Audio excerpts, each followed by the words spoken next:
Sichin was no longer the kind of ordinary student anyone could look at and understand at a glance. Behind his young face, he carried the memories of another lifetime, memories of surviving the world's ending that no normal person should ever have been forced to bear. He had come back from a future that had already rotted into ruins, a timeline drowned in hopelessness, where the last traces of humanity had been pushed to the edge and nearly everything precious had already been taken away. In that broken future, demons had completely taken control of the world. Cities, nations, and every piece of civilization humans once relied on had all been trampled down beneath their terrifying power. And when everything finally reached its cruelest ending, Si-chun was the only one still alive, standing by himself in the remains of a world that had already fallen apart. For countless years, he dragged himself through battle after battle, surrounded by blood, death, and despair, until he finally fought his way to the Demon King and forced that monster into a corner. But even defeating the Demon King did not come without a cost. In that final moment, Si-chun chose a desperate explosion that destroyed both the Demon King and his own body together. Then, just when everything should have faded into complete darkness, an intense white light suddenly burst across his vision, swallowing everything in front of him until nothing else could be seen. When Si-chun finally opened his eyes again, he was no longer on that ruined battlefield. Instead, he found himself lying in the past, inside the dorm room he remembered from his university days. At first, his thoughts were completely tangled. He stared around the room in stunned confusion, unable to understand where he was, even wondering whether this familiar place might be some strange afterlife after death. But then, still trying to steady himself, he slowly turned his gaze toward the nearby window and looked outside. There, he saw ordinary people moving around as if nothing had ever gone wrong. Their figures passed through the sunlight naturally, living their normal lives like the nightmare of the apocalypse had never existed. That simple, peaceful scene helped Si-chun's chaotic thoughts calm down little by little. As he kept staring outside, the impossible situation in front of him slowly began to make sense. After a long moment of silent shock, the truth finally hit him with full force. The final wish he had made before dying had not disappeared into nothingness. Somehow, it had actually been granted. Si-chun had truly been sent 10 whole years back in time, returning to the days when he was still only a university student, before everything had collapsed. But before he could even fully absorb the weight of this second chance, a strange holographic screen suddenly flickered into existence right in front of him. The glowing interface hovered in the air and announced that Chun had fully integrated the power of gluttony, each word shining in front of him like a message from some otherworldly system. As Si-chun stood near the window, staring out at the peaceful world beyond the glass, he remembered one terrifying fact. There were only 3 years left before the first demon lord, Wrath, descended. Just thinking of that name made his expression darken.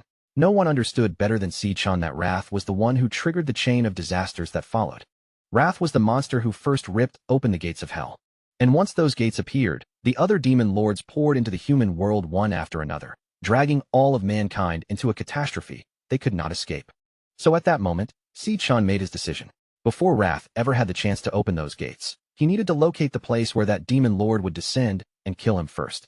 Forcing himself away from those brutal memories, Chun shifted his focus back to the floating interface beside him, where lines of glowing text were displaying his personal status. He stared at the panel with a slight frown, trying to figure out whether this was some kind of game-like menu or an unknown system, because in his previous life, he had never seen anything like it. Back then, the only thing he could depend on was his awakened ability, a rare power so uncommon that only one person in 10,000 ever had the chance to possess it. The National Awakener University existed for that exact reason, to gather people with awakening potential and train them properly. But in Shin's first life, he failed to awaken while studying there, and because of that, he gradually became someone others could bully and push around. That was also why he had just woken up inside the infirmary. Suddenly, the system unfolded another panel before his eyes, and a lightning-type assassin card appeared within it. The instant Shin saw that card, he recognized it immediately as the very same class he had used in his previous life. His eyes widened in disbelief. For a brief second, he could not help wondering whether, in this new timeline, he had somehow awakened much earlier than he was supposed to. Shin wanted to test the class right away and see exactly what had changed, but before he could switch anything or try it out, his roommate and close friend Ma Long suddenly showed up. Ma Long was an E-rank flower chanter, and among awakeners, that class already placed him painfully close to the very bottom. The poor guy still had bandages stuck across his cheek, clearly injured himself, yet he had still rushed over to check on Chun and make sure his friend was all right. Luckily, Ma Long did not react at all to the glowing panels floating nearby. Seeing that, Chun immediately understood that this strange system was something only he could see. Ma Long leaned closer and carefully looked Chun over, only to realize that every injury on Chen's body had somehow disappeared. He was completely confused, unable to understand how someone who had not awakened could heal even faster than him, an awakened student. The moment Chen looked at Ma Long's familiar face again, memories from his previous life surfaced in his mind, including the tragic fate this friend had once suffered. In that first timeline, Ma Long had successfully awakened during their university days, but even then, he remained one of the weakest awakeners. After wrath descended, he was brutally killed on only the third day. Now, seeing his old roommate alive and standing right in front of him once more, Chen could not stop a quiet smile from appearing, a small warmth hidden beneath his calm expression. Ma Long then reminded him that their rank test was already scheduled for tomorrow, so they could not keep wasting time and needed to start preparing as quickly as possible. It was obvious that Ma Long felt bad for Chun, still believing his friend had failed to awaken. Even so, he seriously reminded him that this test was incredibly important if Chun wanted any chance of graduating. Later, as the two of them walked through the busy, lively streets together, Chen casually said that it had been such a long time since he had seen this many people gathered in one place. The strange comment came out so naturally that it nearly scared Ma Long out of his mind. But deep inside, Chen's thoughts were far heavier than his calm tone suggested. If he did nothing in this life, every single person walking through these streets would eventually be swallowed by the same miserable future all over again. Because of that, Chen silently made another firm decision. He had to train with everything he had, push himself as hard as possible, and raise his level at the fastest speed he could manage. There was only one serious obstacle standing in his way. At this point in the timeline, an awakener could gain experience and level up only by killing monsters inside demon lairs. And those demon lairs were already under the tight control of powerful guilds. For weak students and outsiders like Chun, getting inside one to grow stronger was almost impossible. Chen opened his status window once again and examined every stat carefully, trying to measure where he stood, not only compared with other awakeners, but also against the monsters he knew he would eventually have to fight. In this world, the government officially separated awakeners into ranks, starting from E rank at the bottom and moving step by step all the way up to the powerful S class. Chen understood the university's situation very clearly. Most of the students there were still stuck at E rank, and only a very small number had barely managed to reach D rank. He glanced over at Ma Long walking beside him and quietly laughed to himself, feeling at least a bit reassured that his current rank should already be higher than his friends. But right at that moment, a ball suddenly came flying toward them without warning and smashed straight into the poor nerd, knocking his glasses off his face and shattering them on impact. When they turned to look, they realized they had crossed paths with Gong Chung and his lackeys once again, the very same bullies who had beaten them up just yesterday. Gong Chung stood there wearing a smug, arrogant grin, looking down on them as he mocked them. He asked why they had not brought crates of drinks when they already knew his group would be playing there. Ma Long instantly panicked and began apologizing, already preparing to spend his own money to buy the drinks just to avoid trouble. But before he could lower his head any further, Chen stepped forward, stopped him, and calmly said that the person who should be apologizing was actually Gong Chung. The instant Chen's eyes landed on that familiar bully standing there once again, a cold wave of memory crashed over him, dragging him back into every humiliating, terrifying moment he'd tried to bury deep inside. It was as if the past had come alive, pressing down on him in vivid detail, each flash of memory sharp and unrelenting. He remembered all too clearly how, in his previous life, these same cruel figures had shoved him to the floor without a second thought and tried to drown him in the sink, as if it were the most ordinary, insignificant prank. The fear, the helplessness, it all came rushing back like a tide that refused to recede. And worse, after committing such cruelty, they had worn the casual mask of innocence, claiming with brazen audacity that their actions were meant to awaken him. Not a trace of guilt, not a shred of remorse, just arrogant justification draped over pure malice. That day had not ended because anyone had mercy on him. No, the torment had only ceased once Chen's body went completely limp, utterly unconscious, leaving him utterly at their mercy until they finally let go. Ma Long had darted forward in panic to check on him, desperation etched across his face. But the moment Gong Chung caught Chen's voice again, his expression twisted into cruel anticipation, and he pivoted back, ready to escalate the attack with even more vicious intent. Snapping back into the present, Chen's gaze hardened, eyes glinting with resolve. A silent decision formed in his mind. This time, these bullies would face real consequences they could never shrug off.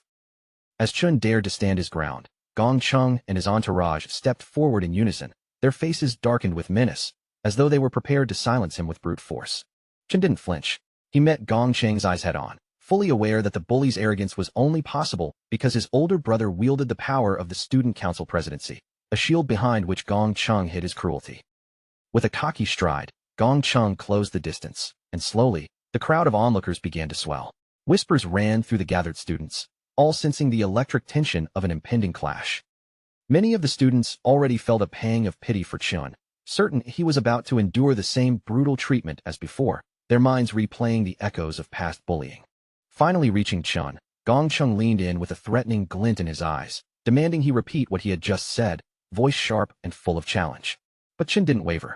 His gaze remained steady, his stance unwavering, as he calmly repeated that from this moment onward, Gong Chung and his clique would no longer harass him.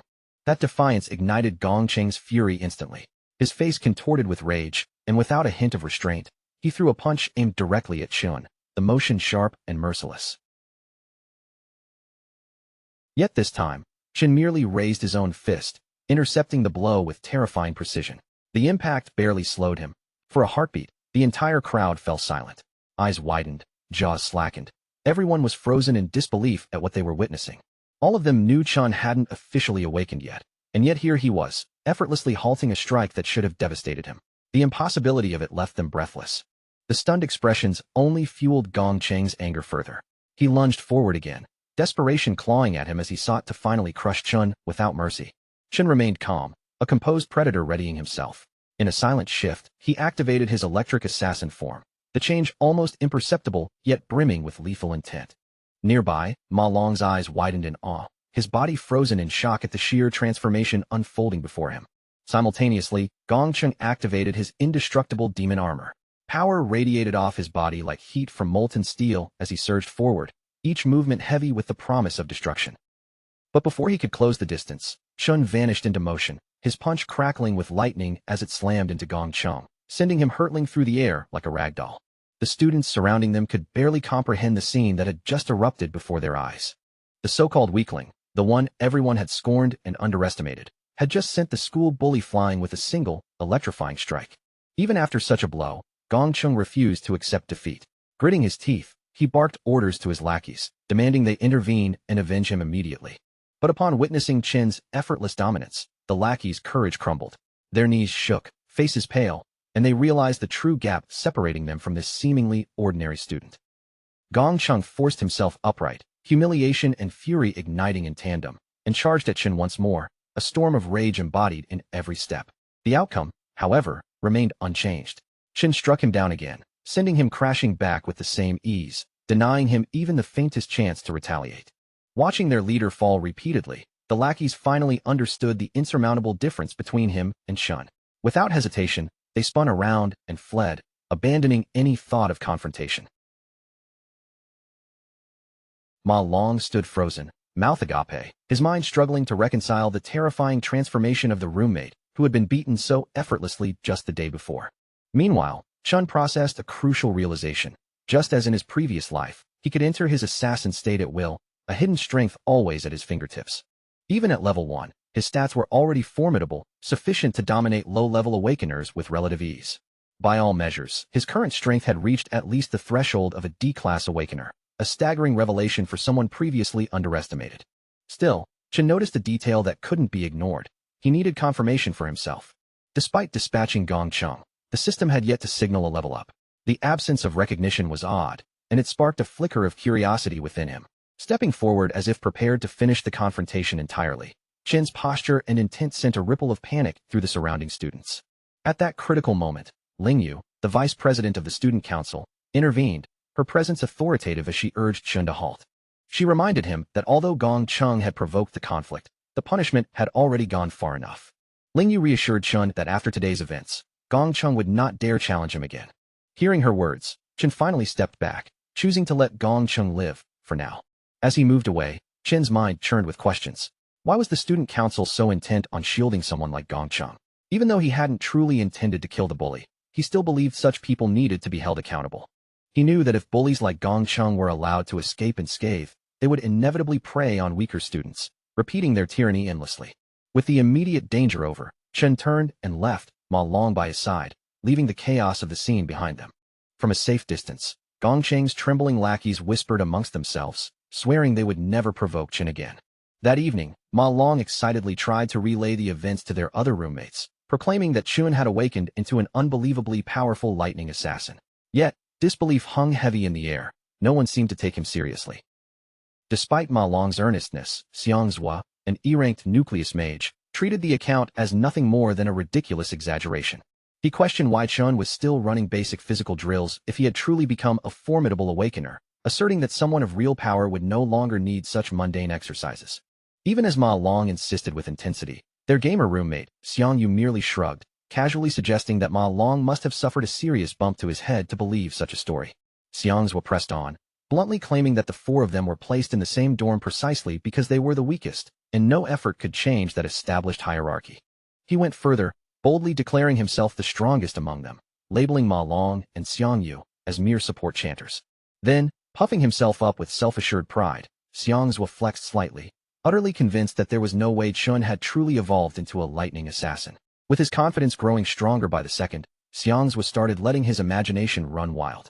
He pictured himself stepping into tomorrow's final graduation test, and maybe even breaking through on the spot, raising his rank in front of everyone and proving that he was far above the others in their dorm. Meanwhile, inside an E-ranked demon lair, Student Council President Gong Ting had just wrapped up his own training. With his expression calm and controlled, he walked out of the lair entrance, while Ling Yu followed closely at his side. But the moment Gong Ting stepped outside, his eyes caught sight of his younger brother still hanging around nearby. He turned his gaze toward Gong Cheng and asked, in a steady voice, what exactly he was doing there. Gong Cheng immediately poured out his complaints, his face full of resentment. He said that as long as the person who beat him was still freely walking around, he couldn't even sleep peacefully, and he kept urging Gong Ting to step in and get revenge for him.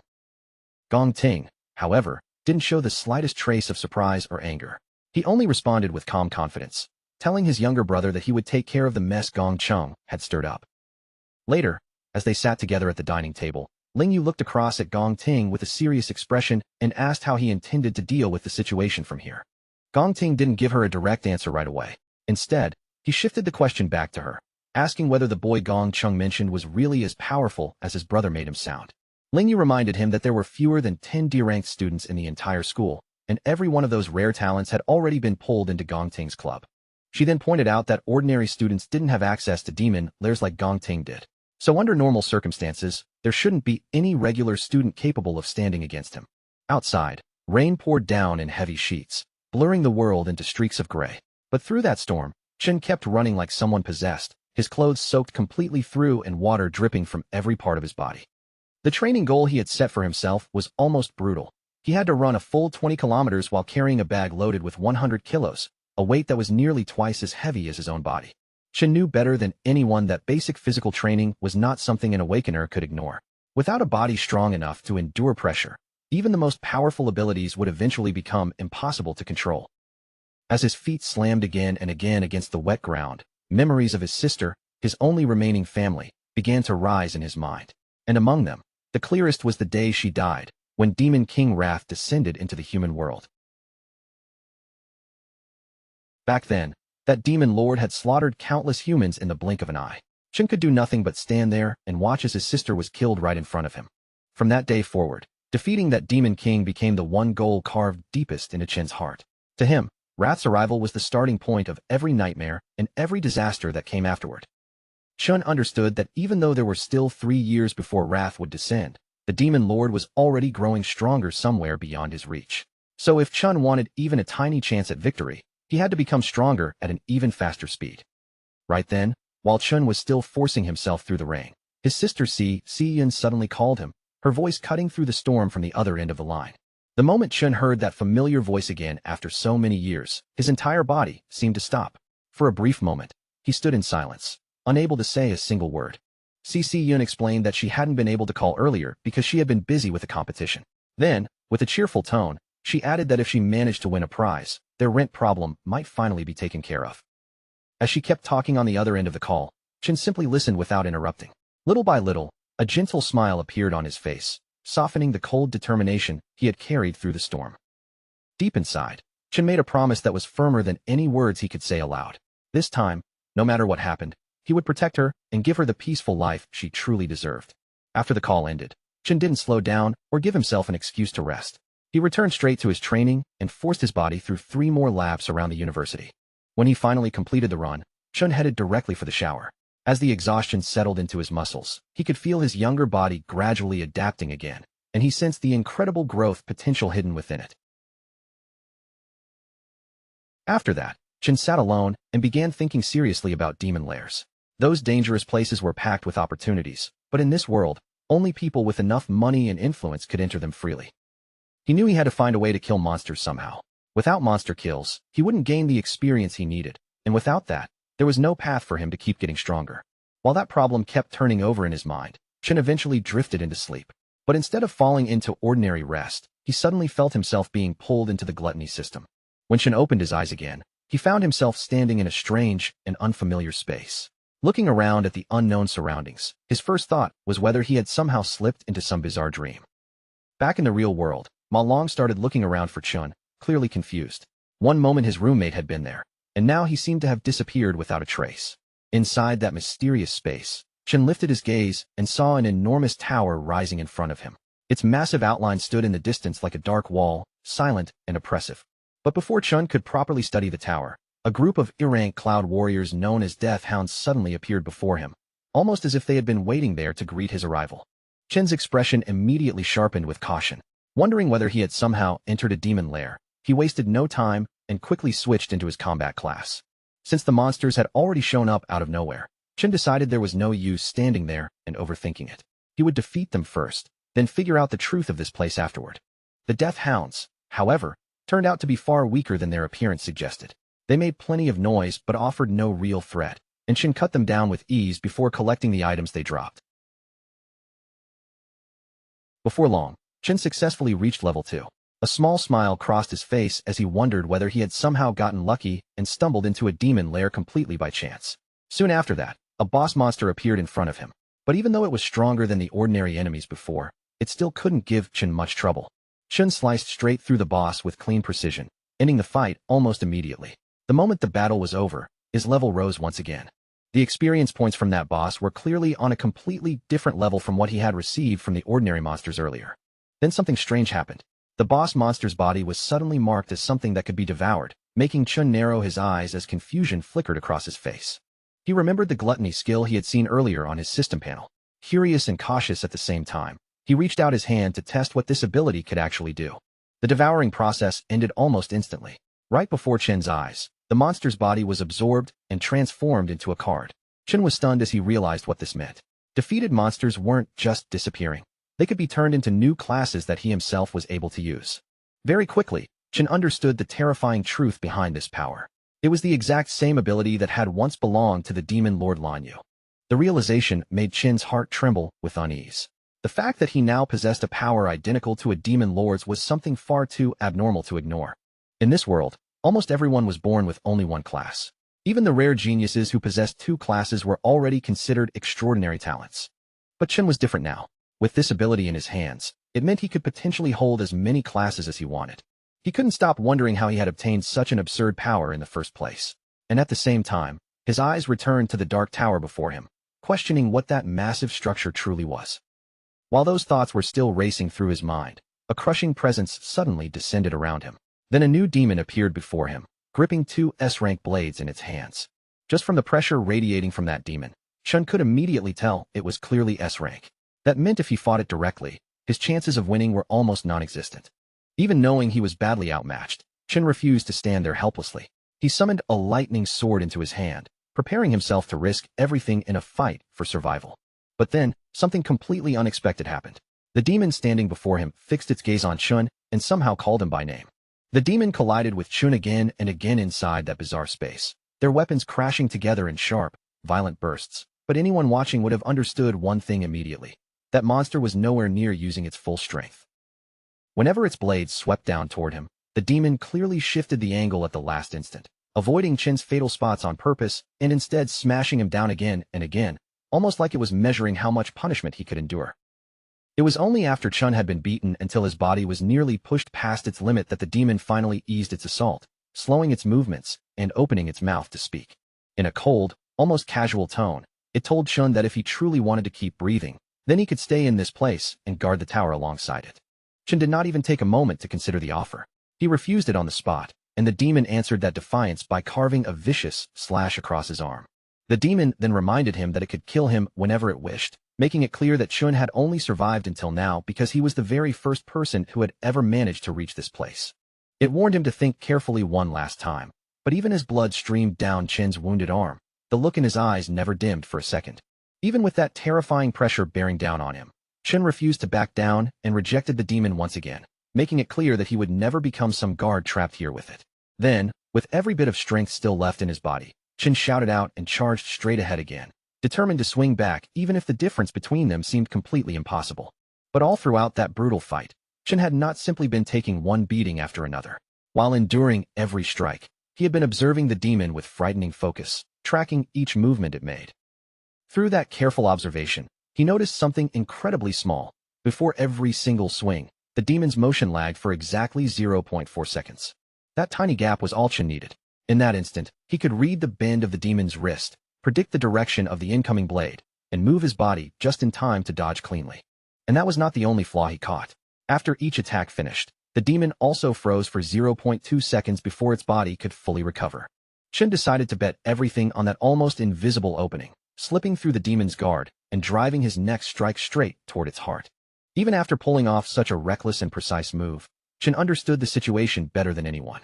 As a D rank, he had no real chance of defeating an S rank monster, so his true goal was only to paralyze it long enough to get away. His attack landed exactly the way he had planned, and the moment it connected, Chun turned without wasting even a breath and sprinted toward the only light he could see, desperately hoping it marked the exit. But just as Chun finally reached that glow, the light vanished right before his eyes, disappearing as if it had never existed in the first place. The demon calmly told him that the light had been nothing more than an illusion, and in this place, no matter how far he ran, there was no true way out. It then explained that this palace was not actually a demon lair, though it still admitted that Chun had done well by identifying the weaknesses in its attack so quickly. Only then did the demon reveal its real name, Purgatory Rakshasa, and after saying that, it told Chun that he truly was the one who could bring hope. When Chun looked more carefully at Purgatory Rakshasa's body, studying its shape and presence, his expression suddenly shifted as shock flashed across his face. He realized that this exact appearance was not unfamiliar at all. He had seen it before, and the one who had used it was Demon King Lanyu.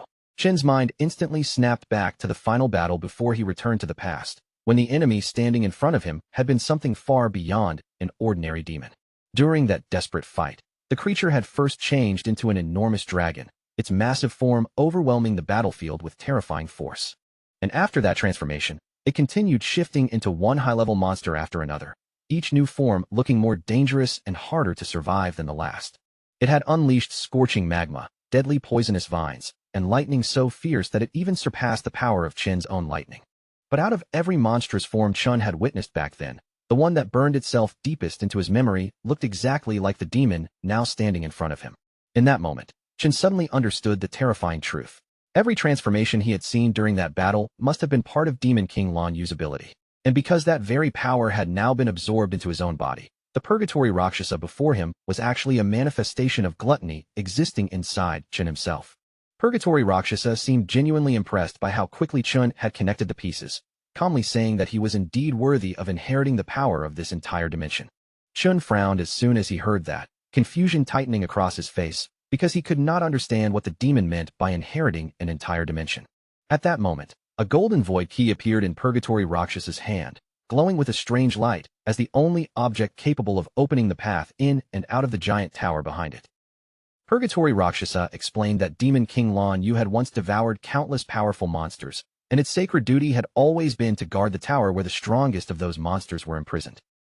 Now, Purgatory Rakshasa chose to place that key in Chun's hands, wanting him to devour the demons sealed within, become stronger through their power, and inherit the mission it had protected for so long. Still unable to fully understand what was happening, Chun could not stop himself from asking why a demon would ever go this far to help a human. The creature answered that even within the demon world, there were both good beings and evil ones, and one cruel monster had once slaughtered its entire clan for nothing more than amusement. From that day on, Purgatory Rakshasa had been waiting for a chance to take revenge. Now, it believed Chun was the one who could finally make that wish come true, adding that someone had been right to call him their greatest hope.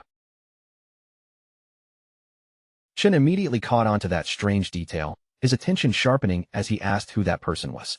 But Purgatory Rakshasa did not answer him directly.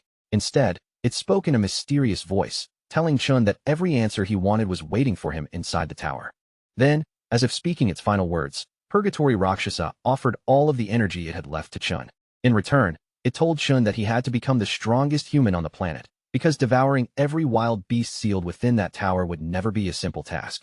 Every intelligent creature inside would be a massive challenge to defeat, and before disappearing, Purgatory Rakshasa gave him one final warning.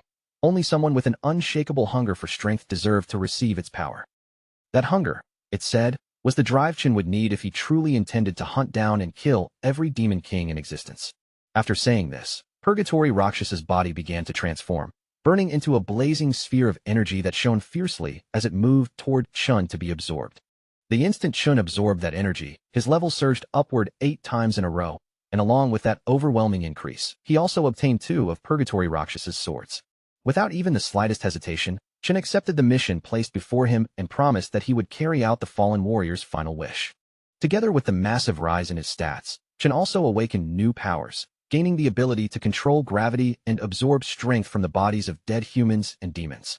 The next morning, Chun slowly opened his eyes, only to find himself lying back inside his dorm room, as if everything had returned to another completely ordinary school day. A loud voice suddenly burst through the room and startled him awake.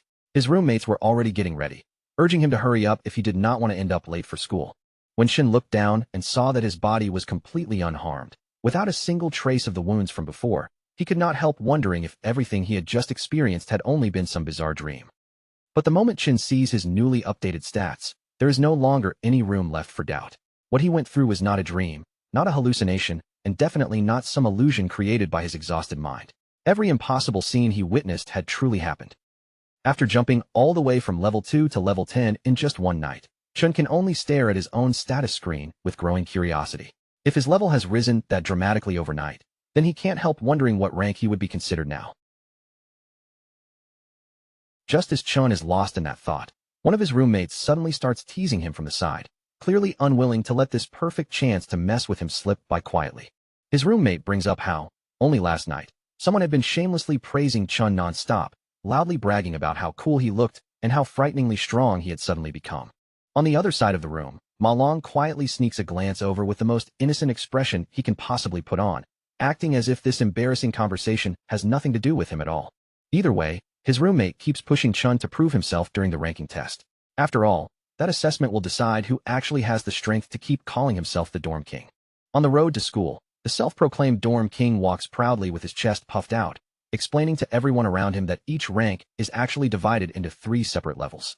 So even though all of them are technically still E rank, he makes a point of reminding everyone that he is at least a respectable mid-E rank. In his head, that alone already places him far above those bottom-level weaklings, and he struts forward as if the gap between each small level is some enormous wall no one can cross. The more he talks, the more fired up he becomes, until he confidently announces that he feels unbelievably powerful today. He is almost certain that since the last assessment, he must have broken through and climbed up another level. Ma Long, already annoyed from listening to all that bragging, tells Chun to stop fooling around and go all out today. At the very least, he wants Chun to secure a D rank, if only to finally shut that noisy Dorm King up. Before long, the boys arrive at school, where large groups of students have already gathered for the ranking ceremony. Everyone stands around with tense faces, and the nervous energy in the air is almost impossible to ignore. Then the bullies make their entrance, swaggering through the campus as if they own the entire place, casually throwing insults at anyone unlucky enough to cross their line of sight. The Dorm King's proud expression disappears almost instantly the moment he spots them. All the confidence he had been showing off earlier drains from his face, like someone suddenly flipped a switch. But strangely, those bullies don't manage to keep their fearless attitude for long either. The instant they notice who is standing in front of them, their own courage seems to vanish just as quickly. Without even the slightest hesitation, they lower their heads and bow respectfully toward Big Brother Chun, acting as if they have just run into someone they absolutely cannot afford to offend. Seeing that shocking reaction, Chin's roommates slowly start putting the pieces together. Maybe all those ridiculous stories Ma Long had been telling them were not complete nonsense after all. Chin himself barely gives the bullies any attention. He simply ignores the commotion around him and continues minding his own business, as if their sudden respect means nothing to him. But right then, another student steps directly into Chin's path. It is Jian, a student council officer who carries himself like the school's personal enforcer, and he warns Chun in a tone that sounds polite on the surface, but is clearly full of threat. Jian makes it perfectly clear that the student council president personally sent him here to punish the person who dared to lay hands on his precious younger brother. The second Chen's friends hear that. They scatter almost immediately, slipping away to the side and hiding like they want absolutely no part in whatever is about to happen next. They are obviously terrified of Jian, the enforcer known for taking care of the president's dirty work. Chen's roommates cannot understand why such a dangerous D-rank monster would suddenly aim his hostility at Chen. Jian steps in close without any restraint, invading Chen's personal space with a smug look on his face. Then the president's loyal follower boasts that his sense of smell is so sharp, he can judge someone's exact level of strength just by standing near them. And according to Jian, what he smells from Chen right now is nothing impressive at all. To him, it is only the scent of a weak, miserable loser who has no real power. But instead of getting angry, Chen looks more amused than offended. Without even taking a moment to hesitate, he casually throws the insult right back in Jian's face. The instant Jian is called a dog, his expression twists in rage. His face darkens immediately, and he completely loses his temper right there in front of everyone. Before the tension can erupt into an actual fight, the overgrown pup's master orders him to stand down, making it clear that they are not going to cause a public scene in front of the whole school. After looking into what happened, the president has already discovered that his younger brother was actually the one who started the conflict in the first place.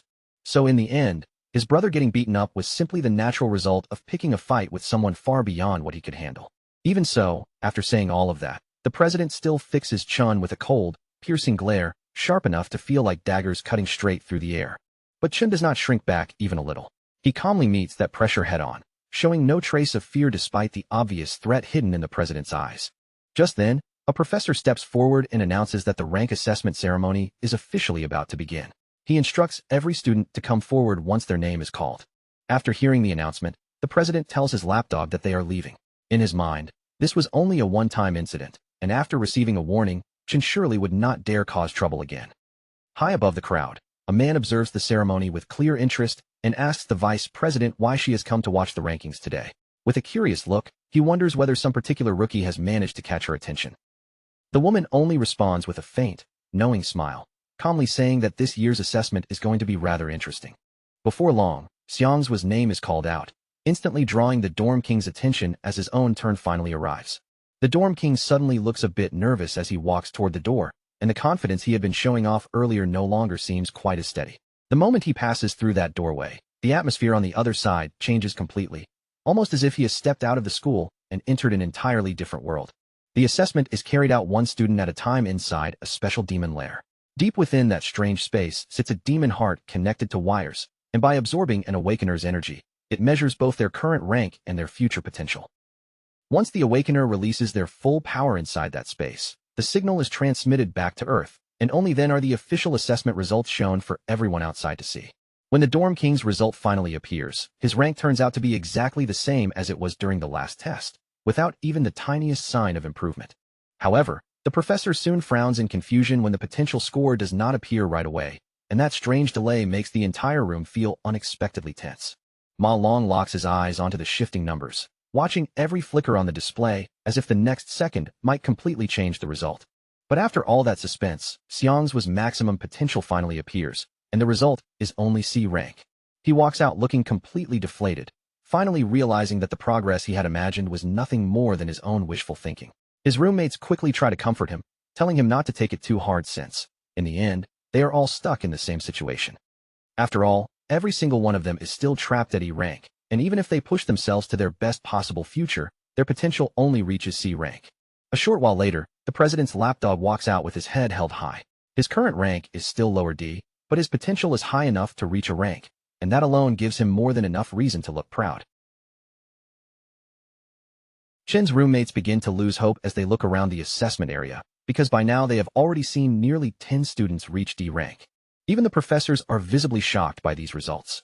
For students who barely have any real combat experience, breaking past E rank should be extremely rare, yet today, far too many of them have already done it.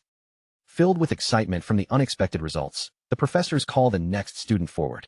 This time, it is the president himself, the one carrying almost everyone's expectations on his shoulders. In an instant, every gaze shifts toward Gong Ting, the student who is already strong enough to be considered a guild master, as he calmly walks onto the stage. Chan, however, stays completely calm in the middle of all the noise, standing there with a steady expression and not even the faintest sign of panic as he quietly waits for his own assessment results to appear. Everyone in the academy already knows Gong Ting's reputation. 2 years ago, he was still only a lower D rank, and since the highest record in the school's entire history had never passed middle D rank, the whole crowd is now wondering if the president is about to shatter that record once and for all. Inside the demon lair, the demon heart immediately reacts the moment Gong Ting steps in. Its closed eyes slowly open, almost as if the creature has sensed a powerful presence entering its territory. Even then, Gong Ting still cannot fully release every ounce of power hidden inside him, and a portion of his true strength remains locked beneath the surface, held back and unrevealed. But deep in his heart, the president has no intention of leaving the academy quietly. He wants his graduation result to be so dazzling that his name will be permanently carved into the academy's history as the undisputed number one. The moment the professors see his potential grade light up with a brilliant golden glow, their eyes widen in disbelief, and for a brief second, they can barely trust what is appearing in front of them.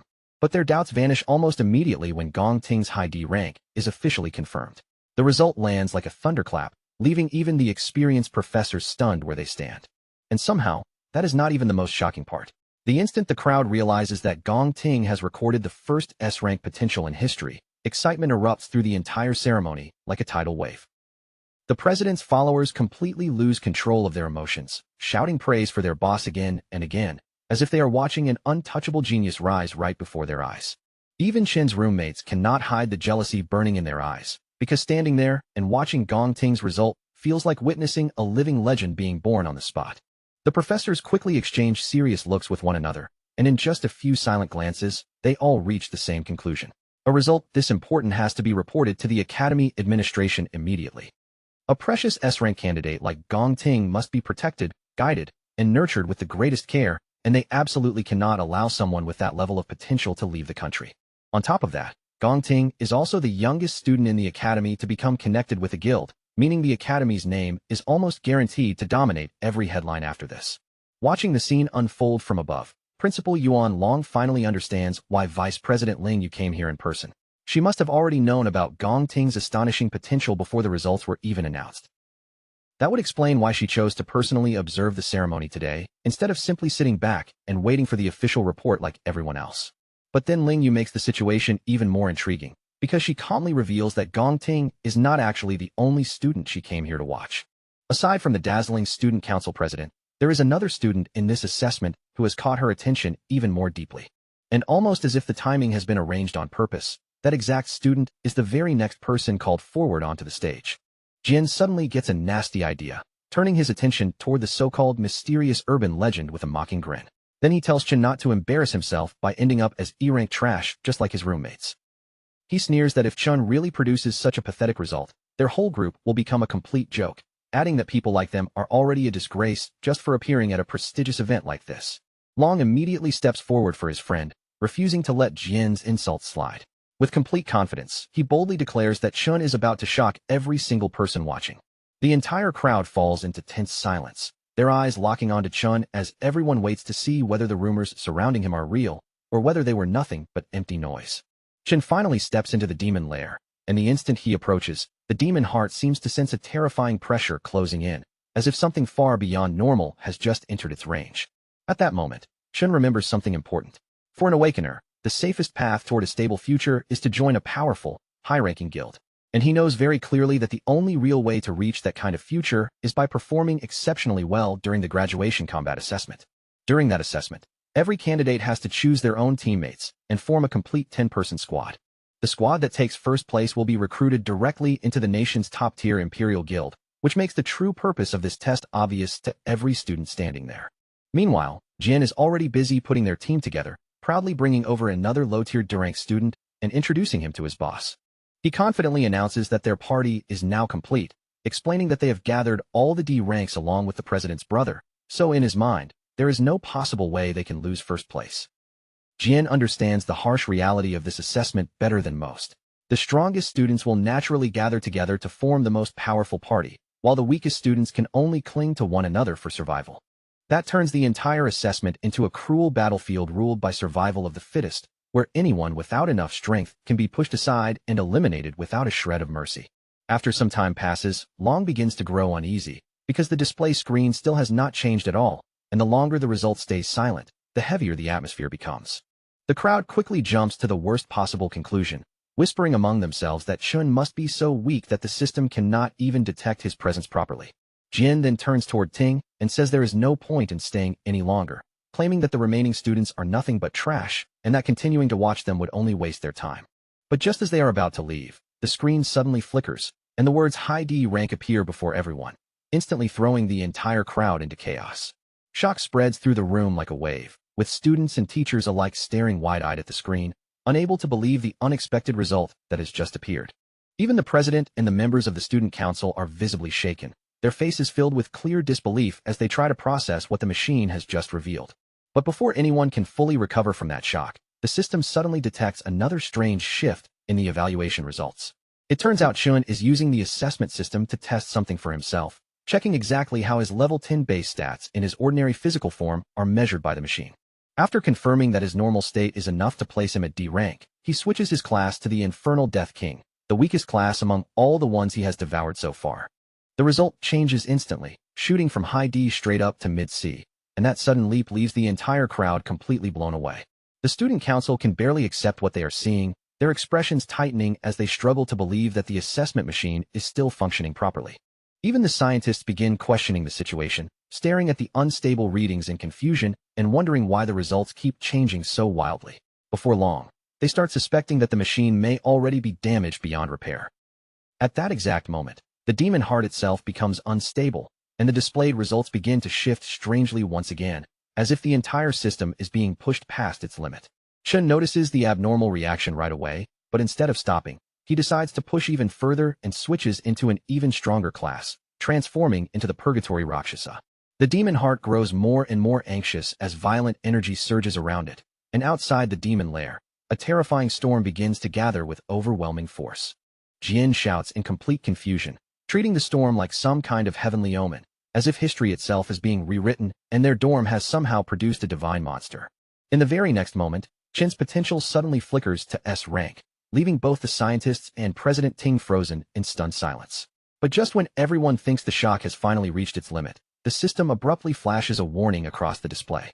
The warning states that the user's potential has exceeded the system's maximum load, meaning the machine can no longer detect Chin's true limits under its current settings. Jin's mind feels like it's shattering into 1,000 pieces, his thoughts frozen mid-flight, as if his brain itself has succumbed to a sudden system crash. The sheer intensity of the shock makes it seem like his very soul is trembling on the edge of leaving his body entirely. Around him, the system begins to fracture under a pressure so terrifying it's almost tangible. The scientists, sensing the imminent danger, dash forward in sheer panic, their focus no longer on the machinery, but on the student trapped inside, worried, desperate, and frantic to prevent any harm.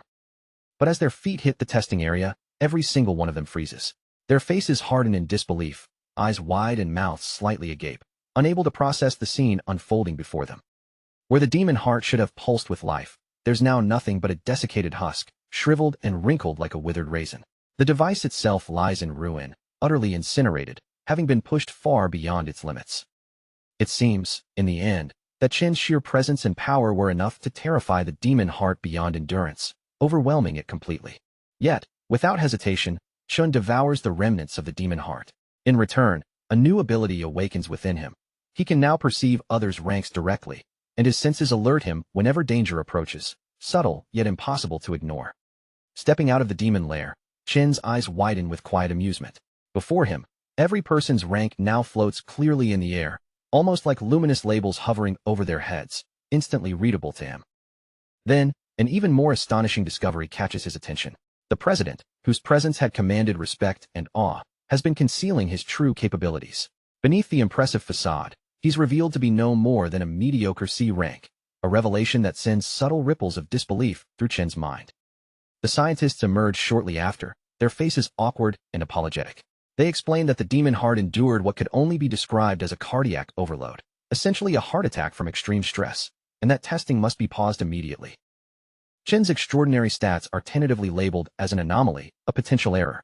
A full report will be sent to the higher-ups for evaluation. Meanwhile, the other students are instructed to return the following day, when a replacement testing device will be ready.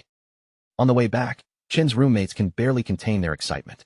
In the wake of his astonishing feat before the entire academy, They treat him like he's already become a living legend, voices buzzing with exhilaration. Jian, by contrast, cannot hide his envy. His jaw tightens, his fists clench, and the frustration is etched deeply across his face. He lashes out, calling Chen a fraud and demanding recompense for the ruined machine and wasted council time, acting like a bitter sore loser who refuses to acknowledge the truth of what just happened. Just as Chen's patience seems ready to snap, Ting steps in with measured authority, instantly confronting Jian and cutting through the tension like a blade. The president's words strike Jian like a hammer. He is warned not to show disrespect toward a teammate, and the sheer weight of that admonishment leaves him stunned, frozen mid-breath. Turning to Chun, Ting extends his hand in a genuine invitation, openly welcoming the newly revealed powerhouse to join his team. With calm confidence, Ting assures him that if they unite, they will undoubtedly achieve the highest score the Academy has ever seen, an unspoken promise of glory and dominance. Behind them, Jian begins to panic. If Chun accepts, someone on the team will have to step aside, a decision that threatens to ignite conflict among the brothers. Jian knows better than anyone that joining Ting's team practically guarantees first place. This makes him question just how extraordinary Chun must be, especially when so many others have tried and failed to secure a spot through every means possible. Swallowing his pride for the sake of appearances, Jian forces a shaky, begrudging welcome. He places a tentative hand on Chen's shoulder, though the gesture is anything but sincere. Chun immediately swats Jian's hand away, unwavering, signaling loud and clear that he has no interest in joining their team. Jian breaks into a cold sweat, his anxiety mounting, while Ting remains silent, his gaze fixed on Chun, analyzing every subtle movement without speaking. Unable to hold back, Jian snaps, warning Chun that he doesn't understand the magnitude of the opportunity he's rejecting. Their team is the strongest in the school, everyone knows it. Chun turns his back, dismissing them with a calm, almost casual air, declaring that their noisy, overbearing group is of no concern to him. Before leaving, he delivers one final message: do not bother him again. Jian is left seething, humiliated by such a blunt, public rejection. The news spreads through the academy like wildfire, and soon, the entire student body is buzzing with gossip over Chen's defiance. Most students assume that, after revealing a C rank, Chen intends to pursue first place on his own. A new drama erupts, captivating the school as everyone watches the story unfold in real time. Meanwhile, Chen's roommates bask in the spectacle. Witnessing Jian and Ting's frustrated, humiliated expressions after such a public snub is nearly irresistible, and they savor every moment. The president, however, keeps his composure. Calmly, he tells Jian not to worry, noting that if Chun has his own plans, they should allow him to pursue them freely. From above, the principal observes the scene, sighing with quiet disappointment. He had hoped for teamwork, imagining the record they might have shattered together. Yet, Ling sees a different kind of intrigue. She points out that the unfolding situation is far more interesting than a straightforward alliance. She explains that Ting, having been raised in wealth and privilege, is used to getting his way. There's no way he will see Chen's refusal as a minor annoyance. It will provoke a reaction. Ling reminds the principal that when someone hurts the president's pride, he is never one to let it slide quietly. Jian continues to grumble, insisting that Chen's audacity comes only from the testing error revealing a C rank. Ting, however, hints that Chen's displayed abilities might be genuine. Even if the probability is slim, he cannot allow anyone to threaten his position at the top. Jian assumes Chun is just an ordinary student, untrained in combat, while the student council members are elites who hone themselves in demon lairs. He suggests teaching Chun a lesson for his insolence. Ting cuts him off sharply, asking in a cold, cutting tone whether Jian truly believes their president petty enough to act on such a notion. Jian immediately realizes his misstep and apologizes. Ting cancels their karaoke plans and leaves Jian to handle the matter alone. He adds icily that whatever Jian decides from this point onward has nothing whatsoever to do with him. Chun, perceptive as ever, understands the implication instantly, seeing through the president's intentions without a single word spoken. Soon after, a spy approaches Jian with news. Chun has already departed the school, seemingly heading home for some time. The spy adds that Chun didn't even pause to eat, making the timing perfectly convenient for any plans that might follow. For Jian, this is a windfall. Excitement courses through him as he imagines confronting Chen outside the academy, far from teachers or students who could intervene. Meanwhile, Chen strides across the street, when a sharp memory from his past life resurfaces, yanking him back to a disaster he cannot forget. In that life, a top guild had attempted to clear a demon lair in the Saint He country region. Inside, they encountered a terrifying new monster known as Wrath, a creature so lethal that it obliterated the elite team before they could even react. The monster escaped into the human world, leaving a trail of devastation and destruction that terrified everyone in its path. Though Chen's memory of the events is hazy, His objective is crystal clear. He must locate that same demon lair in this life before history repeats itself. To kickstart this plan, he first needs substantial funds, prompting him to head straight for the Mithril Monster Exchange Center. He recalls vividly that, in the future, this exchange center will rise to become the largest trading hub in the country, a perfect launchpad for his ambitions.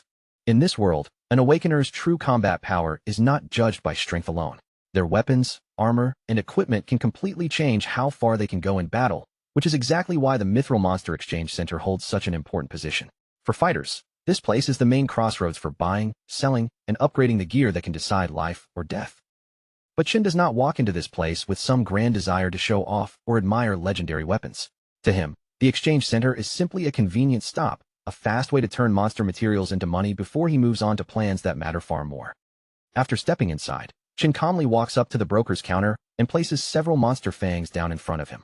The broker immediately leans closer, narrowing his eyes as he examines the items, his suspicious stare making it obvious that he doubts a student could have gotten his hands on anything like this. The broker looks Chun up and down before asking where a student like him even found these fangs. Chun answers without any panic, simply saying they dropped from a monster he defeated earlier. Hearing that, the broker's expression shifts, his eyes widening slightly because even he has never seen fangs with this exact appearance before. At that moment, Chin's assistant steps forward and gives a clearer explanation. She identifies the fangs as materials from an E-class monster called a Sang Sin beast. She continues by saying that these fangs are not useless at all. They can either be forged into an E-grade weapon or crushed into powder for different practical uses.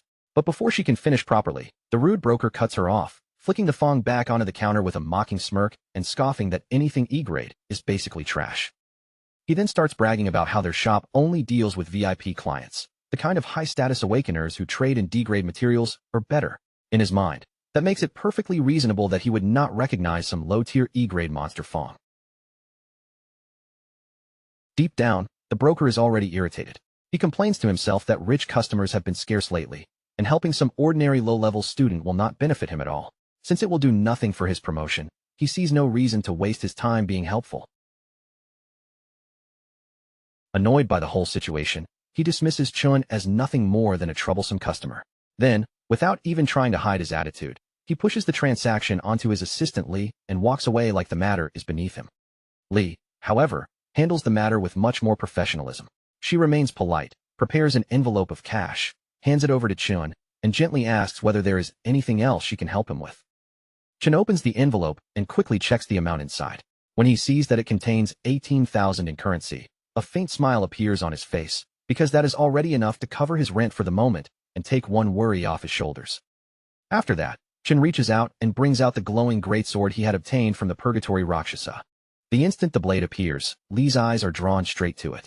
She stares at the weapon in complete focus, unable to stop herself from leaning in closer as curiosity takes over her expression.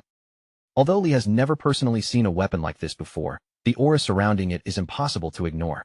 Judging from that faint but powerful glow, she guesses that the sword has to be at least B-grade, and it might even reach A-grade. Just then, the broker returns and immediately laughs at her judgment. He mocks the idea of it being A-grade, saying that weapons like that cost around $1 million, and even after working here for years, he has never once seen an A-grade item with his own eyes. At that exact moment, the shop owner walks in with a calm, composed expression.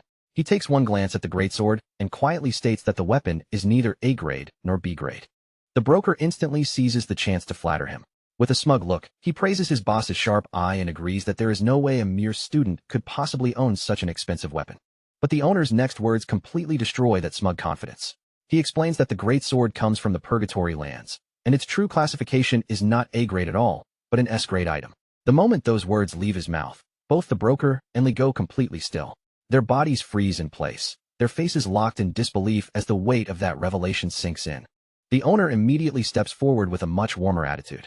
He reaches out, shakes Chin's hand, and personally welcomes him as an honored VIP guest of the Mithril Monster Exchange Center. Then he gestures toward the VIP room and politely tells Chun that if he needs anything, he only has to ask. His meaning is clear. From this point on, Chun is allowed access to the best service and finest items the center can provide. Chun feels a quiet wave of satisfaction as he watches the situation shift in his favor. Everything is moving exactly according to the path he expected. Because the person who has just appeared is none other than the guild boss, Qingzhu, arriving right on time just as Chun had planned. After they move into the VIP room and settle down, Qingzhu turns his attention back to the greatsword. With a businesslike calmness, he asks Chun how much he wants for the weapon. Chun does not hesitate for even a second. He directly names the price as 1 million, and that answer leaves the green-haired guild boss briefly stunned. Qingzhu explains that a weapon of this level could easily be sold for tens of millions because of its rarity and power. His words make it clear that the greatsword's real value is far beyond the price Chen just mentioned. But Chen calmly corrects the misunderstanding. He explains that he is not planning to sell the weapon outright. Instead, he only wants to use the greatsword as collateral for a 1-month loan of 1 million. That answer surprises Qingzhu even more than the price itself. He immediately realizes that Chun is not acting recklessly, but thinking several steps ahead, which makes him wonder who this young man really is. Chun then lays out the rest of his terms in a steady voice. He will repay the principal within 30 days, and then cover the interest in the month after that. Before giving his answer, Qingzhu turns toward Li and politely asks her to leave the room for a moment. Clearly, he wants the next part of the conversation to happen privately between him and Chun. Once Li steps outside, Qingzhu calmly points out that he already knows Chun is a student at the National Awakener University, where the senior students are preparing to graduate soon. He also mentions that the graduation test will take place in 30 days, and the prize for taking first place is exactly 1 million. In other words, the amount Chun wants to borrow matches the reward far too perfectly to be a coincidence. Then Qingzhu looks directly at Chun, his gaze sharp but not hostile, and asks whether Chun is truly confident that he can win first place in the upcoming test. From the situation alone, Qingzhu quickly pieces together Chun's position. He can tell that Chun must urgently need money, and that he would not risk using an S-grade weapon as collateral unless he had no easier option. After thinking it over, Qingzhu makes a surprising offer. Instead of 1 million, he is willing to lend Chun 1.5 million immediately, and he will not charge a single bit of interest. With a friendly smile, Qingzhu extends his hand again, and says that this deal can be considered the beginning of a beautiful partnership between the two of them. For a moment, Chun simply stands there in silence. Even he is briefly caught off guard by how generous and direct the offer is. Qingzhu reassures him that everything discussed in this room will remain completely confidential. The only thing he asks in return is that whenever Chun has something to trade in the future, he comes to Qingzhu's guild first. Chun thinks to himself that Qingzhu really saw through the entire situation almost instantly, yet instead of taking advantage of him, the man offered a fairer deal. At that moment, Chun begins to understand why Qingzhu is able to become such a powerful and influential figure in the future. With that realization in mind, Chun reaches out and shakes the guild boss's hand. He knows that if he wants to stand against the Demon Lord one day, building reliable allies like this will be absolutely necessary. A short while later, the contract is completed and signed. The money is transferred directly into Chun's account, making the agreement official on the spot. After the deal is finished, Qingzhu asks whether Chun needs to borrow a weapon for the upcoming test, since the greatsword he had planned to use is now being held as collateral. Qingzhu admits that the guild does not currently have any S-rank weapons available. Even so, they still possess a strong collection of high-quality A-rank equipment that Chun can choose from if he needs it. Chun simply shakes his head and tells Qingzhu that there is no need to worry about that. Then, without any dramatic explanation, he summons the other greatsword he had obtained earlier. The sight of yet another powerful weapon instantly leaves the guild members staring in complete awe. With the money secured and the arrangement finished, Chun finally leaves the Mithril Monster Exchange Center. Right after Chun departs, Qingzhu rewards the pink-haired girl for helping bring in such an important high-level client. As recognition for her contribution, he promotes her directly to supervisor. But before Chun fully leaves the area, he suddenly remembers that there is still something he forgot to pick up. So he turns back toward the counter for a brief moment. A few hours later, Chun is standing quietly at a bus stop, waiting patiently as the city moves around him. While he waits, his thoughts begin drifting back toward the hardships of his previous life. He remembers how brutally he had to struggle back then, fighting with everything he had just to climb toward the top. And even after all that effort, the world still looked down on him, treating him like nothing more than worthless trash. Back in those days, Chun worked tirelessly, shift after grueling shift, barely catching a breath between the endless hours. Every effort was a struggle to scrape together enough money just to survive. Month after month, he and his younger sister were forced to live on the knife's edge, cutting costs wherever possible, until life felt like a constant walk along a razor-thin line between existence and destitution. At that time, his sister Si-Yun had finally been accepted into the university she had dreamed about for years. Yet when the opportunity arrived, she quietly declined, brushing it off with a casual remark that the school was simply too far away from her brother. But Chun knew the truth in his heart. Si-Yun wasn't worried about the distance at all. She feared that pursuing her own dreams would place an even heavier burden on his already strained shoulders, adding yet more weight to his endless struggle. Now, standing in the present, Chun waits with a careful eye on his surroundings. Unease grows within him as he scans the people passing by, his mind turning over a single nagging thought. Why hasn't Si-Yun appeared yet? He begins to scrutinize the area more closely, searching for any sign of her arrival. Then, a familiar voice cuts sharply through the ambient noise, scolding him with merciless precision. Chun is called an idiot for wandering near the entrance when he should have been waiting at the exit, and the tone carries that unmistakable blend of affection and reprimand. It is Si-Yun. She drags a massive suitcase behind her, her hands straining against the weight. Exhaustion radiates from her every movement, and she immediately complains that they are broke once again, lamenting that the rent has devoured nearly every last coin they had left.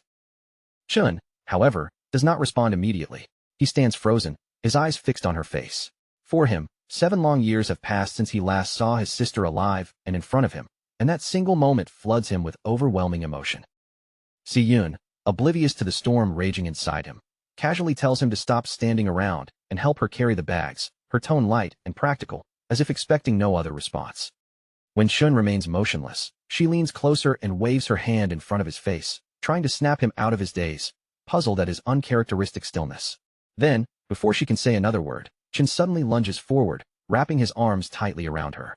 The hug is so firm that Si-Yun is caught completely off guard, her eyes wide with surprise. A few stiff, awkward seconds pass before Si-Yun starts poking him relentlessly in the sides, grumbling that he is squeezing too hard and making it difficult to breathe. Frowning, she comments on how strangely he's been acting lately, teasing that perhaps the girl he liked finally rejected him. Chun, however, simply brushes off the remark, choosing not to reveal the depths of the emotions stirring within him. Soon, the two begin walking side by side, Si-Yun rolling her suitcase behind her while talking nonstop about exams and the recent happenings in her life, her words spilling out in a rapid, lively stream. Chun listens quietly, a subtle smile softening his features. Each word brings him quiet happiness. In his heart, he silently vows that in this life, no matter what trials may come, he will never allow anything terrible to touch his sister again. Meanwhile, in a dark alley elsewhere in the city, silence hangs heavy.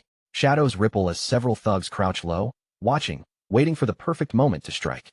Their leader, Jian, having confirmed that Chun will indeed pass through this alley, orders his men to remain hidden and patient. The plan is simple. Wait until the target is fully within their grasp, then all at once, strike together in a coordinated ambush. A twisted grin spreads across Jian's face as he thinks of Chun. In his mind, he swears that this time, he will make him pay dearly for every slight, every humiliation, every moment of defiance. One of the thugs hesitates, nervously asking whether they might get into serious trouble if things escalate too far. The Cloud Assassin's reply is cold and merciless. At first, he had only intended a small lesson for Chun, but after the recent encounter, his anger has ignited into something far more consuming. Jian recalls the bitter humiliation Chun forced upon him and snarls that he will not let his men have all the fun. This time, he wants to personally deal with Chun and deliver a lesson that will haunt him forever. Bragging to himself, Jian imagines Chin's face twisting with fear and despair as he corners him, confident that no one could rival his skill as the greatest cloud assassin alive. As Chun and Si-Yun walk together, she glances at him sideways, noticing that his demeanor seems off. She wonders aloud whether the stress from exams has begun weighing too heavily on him. Almost immediately, she waves off her own concern with a playful jab, teasing that someone as weak as him shouldn't trouble himself with thoughts too heavy for his little brain. Then she recalls and reminds him of her favorite advice from years ago.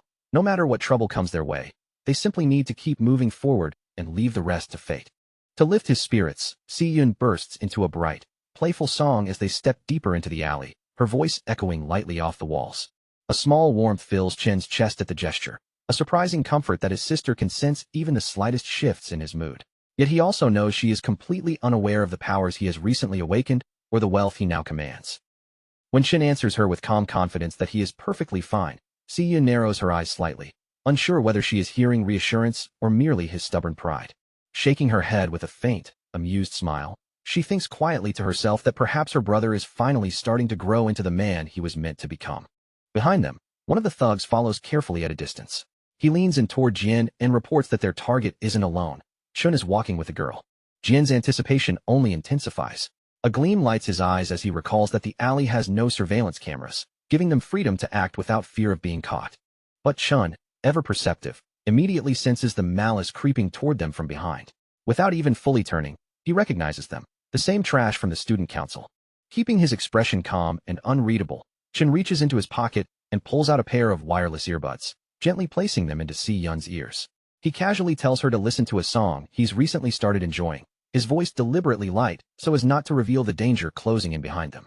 Si-Yun, slightly surprised because Chun rarely listens to music, accepts them anyway, seeing it as a small chance to understand a new, mysterious side of her brother.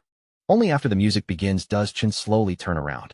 His eyes sharpen like blades as he locks onto the approaching scumbags, assessing their every move. With the music filling Si-Yun's ears, the thugs suddenly charge from the shadows, and the alley erupts into chaos in an instant. Chun immediately activates his lightning class, energy crackling over his skin. 7 long years of loss flash through his mind, and he swears that now, with his sister by his side, no one will ever threaten her again. Rage floods him as he wonders how these lowlifes even dared to attack them. Then, like a streak of lightning, Chun rockets forward, tearing through the alley with terrifying speed. The first thug barely reacts before Chun's kick connects, sending him flying. The others immediately break into a cold sweat, realizing how outclassed they are. Without slowing even a fraction, Chun channels power into his fists, striking 3 attackers in rapid succession before finishing a 4th with a vicious knee, leaving no room for retaliation. One of the remaining goons gathers a shred of courage to rush him, but Chun casually catches his hand. With almost no effort, Chun crushes it like dry spaghetti, the sound of breaking bones echoing faintly in the alley. The thug screams in agony, clutching the ruined hand, but Chun immediately follows with a brutal punch to the nose, leaving him no chance to recover. Jin watches in disbelief as his men are tossed aside like nothing. His confidence falters, replaced by shock and dread as he realizes just how strong Chun has become. Chun does not pause. He continues striking left and right, knocking down anyone foolish enough to step in his path, steadily closing in on the Cloud Assassin himself. When Chun reaches him, Jin stiffens, desperately clinging to the thought that he is still the strongest assassin alive. Jin shouts defiantly that he cannot lose, but Chun answers not with words, but with action, a devastating punch that shatters Jin's illusions and sends him flying. Chun pursues him relentlessly, delivering a relentless chain of punches that knocks several teeth loose, leaving Jin reeling. The Cloud Assassin rolls violently across the alley ground, scraping his body along the walls, before finally crashing hard into the brick with a sickening thud. Struggling to lift his head, Jin's first sight is Chun standing directly above him, eyes burning with a demon's terrifying presence, leaving him utterly paralyzed in fear. Chun stands above the defeated Jin, his shadow falling over him as if Jin is nothing but discarded trash lying on the floor. Looking down with a cold, almost emotionless stare, Chun reminds this worthless piece of garbage that he had already warned him once before, and that warning had been very clear: stay away. His eyes cut straight through Jin like a blade, sharp and heavy enough to make it feel as though he is staring directly into the man's soul. Then, with icy contempt in his voice, Chun asks if brainless scum like him cannot even understand the simplest words when another human being speaks to his face. By now, Jin has been beaten so badly that he barely resembles the proud, arrogant assassin who showed up earlier. His legs have gone completely numb beneath him, and every breath sends pain through his body, as if more than half of his bones have been smashed beyond any hope of repair. Only at this moment does Jin finally realize the truth. Out of everyone he could have provoked, he chose the absolute worst person possible. Broken, terrified, and barely able to move his lips, he forces out a weak apology that sounds more pathetic than sincere. Chun gives him no chance to keep begging or explaining himself.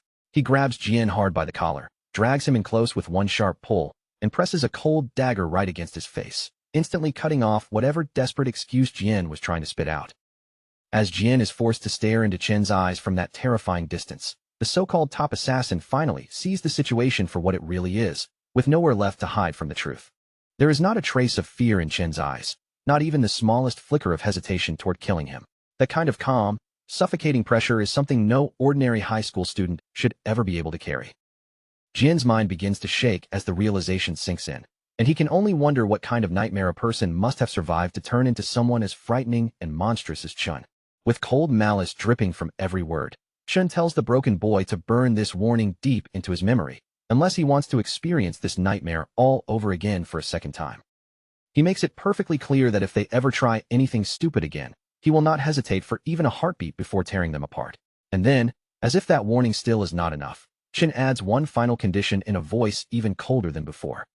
If they dare come even within a mile of his sister, Chun will personally hunt down every single person connected to them and erase them one by one, without mercy and without regret. Once the message has been delivered, Chun lowers the dagger as if the whole thing was nothing more than a minor interruption.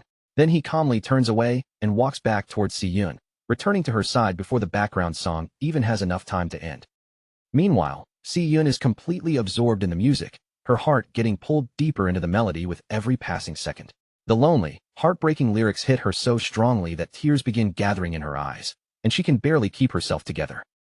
She cries softly, her chest aching with sadness and confusion as she wonders what her brother must have suffered through all these years to change so much. For one painful moment, she even starts questioning whether the support she gave him back then was never truly enough. After wiping away the tears clinging to her face, Si-Yun suddenly turns around with a fresh burst of determination. She is ready to give Chin a proper scolding for making her worry so badly and acting like everything is fine. But before she can get the words out, they catch in her throat.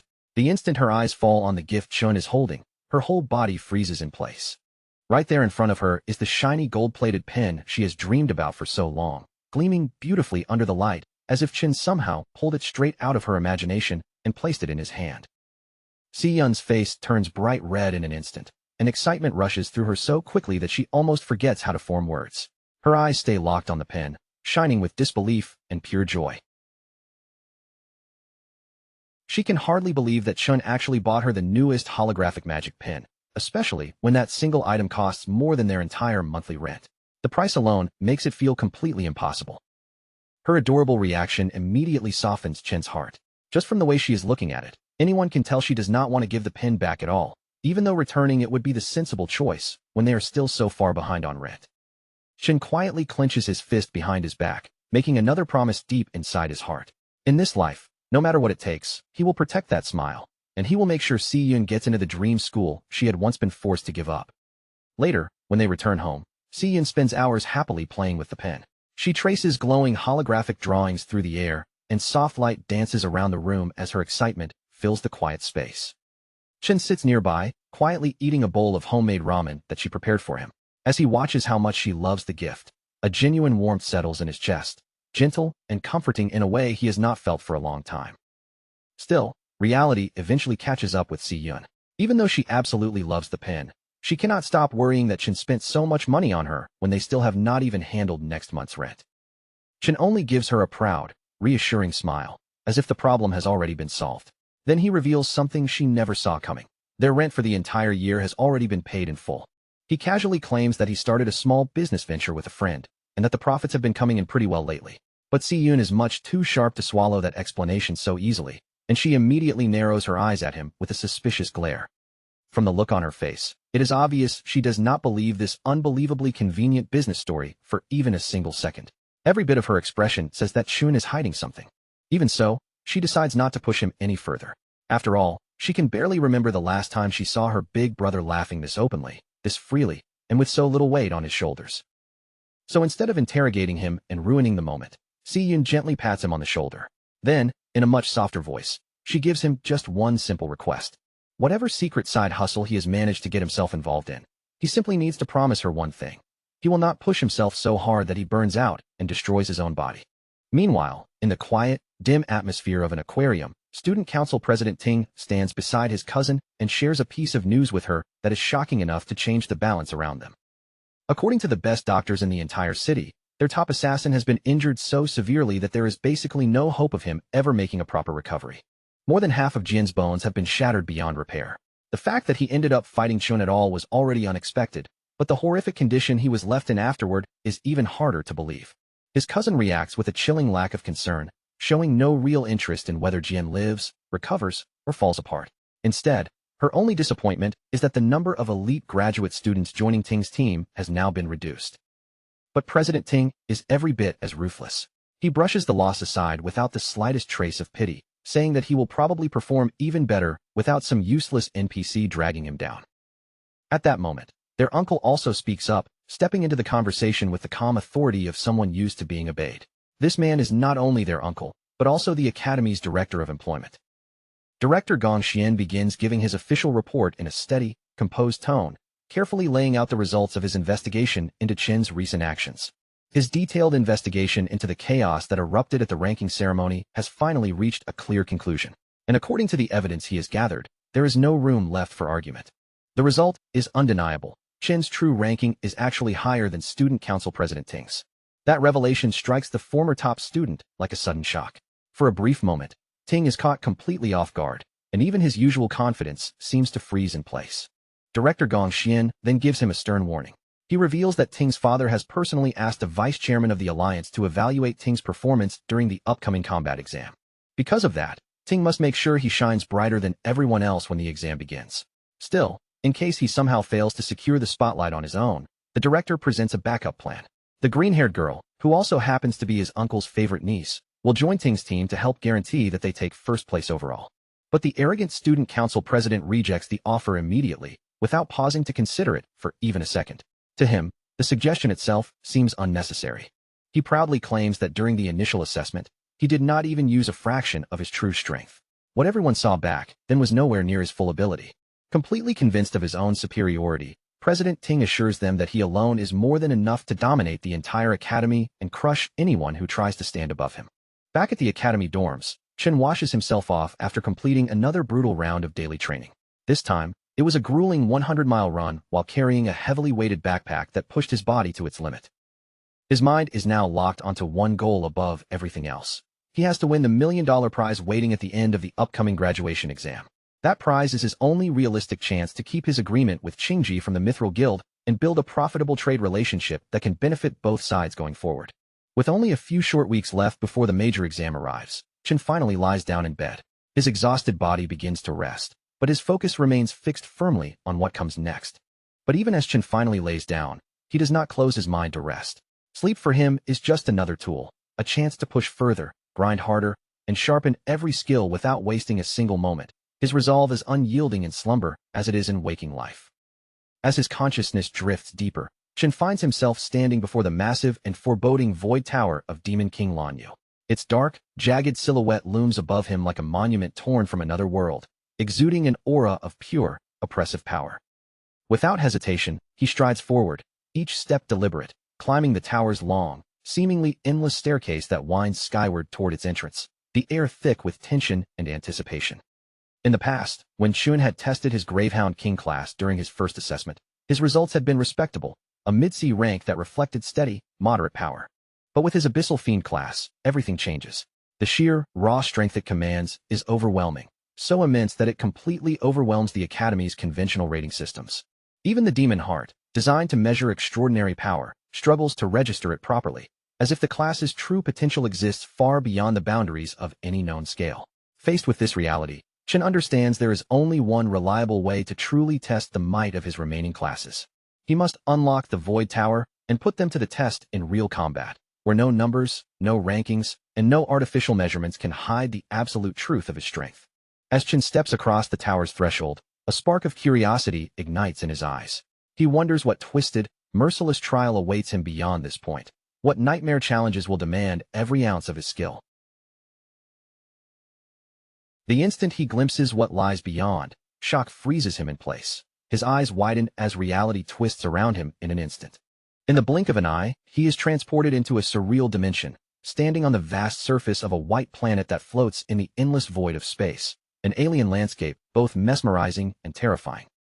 The moment he attempts his first step, his body collapses under the crushing pressure. He drops to one knee, straining to keep from being completely flattened by the unrelenting weight pressing down into his very bones. This place is known as the Fallen Star Wastes, a realm where gravity crushes at 10 times the force of Earth, making every movement an ordeal, every breath a test of endurance. When Chen glances back, the tower's entrance has vanished, leaving him trapped. He immediately understands. The only way to reopen it is to defeat the boss ahead, and he must adapt quickly before any lurking monsters seize the opportunity to ambush him. No time is given to adjust. A phantom lion prowls nearby, eyes gleaming, moving with predatory intent. It has no intention of letting him prepare. With danger closing in and no options left, Chen instantly shifts into his lightning class, his reflexes firing in perfect synchronization with the threat. The phantom lion lunges with terrifying speed, a blur of claws and fangs, but Chen slips just in time, driving his blade straight into the creature's shoulder. The beast roars, a thunderous sound of fury and pain, but Chen quickly realizes the strike barely scratches its strength. The vital points were missed, the attack insufficient. Under this oppressive gravity, even his normally precise attacks are sluggish and clumsy, his movements heavy and awkward. Every strike feels slowed, every dodge strained. Before he can recover, the phantom lion forces him to the ground with ease, pinning him, jaws snapping dangerously close, intent on tearing him apart. The moment delivers a painful truth. These monsters have already adapted perfectly to the extreme gravity, while Chun is still struggling just to move without faltering. Chun endures the bite briefly, feeling his arm jar under the teeth, long enough to make a critical decision. He switches into his Abyssal Fiend class. The instant the transformation completes, an entirely different surge of power floods his body, reshaping his strength and resilience in ways perfectly suited to the brutal environment. By sacrificing some of his speed, he gains immense raw power and stamina, exactly what is needed for relentless, close-range combat under this oppressive pressure. The shift is immediate. Chun seizes control of the battle, slamming the Phantom Lion down with enough force to flip the momentum entirely, asserting dominance over the encounter. Rakshasa's gravity manipulation proves devastatingly effective here. On a planet already 10 times heavier than Earth, adding a threefold multiplier to each strike turns every blow into a weapon of crushing destruction. The lion roars, thrashing beneath him, but Chun is merciless, driving it down into the surface until it struggles in vain, its strength overwhelmed. When the fight finally ends, Chun collapses, sprawling across the floor, gasping for air beneath the crushing force of the planet, every breath a struggle against the immense weight. Then, just as he begins to recover, Gluttony rewards his survival with a level-up notification, a small but vital acknowledgement for enduring the ordeal. Through this, Chun begins to grasp an important fact. Every class he possesses carries its own star rating. These stars indicate the magnitude of stat boosts he receives whenever switching into that class. Currently, Purgatory Rakshasa holds the highest rating among all his options. Yet, even with such an advantage, he had to fight tooth and nail just to survive against a single B-rank Phantom Lion. The realization hits him hard. He is still far from unlocking the full potential of his SSS rank talent. Adding to the frustration, he notices that Gluttony does not even offer him the chance to absorb the defeated lion, a crucial missed opportunity. With the exit still absent, Chun understands the truth. This creature was never the floor boss, only a preliminary threat. Then, without warning, a massive, foreboding door swings open behind him. From the darkness beyond, dozens of glowing eyes emerge, each one fixed on him, unblinking and ominous. Reality crashes down with full force. The struggle against one Phantom Lion is nothing compared to the relentless nightmare that is about to unfold. Countless B-rank monsters surge out from the doorway, a tidal wave of fangs, claws, and fury, closing in from every direction as they descend upon him. Only now does Chun truly understand Rakshasa's warning. The tower is a merciless gauntlet, each step forward soaked in pain, suffering, and relentless challenge. The demon had warned him. Only by enduring this endless onslaught could he adapt, survive, and grow stronger.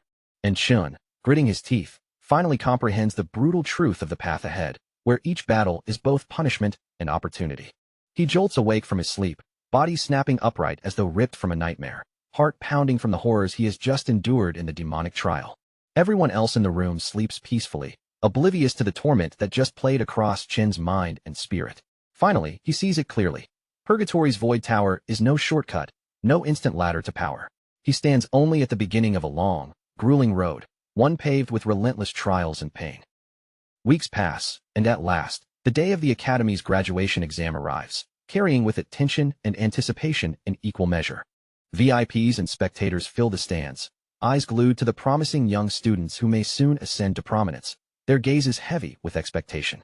Before the exam commences, a new rule is declared. Each team must include at least one student who has achieved a high E rank, ensuring balance and opportunity. Then, another announcement follows. From this point forward, all students will have visibility into each other's ranks, removing uncertainty from their team selections. With everyone's strength now transparent, students can make strategic decisions, quickly judging who is worth recruiting and forming their teams accordingly. The student rankings are laid out in perfect order, starting from the top with the highest-ranked students and cascading all the way down to the very bottom, where the weakest names cling to the list. Each name seems to scream its place in the hierarchy, a visual reminder of power, skill, and reputation. But as Ma Long's eyes scan over the board, his expression shifts almost instantly. Something doesn't add up. A detail jumps out at him, nagging and impossible to ignore, like a single thread threatening to unravel the entire display. Chun feels the same confusion. When his gaze finally lands on his own name, shock strikes him cold. It sits at the very bottom of the list, as if every previous accomplishment, every hard-earned point, had been erased from memory entirely. In an instant, all eyes turn toward him. Whispers ripple through the room, disbelief painted across every student's face. How could a high-grade awakener, a name known and respected, appear in the lowest position as though he were a complete novice. Jealous students seize the moment immediately. Quiet murmurs grow into pointed whispers, mocking him, convincing themselves that his original ranking was nothing more than a fluke, a clerical mistake in the testing system. Even so, no amount of gossip or ridicule can completely erase the truth. Deep down, they all know Chen's skill is undeniable. If he were on their team, their final results would skyrocket beyond imagination. Student Council President Ting remains silent as the whispers swell around him. The students chatter about the supposed fool who, at this very moment, must be regretting having turned down the president's invitation to join his team. Yet the real mastermind behind this subtle sabotage is none other than President Ting's own uncle, Gong Xian, pulling strings from behind the scenes with calculated precision. Gong Xian had already anticipated every move. If Chen's name ended up at the bottom, no student would dare approach him. And without even qualifying, he would be barred from ever challenging the president's team, effectively neutralizing a threat before it could manifest. Only a few hours earlier, the classroom had been practically crawling with students swarming around President Ting, begging, pleading, and offering flattery just for a chance to join his team. They showered him with praise, each trying a different angle of charm, but Ting shut them down coldly, leaving no room for negotiation. Only one spot remained, and it was already reserved in his mind. Now, back in the present, nearly every other student has already secured a team, leaving only the weakest dorm standing alone, abandoned, with no one willing to join their ranks. Ma Long explains grimly that they had tried asking everyone, yet each attempt ended in rejection. No one would step forward to join their group. At present, only 4 members remain in the dorm team, falling short of the minimum requirement to participate in the graduation test, their opportunity slipping away by the second. He complains bitterly about the timing, how suspicious it all seems. Chen's ranking suddenly plummeted to the lowest position, rendering him apparently unqualified at the precise moment the team needed him most. With rules now mandating that each group include at least one high-level E-rank student, the targeting of their dorm feels deliberate, almost personal. This is no ordinary school event. The graduation test is the pinnacle stage where talent is proven and attention from powerful guilds can make or break a student's future. For the final test, team size determines the number of monsters a group faces. But having more members does not automatically translate into advantage. It's strategy, not sheer numbers, that matters. That explains why no one wants to risk joining weaker students. To the rest, these recruits would increase danger while dragging down the team's overall performance. To make matters worse, the 3 lowest-ranked students all hail from the same dorm, isolating Chen's group completely from any external support. At that moment, another student calls out to Zhua, hinting that their own team is missing only one final member.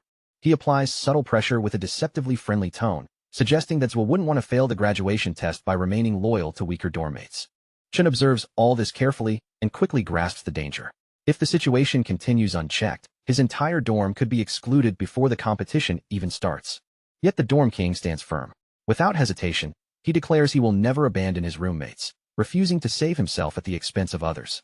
The other group storms off in anger after being rejected, but Zhua's parting words carry a warning. Never look down on others so easily.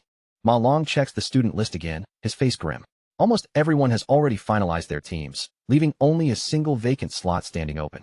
Their group needs only one more person to qualify, yet no matter where they turn, no one is willing to take that spot, the dorm's fate hanging by a thread.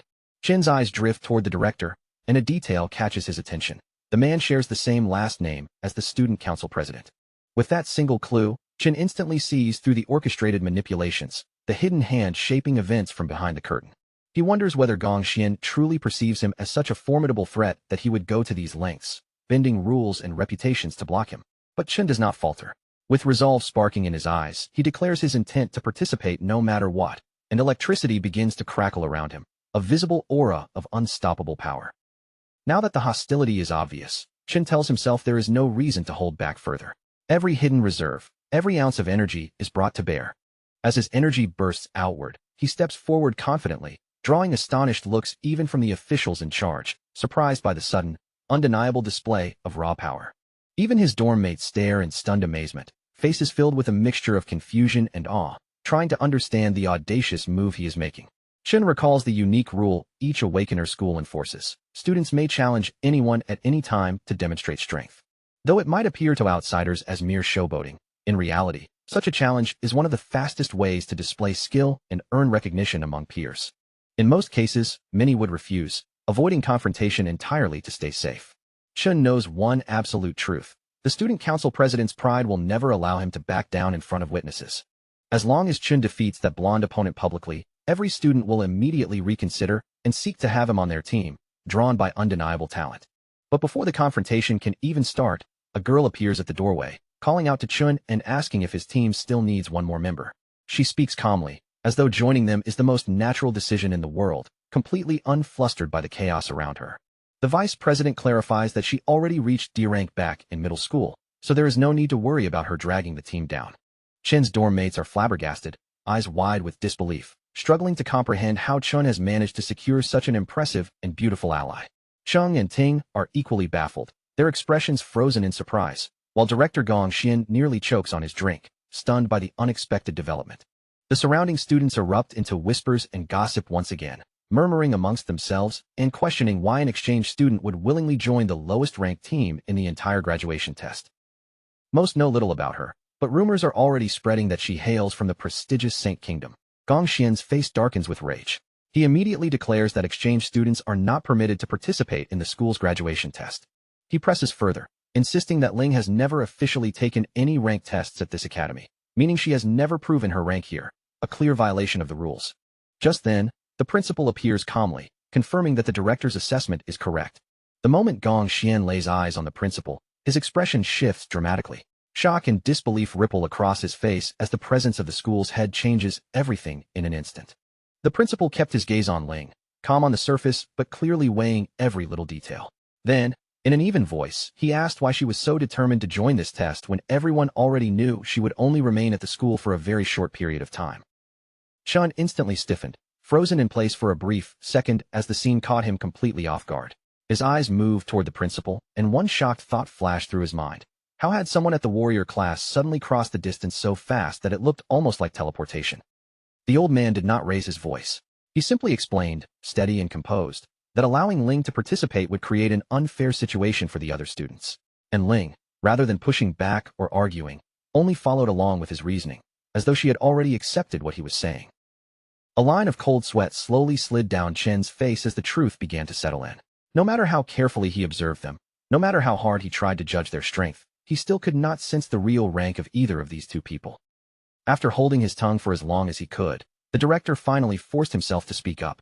Gathering his courage, he stepped forward and supported the principal's decision, saying that a school could never function properly if it started ignoring the rules it had created. But just when the atmosphere seemed firm, the principal's voice suddenly softened. He began to explain that the school's true purpose was not merely to enforce regulations, but to provide awakeners with a place where they could study, grow stronger, improve themselves, and one day achieve something worthwhile with their lives. He went on, reminding everyone that although the graduation test had always been seen as an old-school tradition, it was far more than just a formal event. For many students, this test was one of the most important turning points they would ever face. Then the principal posed a question that made the room grow heavier. If a student was suddenly denied the right to participate just because the rules had been changed, then how could the school ever compensate that student for losing such an important opportunity? The director's confidence immediately began to shake. Sweat gathered across his forehead and ran down in thick beads as panic crept into his expression, and he could not stop wondering whether his small scheme had finally been exposed. His thoughts spun faster and faster as he stared at the principal. Deep down, he silently questioned whether all this invisible pressure was actually being directed at him because of Chun. After quickly weighing the situation in his mind, the director realized that if he kept forcing the issue, he would only invite even more trouble onto himself. So instead of pushing further, he decided it was smarter to retreat for the moment. He tried to calm himself by thinking that the strongest students had already gathered into their own team anyway. Because of that, no matter how the rules were adjusted now, they should still be able to dominate the test without any real difficulty. The director lowered his head slightly toward the principal and apologized in front of everyone. He admitted that they had not thought things through properly, especially when it came to how this system might stop certain students from getting a fair chance to develop. Then he lifted his voice so the entire room could hear him clearly. In order to maintain fairness in the graduation test, he announced that even lower-ranked teams, as well as groups with fewer than 5 members, would now be permitted to take part. With that announcement, the 4 dorm mates finally received the chance they had been fighting for. Their expressions brightened all at once, and they could barely hide their excitement as they celebrated the fact that their team had truly earned a place in the graduation test. Sitting toward the back, the principal quietly shifted his eyes toward Ling. With a casual tone, He remarked that she seemed to be showing just a little too much interest in Chun. On one side of the test stood the student council president, surrounded by a lineup packed with the school's strongest players. On the other side, Chun stood with the 3 students everyone else had already written off as the weakest. That sharp contrast only made the old man even more intrigued. He found himself wondering which Devil's Cave these 2 completely different teams would choose, and just how many points each of them could actually earn by the end. Not long after that, the official stepped forward and addressed the room. He announced that all team captains could now begin selecting the Devil's Cave their team would enter for the graduation test. Almost the instant the announcement finished, a sharp ding rang out from his tablet. The sudden sound made him pause in surprise, because one of the captains had already made their selection and locked it in. The second everyone saw which Devil's Cave Chun had chosen, the whole room seemed to freeze in disbelief. Then, a wave of shocked voices burst out from every direction, filling the classroom with confusion and alarm. Even Chin's own dorm mates panicked right on the spot. They hurried toward him and urged him to change his choice immediately, asking if he actually understood the meaning of the option he had just selected. But Chin gave them no answer. He remained silent, his eyes locked on the screen in front of him, looking as if his decision had already been settled long before anyone else could react. In the graduation test, every student team would enter one of the Devil's Caves, fight against the monsters waiting inside, and collect points according to the enemies they managed to defeat. If a team managed to defeat monster lords, they would receive additional points on top of their normal score. And if they cleared the dungeon quickly, they would also gain a separate bonus based on their completion speed. After all of that was calculated, the dungeon's difficulty level would then determine the final multiplier applied to the team's total score, making the choice of cave incredibly important. An F-rank dungeon could provide a maximum score of 75 points. But if a team challenged an E-rank dungeon, the highest possible score would rise to 100 points. The team that finished with the highest final score would draw the attention of the Imperial Guild. And beyond that, the single student with the best individual performance would be awarded a prize of 1 million yuan. Inside the selection room, the students started whispering and talking among themselves. They mentioned that the highest score ever recorded in the test was 90 points, a legendary result set by the current leader of the Imperial Guild. They also understood that even clearing an E-rank dungeon normally required at least 3 dependable D-rank fighters. Because of that, many of them believed Ting's team had a real chance to break that historic record this year. Just as the discussion around the room became louder and louder, the display suddenly let out another clear ding. The sound immediately announced to everyone that someone had already chosen a Devil's Cave. One student stared up at the screen with wide eyes, barely able to believe what he was seeing. Chen had not picked a safe option at all. He had actually selected a D-rank dungeon. Throughout the entire history of the graduation test, no team had ever successfully cleared a D-rank dungeon. So the moment everyone saw Chen's choice, they immediately wondered if he had simply pressed the wrong button by mistake. Long turned toward Chun and asked him bluntly whether he had hit his head. Meanwhile, the dorm king nearly lost control in front of the screen, staring at the selection like he could not accept what his own eyes were showing him. The nerd quickly stepped in and tried to reason with Chun, clearly hoping he could still talk him out of this insane choice. But Chun only answered calmly, revealing that he had considered this decision for a long time before finally making it. Before the room had any chance to calm down, the system rang out with another sharp ding. This time, the student council president had also selected the D-rank cave. Ting's teammates showed no hesitation whatsoever. The moment their leader made his decision, they accepted it right away, locking in their selection and officially securing their team's qualification for the test. The classroom exploded with noise after the announcement, students shouting and reacting from every corner of the room. Yet Ting's group kept their composure, trying to look calm and untouched by the chaos, as if this result was only to be expected. A blonde goth girl shifted her gaze toward Chun and mocked him with a sharp expression. In her eyes, he was not truly fearless at all. He was only acting bold because he wanted everyone in the room to look at him. A bald student quickly joined in as well, sneering that Chen's weak teammates would never agree to follow him into such a reckless challenge. According to him, Chen's team would collapse before the graduation test even had a chance to begin. Long, however, did not laugh along with the others. He kept watching Chen's face closely, studying his expression, and the longer he looked, the clearer it became that Chen was not joking in the slightest. He could not stop himself from wondering when his friend had become so bold. Somehow, without Long fully noticing it, Chen seemed to have changed far more than he had realized. After hesitating for only a short moment, the nerd finally settled his own thoughts. He reached out, pressed the confirm button, and chose to place his trust in his friend's decision. Yeo followed immediately after him. He hit the green button as well, thinking that since things had already reached this point, there was nothing left for him to lose anyway. When the dorm king saw that the others had already made their choices before him, irritation showed across his face. With a frustrated look, he finally pressed the button too, refusing to be the only one left behind. And just like that, with all 4 members confirming the same selection, the system officially recognized their team and granted them qualification for the graduation test. Chen turned his attention to his dorm mates and apologized to them sincerely. He admitted that the reason he chose this dungeon was because he wanted to become the top scorer. He understood very clearly that he was pulling them into his own dream and making them share the risk with him. Even so, his voice remained firm as he reassured them that they would climb all the way to the top together.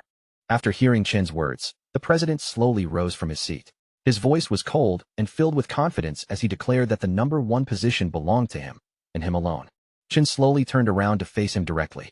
Without lowering his gaze or stepping back, he met the president's challenge head-on. Ting's face instantly sharpened, his calm expression giving way to a fierce pressure that rolled out from him and seemed to weigh down the entire room. With overwhelming confidence in his voice, he made it clear that inside this school, there was room for only 1 student to stand at the very top. Ling stood toward the back, watching him closely, and surprise flickered clearly through her eyes. In all the time she had known Ting, this was the first time she had ever seen him expose such intense emotion so openly in front of everyone. And with that single moment, the tension that had been building between them could no longer be covered up or ignored. Chen and Ting's rivalry had finally surfaced in front of the entire room, making it impossible for anyone to pretend they had not seen it. The principal looked at these fearless students and felt a quiet sense of pride rising in his chest. But Ling could not feel that same ease, because Chun had chosen a D-rank cave, a terrifying place so dangerous that even a C-rank fighter would have a hard time clearing it alone. Of course, everyone knew the reward for clearing a D-rank cave was enormous. A team could earn as many as 150 points from it, but behind that tempting score was a level of danger that no one could afford to underestimate. And what made the situation look even worse was Chen's team itself. His teammates were not exactly the kind of fighters people expected to send into a challenge like that, which made his decision seem even more reckless to everyone watching from the outside. The principal also pointed out that there was only 1 month left before the test officially began. With so little time remaining, it would be nearly impossible for Chen's team to grow strong enough to handle a dungeon of that level. Even so, despite understanding better than anyone how small their chances really were, the old man still chose to hold on to a quiet hope. Somewhere deep down, he wanted to believe they might somehow survive the odds and pull through. 2 weeks later, the scene had shifted to the training grounds, and the atmosphere was completely different. Everyone was collapsed across the floor, panting heavily, their limbs trembling from exhaustion as if their bodies had been pushed far beyond what they could endure. Long lay there on the ground, drained and frustrated, unable to hold back his complaint any longer. He asked why they had to suffer through this brutal physical training when the other students were comfortably improving themselves through simulation training instead. Chen had been dragging them through one exhausting drill after another without letting up. Their bodies had been pushed non-stop, and after so much pain and fatigue, frustration was naturally starting to build inside every one of them. But Chen stayed calm, as if he had expected their complaints from the beginning. He explained that for what they were about to face, simulation training was practically useless and would not prepare them for the real danger ahead. He told them that when someone stepped into a devil's cave for the very first time, fear would hit harder than they could imagine. The shock could wipe their thoughts clean, and once their mind went blank, only instinct would be able to keep them alive. That was the reason he kept forcing them through physical training. Their bodies had to become stronger, faster, and more responsive, so that when terror closed in on them, they could still move and react before fear swallowed them completely. In truth, the best kind of preparation would have been to enter a real dungeon and build actual battle experience. But for ordinary students like them, getting that kind of opportunity was so far out of reach that it might as well have been a dream. Only the elite students were ever given chances like that. It was as though real combat experience was treated like a privilege reserved only for those who were already standing far above everyone else. And the unfairness did not end there. Those elites worked hard to keep ordinary people from ever catching up, carefully preserving the gap between them so they could remain at the top without being seriously challenged. They had access to better training resources, real dungeon opportunities, and powerful support systems that regular people could chase for their entire lives and still never manage to touch. After hearing all of that, the dorm king frowned, his expression tightening with frustration. He asked the most obvious question. If the entire system was already stacked against them from the start, then what were ordinary people even supposed to do? Chen answered by finally laying out the real goal behind everything he was doing. If they could enter the Imperial Guild, then they would gain the influence, strength, and position needed to begin changing the entire system from the inside. And at this moment, the graduation test was their only true opening. It was the one chance placed in front of them, the one path that could let them break through the wall of elites and stand above the people who had always looked down on them.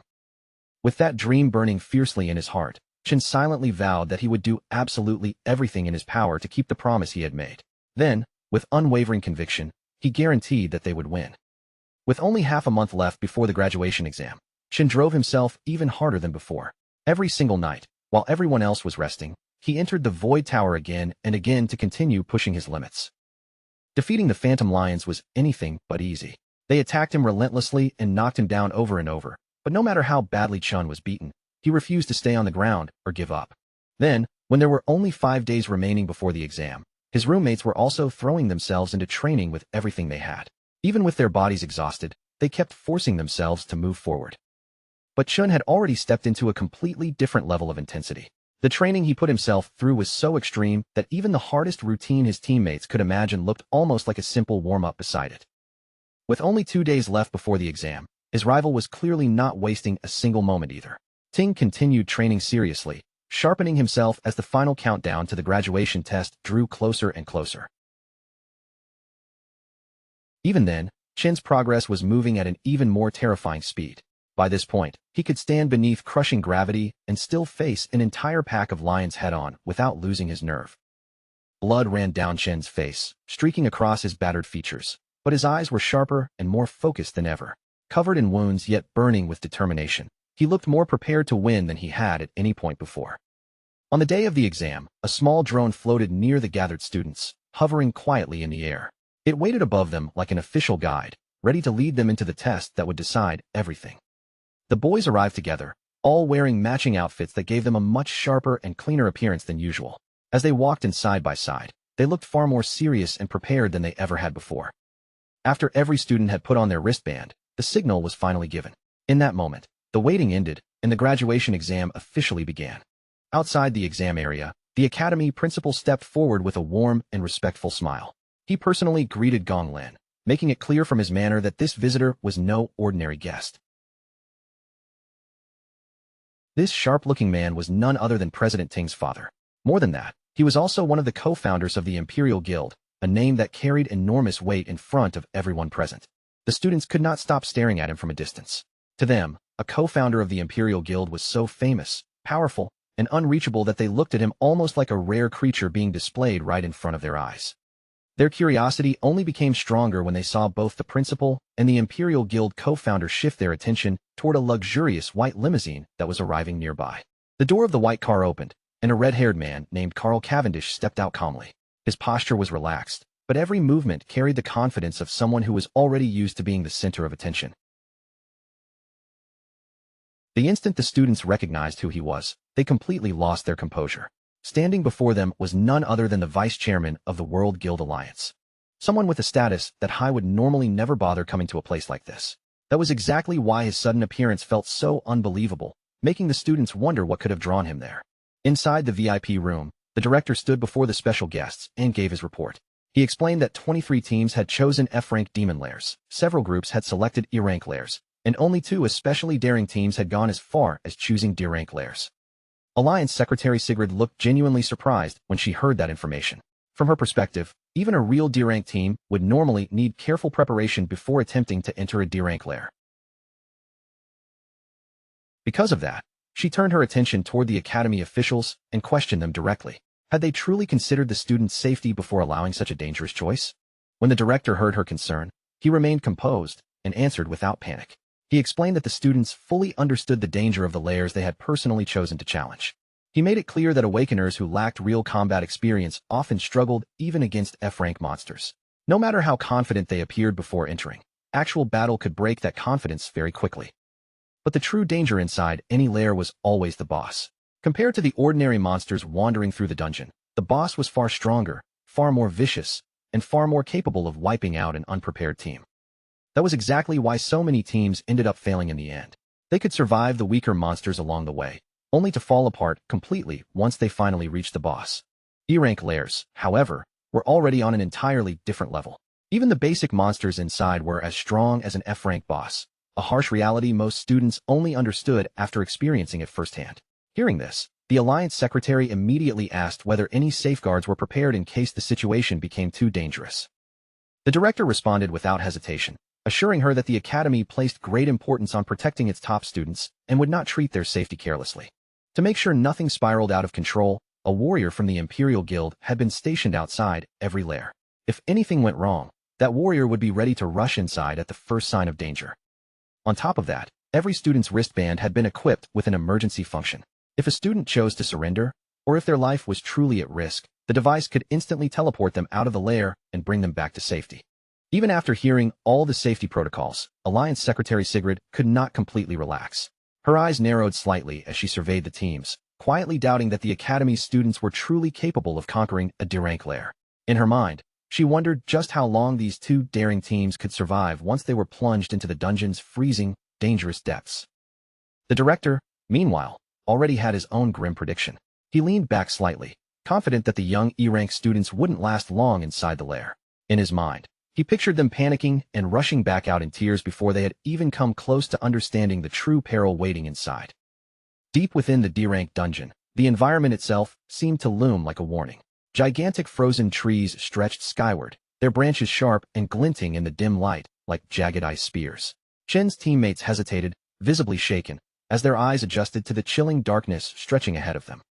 And the monsters lurking in the shadows only heightened their fear. These nightmarish creatures were an unsettling hybrid of bats and monkeys, their twisted limbs and unnatural shapes sending shivers down the spine of anyone unfortunate enough to look at them too long. Chen immediately called out, his voice sharp and controlled. He warned the others to stay alert, explaining that these monsters could strike in the blink of an eye, and even a single lapse in attention could result in serious injury, or worse. Hardly had the words left his mouth when a swarm of ghost monkey bats dropped from above. They sliced through the frigid air with terrifying speed, diving directly at the group like a sudden, living hailstorm. To everyone's astonishment, the boys somehow managed to evade the attacks. Their dodges were frantic and far from graceful, but they moved just enough to avoid the claws and fangs of the lightning-fast creatures. For a brief moment, a sense of relief washed over them. Just realizing they had survived an encounter with a D-rank monster gave them a thrill, but that fleeting victory was immediately overshadowed by an even more incredible sight. Chen stood calmly in the center of the battlefield, a sword crackling with lightning in his hand. Around his feet, the bodies of dead monsters littered the ground, evidence of his unflinching efficiency.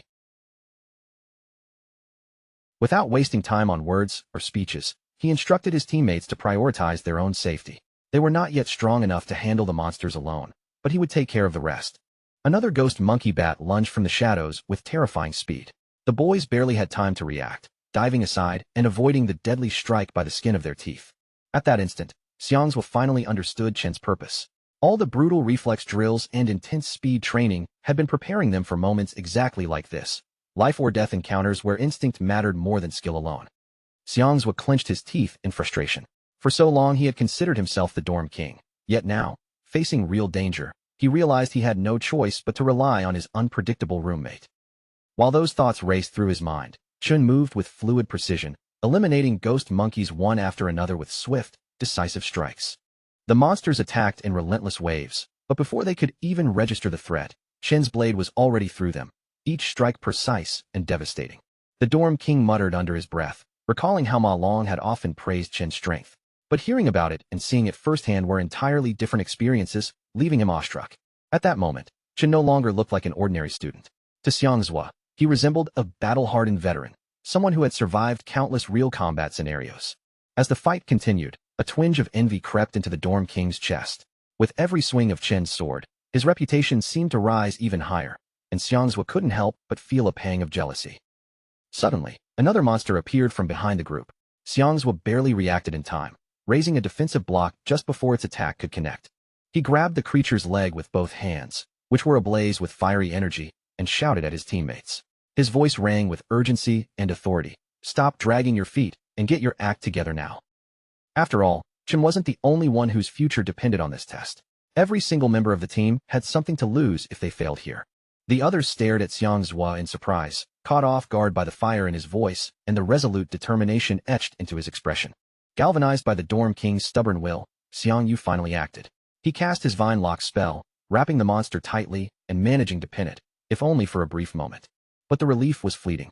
The creature ripped free almost immediately and, with a sudden kick, sent Xiangyu flying before he could react. Long jumped in with his frostbite breeze spell, the icy wind slowing the monster slightly. Yet it was clear that alone, none of them could manage it. They needed to combine their efforts to gain any control.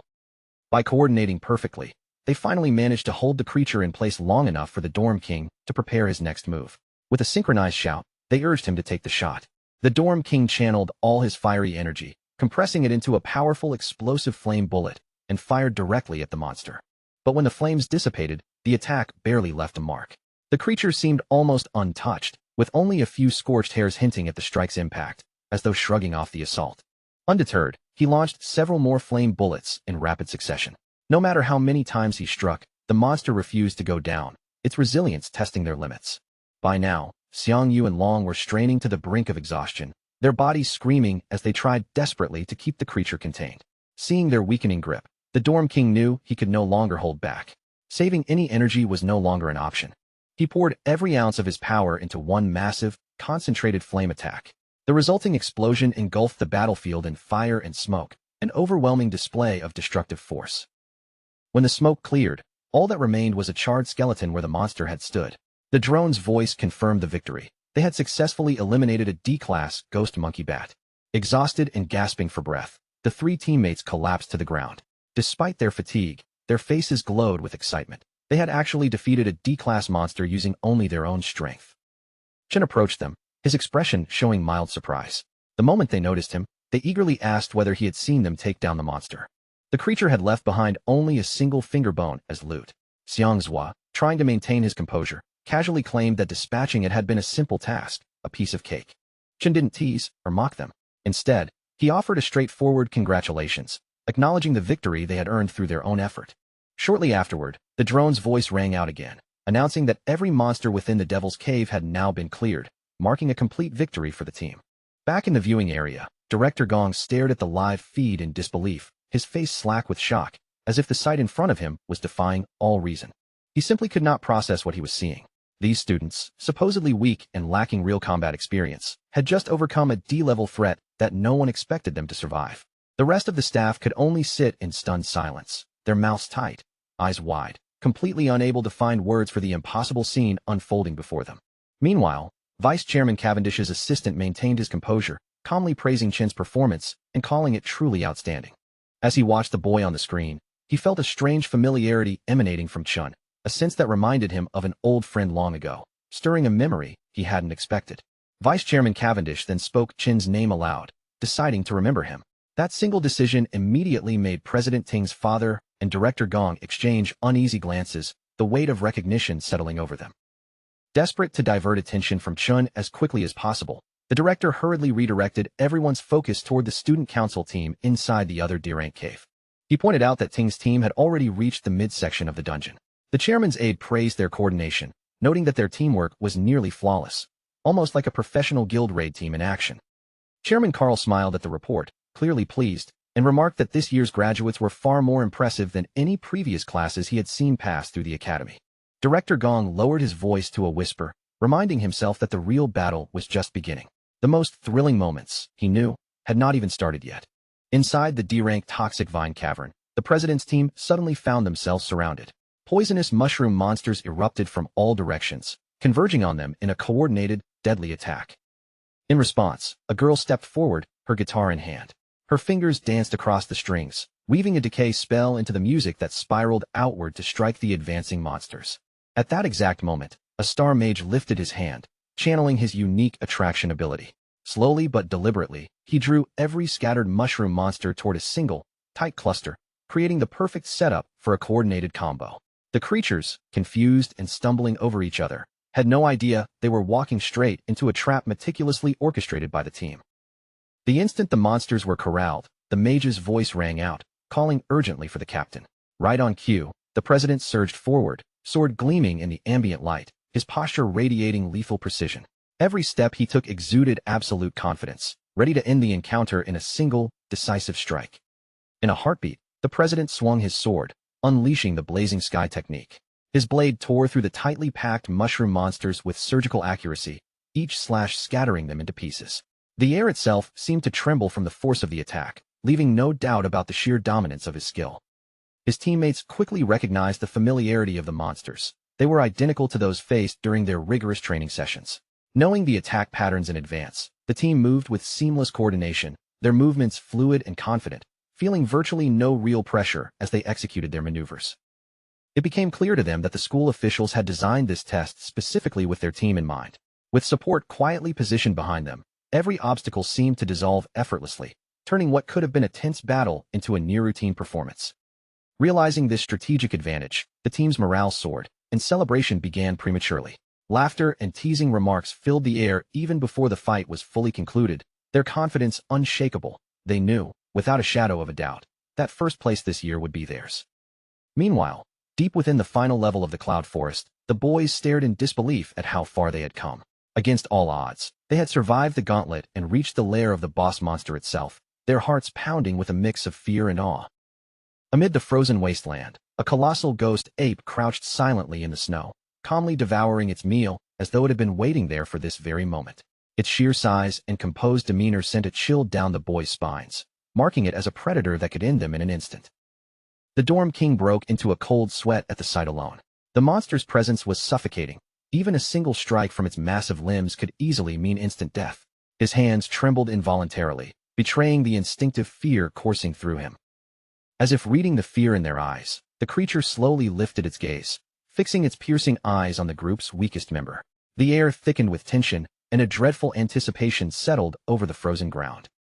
Ma Long's scream tore through the cold air, a pure, unbridled terror that immediately provoked the beast into action. The creature responded to his panic, lunging forward with a terrifying, earth-shaking leap. The giant ape hurtled through the air, its massive frame slicing through the cold wind as it closed in on them. Every instinct screamed to flee, and the boys scattered in a desperate scramble, their feet barely finding purchase on the icy ground. They sprinted with all the strength they could muster, desperate to put as much distance between themselves and the beast as possible. Snow and ice sprayed behind them, marking their frantic retreat across the barren wasteland. Chun, however, did something completely unexpected. With unshakable resolve, he charged straight at the monster, moving with a speed and confidence that defied reason. There was no hesitation in his eyes, only the determination to confront the beast head-on. He launched himself at the ape's face with a brutal, bone-shaking kick, following it immediately with a relentless flurry of punches. Each strike lifted the massive creature into the air, slamming it repeatedly, as Chin's ferocity left no room for recovery. Before the monster could regain its footing, Chin ended the battle with shocking finality. His strikes shredded the creature's body apart, tearing it into pieces with a feral intensity that left the forest echoing with the remnants of its destruction. Witnessing this savage display left the boys frozen, their minds struggling to process the sheer brutality and overwhelming strength they had just seen. Shock and awe gripped them simultaneously, rendering them unable to speak. Even after annihilating the beast, Chin's expression remained unsatisfied. His annoyance was palpable. These D-rank monsters provided barely any experience points, and the trivial gains felt almost insulting to his capabilities. The loot they dropped was equally underwhelming, leaving Chin's frustration mirrored in the meager rewards strewn across the snow. Every collected item seemed almost comically insufficient for the effort exerted. Suddenly, the excited shouts of his teammates pierced the tension. They had discovered giant mana stones hidden nearby, their voices tinged with awe and triumph. It turned out the ghost ape had concealed the glowing stones inside a hollow tree trunk, as if guarding a secret treasure meant for those bold enough to claim it. His friends stared at the radiant crystals in disbelief, their hands reaching instinctively to grasp the unexpected bounty. Greed and wonder danced in their eyes, unable to resist the allure of the loot. Chin shouted for them to stop, his voice sharp with authority, but it was too late. In an instant, a blinding flash erupted from the hollow trunk, illuminating the entire area with a stark, icy brilliance. Within seconds, the freezing energy spread like wildfire, encasing everything in a thick, solid layer of ice. The landscape transformed into a crystalline prison, trapping every living being within its frozen grasp. Chun, Xiangyu, Xiangzhua, the Dorm King, and even the hovering camera drones were immobilized, frozen solid before they could even react to the sudden, brutal trap. High above, in the VIP viewing room, the live feed sputtered and died, leaving the screen blank and the spectators in stunned silence. The director's lips curved into a faint, sinister smile. This was exactly the outcome he had anticipated. He knew that high-rank monsters often employed cunning traps, and Shin's rookie team had predictably fallen right into it. Vice Chairman Cavendish's face clouded with concern as he realized the students were in peril. The director feigned regret, claiming they had no choice but to immediately extract the team from danger. But the principal stood firm, refusing to intervene. He reasoned that their wristbands would automatically activate if their health fell too low, and since no team member had surrendered, there was no immediate threat. He emphasized that the decision to retreat or persevere belonged to the students themselves, not the adults observing from a safe distance. Back in the icy dungeon, Ma Long trembled violently, each breath visible in the frigid air, his entire body shaking as frost formed around him. Remarkably, he was the only one in the group to avoid complete immobilization. This was due to his character class, which naturally endowed him with strong resistance to ice magic, allowing him to survive the trap that ensnared everyone else. A chilling laugh echoed across the frozen landscape, and Ma Long looked up to see a skeletal ice monster staring directly at him, its eyes devoid of mercy. He immediately recognized it as the Lord of the Lair, a terrifying creature documented in the Monster Compendium. From his recollection, it was a cloud mage capable of commanding both offense and defense by effortlessly manipulating ice and snow to deadly effect. Its name rang ominously in his mind. The Bone King of Remains, notorious for savoring the slow, deliberate torture of its prey before delivering the final, fatal blow. Realizing the ice blast was merely a trap, Ma Long turned on his heels and sprinted without hesitation. There was no way he could defeat a C-class Lord Monster on his own. He charged toward Chun, determined to free him, but an icy projectile shot forward, piercing straight through his leg and halting his desperate advance. The Bone King laughed cruelly at his suffering, while Ma Long's wristband instantly triggered a warning that his leg had been critically impaled. The device offered him the option to abandon the exam, but even through the searing pain, Ma Long refused to yield. Instead, he pressed on, striving to thaw Chen's frozen body, knowing that losing their strongest fighter would erase their only real advantage. Before he could complete the rescue, another ice shard tore through the air, embedding itself in his arm and halting his efforts with brutal precision. The Bone King reveled in Ma Long's torment, while the bracelet issued another urgent alert, reporting severe injury. It detected the arm wound and an elevated heart rate, once again presenting him with the option to quit the trial. But Ma Long's mind drifted to his past hardships. Every time life became challenging, he had fled, only to fall further behind. He recalled the bullying, mockery, and neglect he endured. He and his friends had fought too hard to reach this moment, and surrender now would render it all meaningless. Seeing this as his final chance to seize control of his fate, Ma Long summoned every ounce of strength, forcing his trembling body to rise through the pain, and finally succeeded in freeing Chun from the ice. The weight of the moment hung heavy in the air as Chun emerged, gasping but free, the frozen battlefield around them a testament to both their peril and unyielding determination. He plants his feet firmly into the frozen ground, standing tall and unwavering despite the Bone King unleashing a merciless hail of icy spikes. Each jagged shard tears through the air with deadly intent, slicing a cold wind directly toward him, yet he remains resolute, his gaze locked on the threat ahead. As the barrage is about to descend upon him, Long summons a powerful, guttural roar, a sound that shakes the very air. In that same heartbeat, Chen's eyelids snap open, piercing through the tension like a sudden flash of lightning across the frozen battlefield. The thick ice encasing him shatters violently, scattering frozen fragments in every direction. Without a moment's hesitation, Chun lunges forward with blinding speed, scooping Long up and whisking him out of danger in one seamless, lightning-fast motion that leaves no room for error. The escape is so sudden and precise that even the Bone King is caught entirely off guard, its deadly attack missing the mark entirely, crashing uselessly into the snow behind them. Long stares at Chun, disbelief etched across his face. His mind races as he realizes the truth. Chun had freed himself from the icy prison entirely on his own, relying on nothing or no one else. Chun glances at Long with a subtle nod, acknowledging his earlier attempt to help, before his expression hardens with focused concern.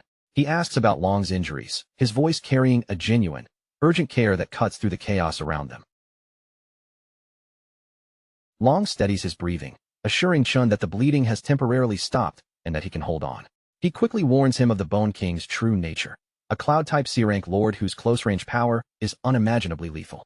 Any lapse, he warns, could mean there is no second chance for survival.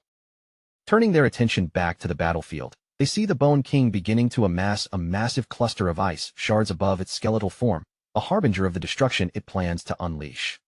Long's eyes widen in horror as he realizes the sheer magnitude of what's coming. This isn't ordinary ice magic, it's an enormous frozen bomb, poised to obliterate anything in its path.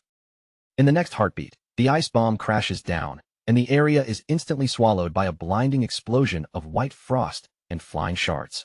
The world seems to collapse into a frozen chaos, with snow and ice whipping violently through the air. The Bone King lets out a triumphant laugh, certain of its victory. But the sound abruptly cuts off when it sees both boys still standing, unharmed, their defiance mocking its power. Shin has already shifted into the Doomflame King class, activating his Cloud Warrior Frostbody.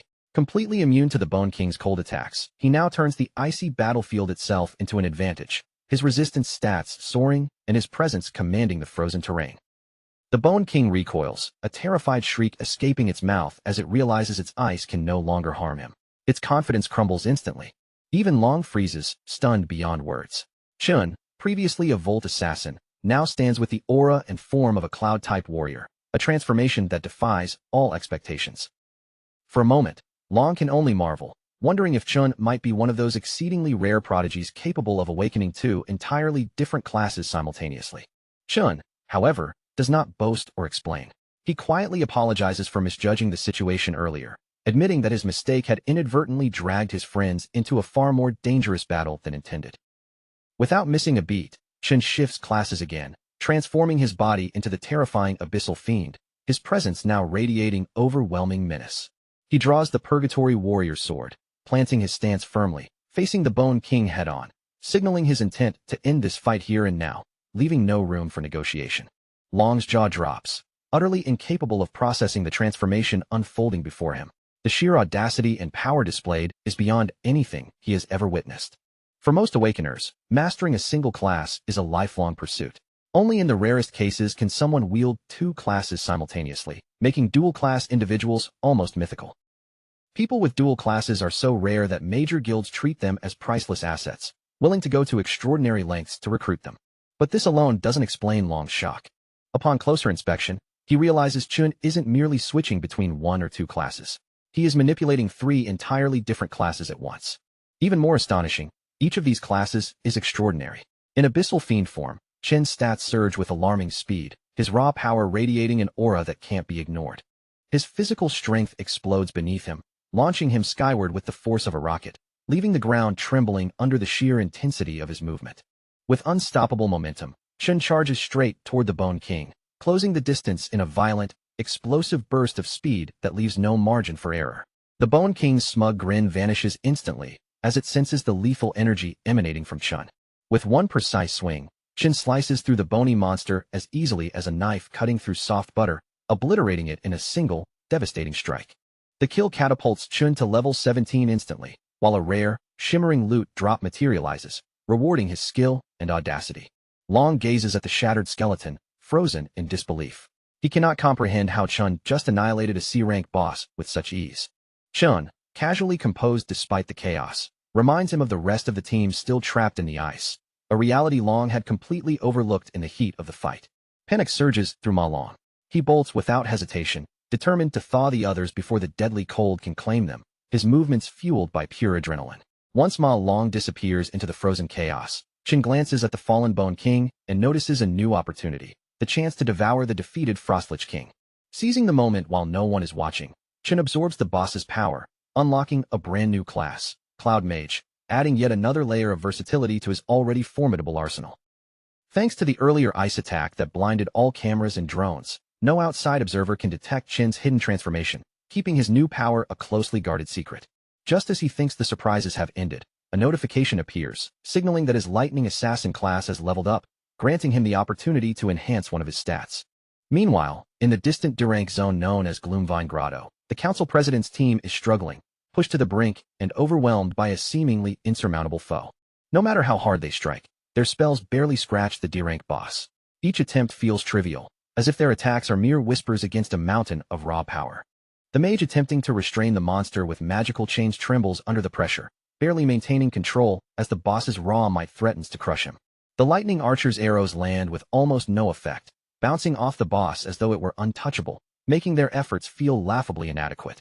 The beast swats them aside effortlessly, tossing their bodies like toys, each strike a reminder of their utter vulnerability.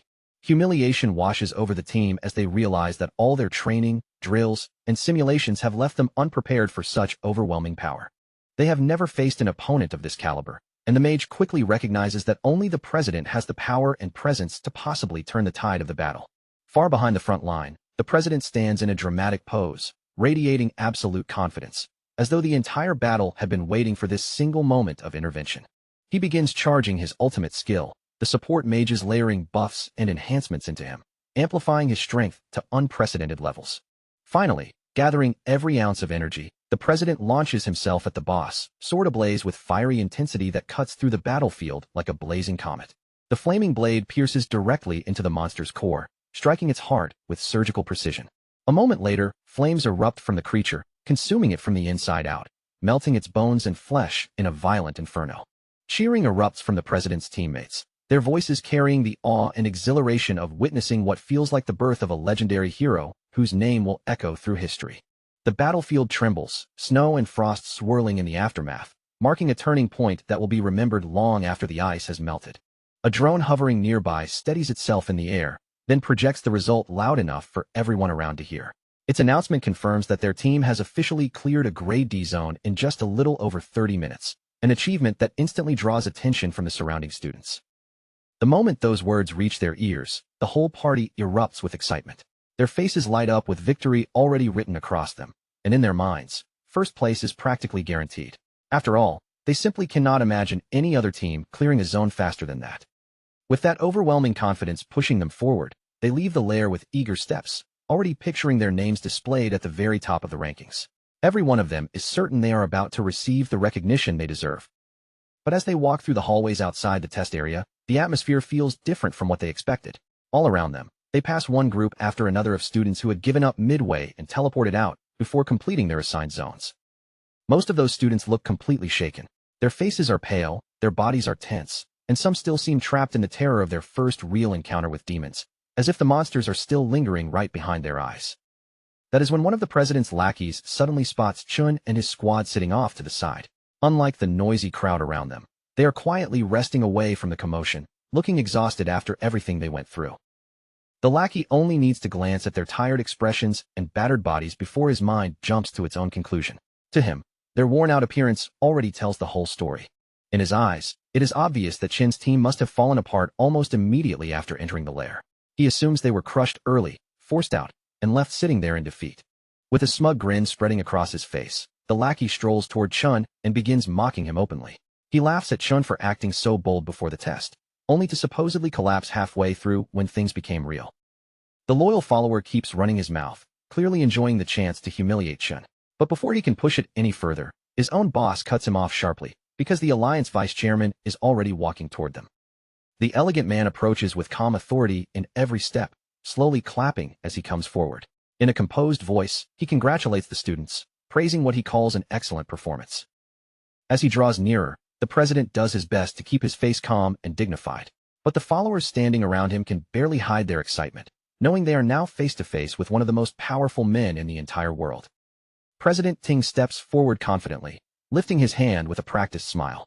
From his smooth posture and expectant expression, it is obvious that he is waiting for a respectful handshake. But Mr. Cavendish does not even spare him a glance. He simply walks right past the outstretched hand, treating President Ting as though he is not standing there at all. Being ignored so blatantly in front of everyone makes the president's pride shatter on the spot. The embarrassment strikes him harder than any monster attack, leaving his face stiff with humiliation. And before he can even recover from that public shame, the vice chairman makes the situation even more unbearable by loudly calling his rival a true legend. Mr. Cavendish places a firm hand on Chin's shoulder in front of the entire crowd and announces that Chin cleared a D-rank dungeon in only 20 minutes. He even adds that not a single professional team from his own guild has ever broken a record like that. The council president and every one of his lackeys freeze where they stand. Their smug expressions vanish in an instant, and for a moment, none of them can even find the words to respond. They simply cannot understand how 4 unknown students could somehow outperform their 10-man squad. Even worse, Chin's team did not just survive, they actually cleared an entire D-rank lair for real. Chun, however, barely shows any reaction at all. Even praise from the strongest man in the country does not shake his expression, though deep down, he quietly wonders why someone of Cavendish's status would personally come to the academy. Carl Cavendish looks at him with steady eyes and calmly says that from this day forward, he will remember Chin's name very well. After saying that, he finally shifts his attention away from Chun and turns toward Gong Lin, the very man who had invited him here in the first place. The vice chairman casually adds that Gong Lin's son is also talented, But the compliment is so restrained that it feels more like basic politeness than genuine admiration. Those words leave both father and son with a bitter taste in their mouths. After watching Chun receive such warm recognition right in front of them, this mild praise only makes the contrast feel even harsher.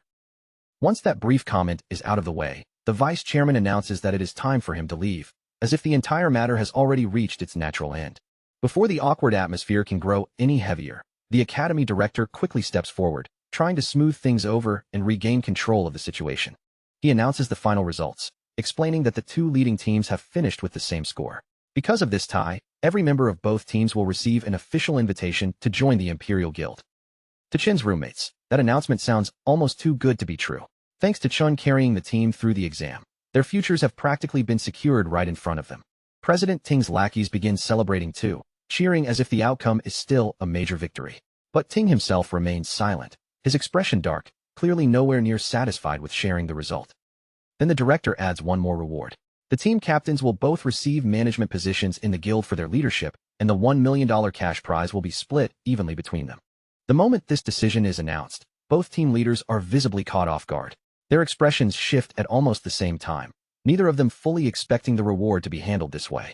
Chun quietly runs the numbers in his head and realizes that even $500,000 still will not be enough to clear his debt. Somehow, he has to earn the remaining money and keep his promise to the Mithril Exchange Guild. But before that worry can fully sink in, President Ting suddenly steps forward. In front of everyone, he openly refuses to accept the final result as a tie. He declares that the true winner should be decided through a one-on-one duel.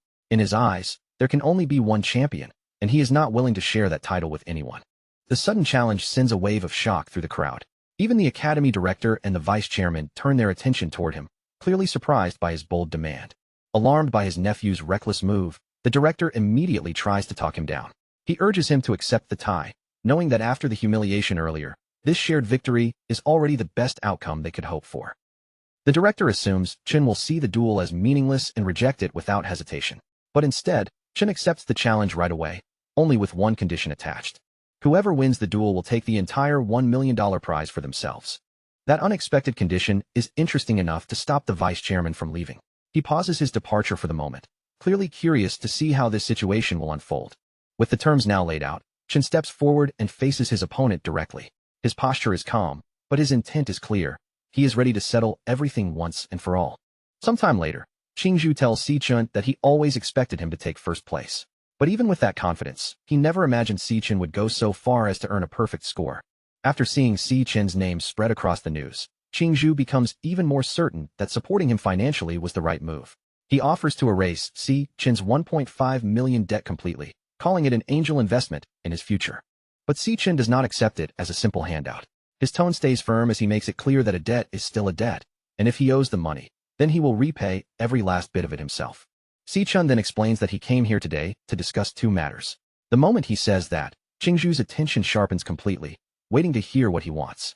For the first matter, Si-chun asks for a 1-week extension on the repayment deadline. Since the graduation test ended in a tie, the prize money he received is still $500,000 short. Then he reveals his plan for getting the rest of the money. He will face the other champion, Gong Ting, in a one-on-one tiebreaker next week, and the duel will take place inside a wild devil's cave outside the school. Qingzhu is stunned the moment he hears this. He cannot understand why two students would willingly enter a wild dungeon just to settle the outcome of a school competition. He warns Si-chun that entering a place like that without professional training is far too dangerous. But Si-chun remains perfectly calm, telling him not to worry and promising that he will win the remaining $500,000. To make up for asking for more time, Si-chun also promises to hand over every monster material he collects from the cave as interest on the delayed repayment. Seeing Si-chun speak without a trace of fear, focused only on repaying what he owes, Qingzhu breaks into a nervous sweat. Deep down, he has to admit that this young man really is something extraordinary. Si-chun eases back with the kind of relaxed posture that makes it seem like he has been holding something back the entire time. A faint smile curls at the corner of his mouth as he casually brings up that his visit today actually has another reason behind it. One that is even more important than everything he has already said. But in the next instant, that easygoing smile fades from his face. Si-chun's gaze grows sharp, the light in his eyes turning firm and serious, and without softening the blow at all, he delivers the final piece of news he came here to reveal.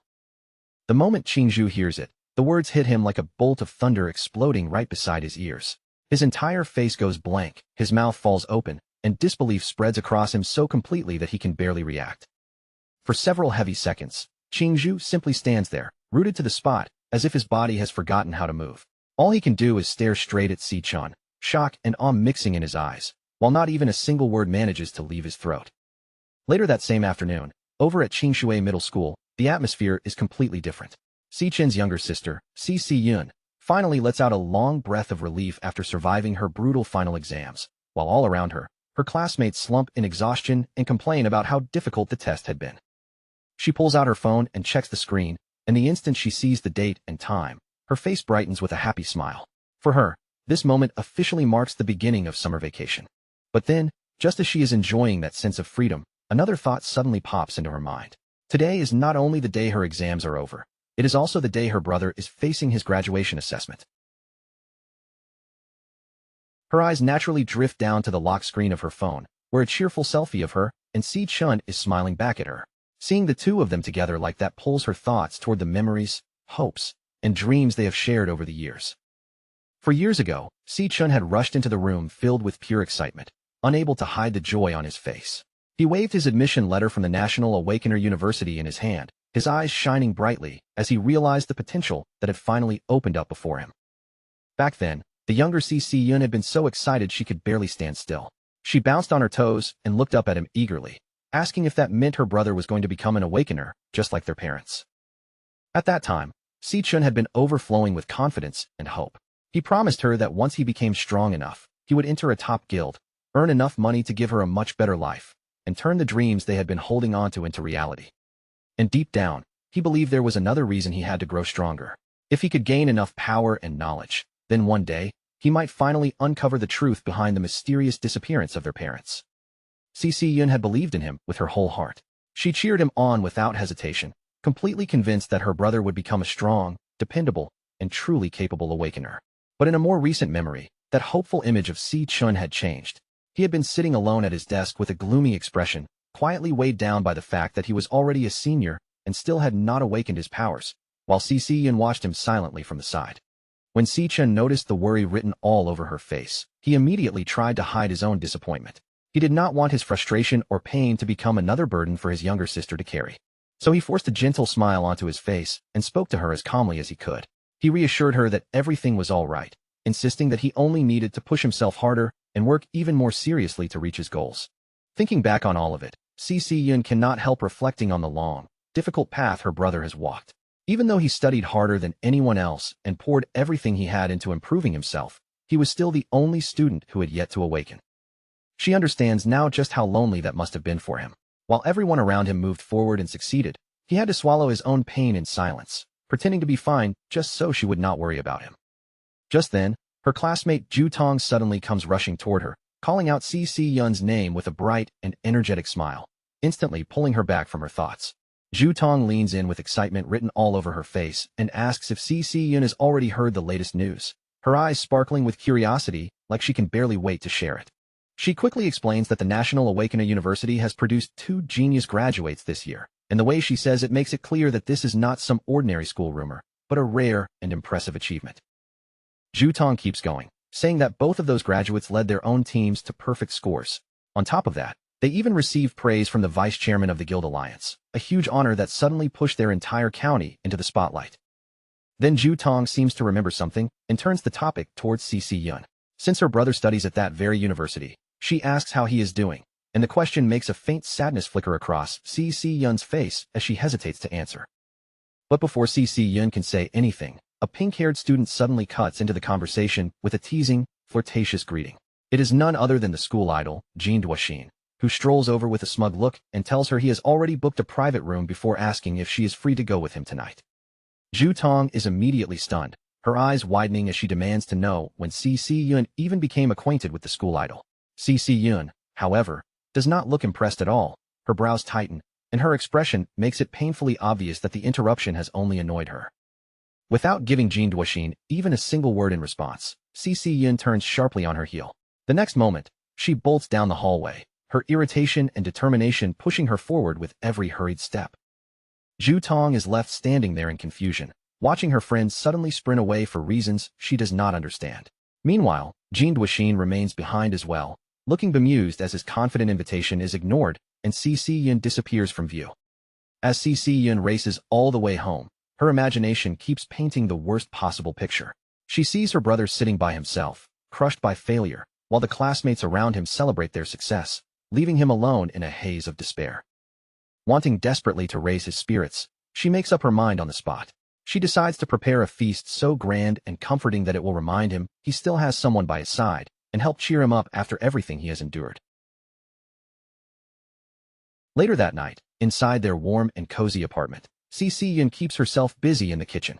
By the time she is finished, the table is covered with an impressive spread, complete with a steaming hot pot in the center and all kinds of carefully prepared side dishes arranged around it.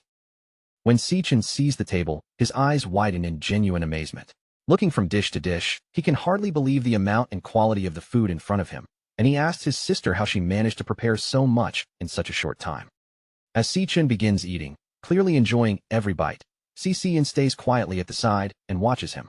Her heart is still full of concern, but seeing him savor the food so happily softens her expression a little. Then, from the television nearby, a news report begins discussing the graduation test at the National Awakener University. The broadcast quietly adds a new layer of tension to the meal, even though the table itself still feels warm and lively. Si-chun continues eating with casual delight, seemingly relaxed as he listens to the report. The broadcast mentions Vice Chairman Carl's visit and the rare praise given out during the graduation assessment, but Si-chun's mood remains almost completely unaffected. Watching him behave so cheerfully, CC Yun can only assume he is forcing himself to act happy. In her mind, he must be hiding his disappointment behind that calm expression, pretending everything is fine despite the struggles he faced earlier. The news report then moves on to an even more unusual event. This year, 2 students managed to achieve perfect scores at the same time, an accomplishment so extraordinary that it was worthy of becoming headline news. The broadcast continues, emphasizing that the vice chairman personally praised one of the team leaders who had earned that perfect result. Then, in a clear voice, the news announces the name of that student, Si-chun. The instant CC Yun hears her brother's name from the television, her entire body freezes. Her eyes open wide, and she stares at the screen in complete shock, as if she needs to confirm that she truly heard it correctly. She can hardly believe what the report is saying. The brother she had been so sure had failed, the brother she had been trying to comfort with this meal, is actually the brilliant genius who achieved a perfect score in the graduation assessment. Meanwhile, somewhere far away from that warm apartment, the scene shifts into darkness. In a shadowy room, a blood-stained whip lies discarded across the floor, and a cold, calculating voice announces that the stage has already been set. The voice belongs to Gong Lin, who stands over his battered son, Gong Ting, with the whip still in his hand. His anger erupts as he shouts down at Gong Ting, declaring that he had invited a special audience specifically to witness his victory. Gong Lin's fury only grows stronger as he berates his son. In his eyes, Gong Ting has ruined the performance that his carefully arranged and meticulous plan was meant to showcase. Gong Ting, covered in blood and struggling just to breathe, tries to force out a response. But before he can properly defend himself, his father lashes out again, angrily reminding him that he had humiliated himself by tying with a nobody. With a cold and ruthless tone, Gong Lin makes it clear that Gong Ting will no longer be allowed to make any decisions on his own. He reveals that he has already taken control of the situation and rigged the upcoming tiebreaker to ensure their victory. Gong Ting lowers his head in silent defeat, knowing there is nothing he can do to resist. Above him, Gong Lin coldly declares that from this point on, he will personally handle the matter himself. For Gong Lin, the only thing that matters is making sure the Gong family takes first place. Consumed by that obsession, he vows to seize victory no matter what methods are required, refusing to let anything or anyone stand in his way. Back at home, after hearing the shocking report on television, CC Yun slowly turns toward her brother with her eyes still wide. Barely able to process what she just heard, she asks whether the Si-chun mentioned in the news is really him. Si-chun does not panic, explain himself dramatically, or even stop eating. He simply continues his dinner with a calm and relaxed expression, then confirms in the most casual way possible that yes, the report is talking about him. The confirmation hits CC Yun so hard that her hand loses its grip on the spoon. It slips from her fingers, crashes to the floor, and shatters, while a flash of lightning outside the window mirrors the sudden shock tearing through her emotions. She can only stare at Si-chun, completely unable to wrap her mind around what has just been revealed.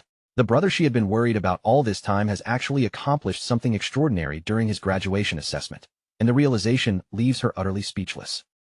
CC Yun can barely make sense of what she has just heard. Her brother did not merely guide his team to a flawless perfect score, he had even earned direct praise from the vice chairman of the Guild Alliance himself, a level of recognition she never imagined would land on Si-chun. For a brief moment, the lively dinner table seems to lose all sound. The food is still steaming, Si-chun is still sitting right there, but the entire room falls into a stunned silence, broken only by the faint voice of the television continuing in the background. Overwhelmed by the flood of emotions rising inside her, Si-yun slowly lowers her head. She quietly wipes at the tears gathering in the corners of her eyes, thinking of Si-chun as her silly, stubborn brother who had endured so much without ever letting her see the full weight of it. Then, with tears still shimmering in her eyes, she lifts her face and looks at Si-chun again. This time, her smile is full of joy, pride, and relief, because she finally understands that after all those painful years of struggle, her brother has truly climbed to the very top. On the night of the graduation combat assessment, June 17, 2157, Vice Chairman Carl Cavendish is seated inside a private dining room. While chaos and attention swirl around the assessment outside, he calmly enjoys a plate of premium beef, looking completely unbothered as if none of it has anything to do with him. As he slices through the beef and slowly savors the taste, Carl keeps his movements elegant and unhurried. Without even looking rushed, he casually asks the woman seated across from him to report the latest progress on the assignment she has been handling. The person sitting opposite him is Lingyu. Her posture is steady, her expression is serious, and the calm look in her eyes makes it clear that she has come prepared to deliver information that is anything but ordinary. Without wasting time on unnecessary words, Lingyu pushes a black folder across the dining table toward Carl. Inside are top-secret documents, all connected to a mysterious subject known only by the name the Devourer. Lingyu explains in a measured tone that over the past year, this target has left behind absolutely no trace. She then warns Carl that if they continue pushing their surveillance too aggressively, they may not uncover the target first. Instead, they could be the ones who get discovered. Carl, however, shows no sign of concern. His expression remains calm as he praises Lingyu for the work she has already completed, then tells her to sit down and eat first before continuing with the rest of her report. Lingyu pauses for a short moment, as if weighing whether to speak immediately. Then she tells him that there is still one more important piece of information she needs to report. She reveals that recently, she noticed a highly suspicious person who had made contact with Carl. The instant those words come out, Carl's previously relaxed attention sharpens, and the mood at the table subtly tightens. According to Lingyu, what makes this person so alarming is the speed of their growth. Their power has been increasing at a rate far beyond anything normal, so abnormal that it is impossible for her to simply dismiss it. Meanwhile, inside the Devil Tower, a shirtless Si-chun stands in the middle of the battlefield with golden lightning crackling around his body. He reflects that he has already spent more than half a month on the first floor, and by now, nearly every monster on that level has been wiped out by his hands. At this point, Si-chun has completely adjusted to the crushing 10 times gravity pressing down across the floor. His system interface shows that his Lightning Assassin class has reached level 17, and the stats displayed beside it have already been raised to a remarkable degree. After the graduation battle, his Lightning Assassin class had finally reached full proficiency and rewarded him with an attribute point. That result proves something important to him. The more actively he uses a class in real combat, the faster that class can grow. As the glowing avatars of his 4 different classes appear around him, Si-chun quietly studies them one by one. Looking at those forms, he understands that none of his classes have reached their true upper limit yet, and each still has room to become even stronger. After considering his options, Si-chun decides to invest his newly gained attribute point into speed. For an assassin, after all, speed is not just a useful advantage. It is the core weapon that decides whether an attack lands before the enemy can even react. The moment the multiplier effect takes hold, his speed rises explosively, soaring all the way to 740. With that single boost, Si-chun's movement ability now stands on the same level as an A-rank assassin. But even after receiving such a huge increase, Si-chun still finds himself trapped in a dangerous standoff. Around him, a pack of glowing purple phantom lionesses keep circling and pressing in, their eyes fixed on him as the tension refuses to ease. The biggest problem is not even the lionesses themselves, but the floor's lord behind them. The massive phantom lion king keeps lingering just outside his reach, always staying far enough away that Si-chun cannot land a clean hit no matter how he moves. When 2 phantom lionesses suddenly spring at him from different angles, Si-chun reacts instantly. He activates Divine Flash, and his entire body becomes a streak of golden lightning as he rushes forward and meets their attack head-on. As the battle drags on, Si-chun starts paying closer attention to the Lion King's movements. Beneath its evasive behavior, he begins to sense that there are strange abilities hidden in the way the creature controls the battlefield. Every time Sichin catches even a glimpse of an opening and moves in to strike, the creature slips away at the very last second. Before his attack can connect, it disappears from that spot entirely, leaving him with nothing but empty air. Sichin keeps his eyes locked on the pack, carefully observing every shift in their bodies and every change in their spacing. He studies how each beast moves, how they take turns, and how their attacks are coordinated around him. Their positions keep changing at high speed, making the whole battlefield feel unstable. But once Sichin watches closely, the pattern becomes obvious. Two lionesses always rush in to pressure him directly, while the remaining two stay back and wait for their turn. At the same time, the Lion King never gives him a fair chance to engage. It stays at a safe distance from the fight, carefully avoiding the range where Sichin could close in and directly attack it. Sichin narrows his eyes as frustration begins to build in his chest. The more he watches, the clearer it becomes. The floor's lord has no intention of facing him head-on and is deliberately refusing direct combat. Staring across the battlefield at the enormous beast, Sichin cannot help wondering what kind of combat class this evasive Lion King could possibly have. Its tactics are too slippery, too calculated, and far too annoying to ignore. Then another phantom lioness charges straight toward him, jaws open and body glowing with that strange purple light. Sichin counters without hesitation, driving a powerful bolt of lightning directly into the creature's open mouth. But just as he is about to follow up and finish it with a fatal strike, the lioness suddenly disappears in a flash of pink light. His attack cuts forward, but instead of flesh or bone, it slices through nothing but empty space. That instant makes Sichin realize something important. The teleportation ability does not belong only to the floor's lord. The lionesses themselves can vanish the moment he tries to land a decisive finishing blow. A spatial portal opens nearby, rippling in the air beside the Lion King. From within it, the lioness that had just been in danger safely reappears, returning to the floor's lord's side, as if Sichin's attack had never threatened it at all. Now the pack's strategy becomes painfully obvious. The instant Sichin hesitates, pauses, or loses momentum, another lioness immediately lunges forward, using itself as bait to draw out his next attack. Determined to break apart their perfect coordination, Sichin gathers golden lightning around his entire body. Then he launches into motion, unleashing a rapid storm of slashes meant to tear through their formation before they can react.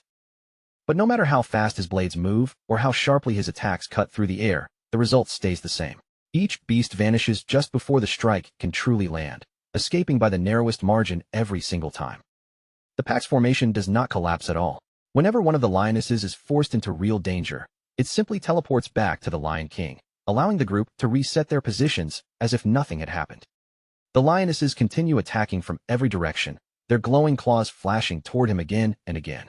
Sichin is forced to block their strikes repeatedly, his attention constantly being pulled from one side of the battlefield to another. And each time Sichin swings back, trying to punish the beast that came too close, the same frustrating scene repeats itself. The lioness disappears before it can take any real damage, leaving his counterattack with no target to finish. Through those spatial portals, the lionesses rotate in and out with flawless timing. One retreats the moment danger closes in, while a fresh beast immediately rushes forward, making sure Sichin is never given even a clean second to breathe. Sichin keeps striking at the beasts as they lunge toward him, but the cycle refuses to break. Every target disappears at the exact instant his attack is about to connect, turning each promising opening into another wasted swing. The lionesses keep repeating this endless loop of assaults, dragging Sichin deeper into a battle of attrition. Every exchange forces him to move, defend, and attack again, slowly wasting more and more of his energy. Sweat begins to bead across Sichin's face as he glares toward the distant Lion King. At last, he realizes the floor's lord is not simply avoiding him. It is deliberately stretching out the fight, wearing him down, and toying with him from a safe distance. As Sichin leaps into the air to avoid another beast's attack, a sharp thought suddenly cuts through his frustration. Why is he stubbornly trying to defeat enemies that can teleport by relying on speed alone? With that realization, Sichin changes his approach. He opens his system interface and initiates a class switch, and in the next moment, cold blue energy begins surging around his body. As frost spreads across him like a layer of armor, Sichin calmly reasons through the situation. If the Lion King refuses to fight him directly, then there is no reason for him to keep depending on a close combat class built for chasing enemies down. The transformation takes over completely, turning his hair pure white while his eyes ignite with an icy blue glow. Sichin decides that this time, He will use his mage class to crush the Lion King's evasive tactics and shut down its escape routes altogether. The system confirms the switch, and his new form is officially marked as the level 17 Cloud Mage class, Frostbone Skeleton King. The cold aura around him grows heavier as that title appears. Now standing tall beneath an icy crown, Sichin no longer looks like someone preparing to chase the beasts one by one. Instead, he is ready to seize control of the entire battlefield with wide-range spells that can strike everywhere at once. Floating high above the battlefield in his level 17 Cloud Mage form, Frostbone Skeleton King, Sichin raises his power as freezing energy gathers around him. Then he unleashes a wide-scale spell across the area, sending out the attack known as Frost Spike. A merciless storm of ice spikes tears down from the sky, slamming into the battlefield again and again with brutal force. Every impact bursts outward in a violent explosion of frost, shattered stone, and flying debris, forcing the phantom lionesses to abandon their formation, scatter in panic, and pull back from the freezing blasts. High above the battlefield, Sichin looks down over the chaos with a calm, calculating gaze. He understands the trade-off clearly now. Mages may become vulnerable if enemies manage to close the distance, but from far away, their long-range attacks can dominate the entire battlefield before the opponent even gets the chance to reach them. Sichin gives the Lion King no chance to recover or catch its breath. Locking his focus directly onto the massive beast, he gathers his power once more, and a thick curtain of ice spikes forms overhead before raining down toward the Lion King in a concentrated, ruthless barrage. Just before that deadly shower of ice can rip into its body, the Lion King reacts with terrifying speed. Its spatial power suddenly flares around it, and in the space of a single blink, the huge beast disappears from the very spot where it had been standing. A portal tears open at a safer distance, and the Lion King steps out from inside it, completely slipping away from the attack. The ice spikes smash into the place it occupied only moments earlier, but by then, the beast has already escaped without taking a single direct hit. The Lion King quickly returns to the remaining lionesses, clearly trying to rebuild their formation and regain control of the battle. But before the pack can launch another coordinated assault, a massive vortex of icy energy rises around them, spinning upward and trapping the entire group inside its freezing grasp. Sichin's eyes stay cold as he watches the trap close around them, knowing his plan has succeeded.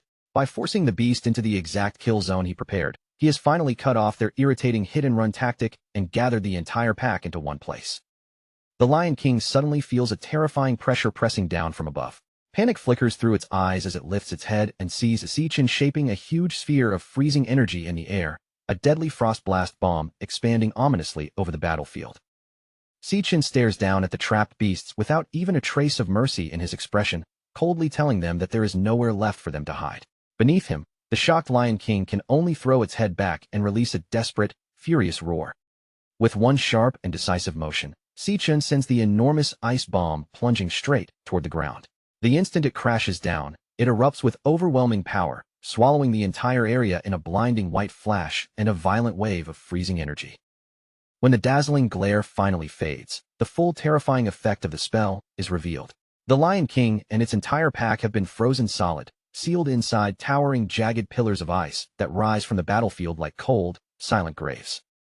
With every enemy completely immobilized, Sichin does not waste even a second. He rapidly switches classes, and in the next moment, a glowing pink sword appears in his hand, its sharp light slicing through the freezing air around him. A blue glow shines from Sichin's eyes as he grips the sword with complete confidence. Looking down at the frozen monsters before him, he declares that the battle on the first floor of the Dread Spire has finally come to its end. Now drawing on the power of his Stellar Warrior class, Sichin launches himself straight toward the trapped beasts. He raises his weapon high above him, then brings it down with crushing force, unleashing the attack known as Triple Cataclysm. The glowing energy blade cuts through the frozen lionesses with terrifying ease. Their icy prisons explode into fragments beneath the strike, and with one sweeping blow, Sichin slices down the trapped beasts before they have any chance to resist.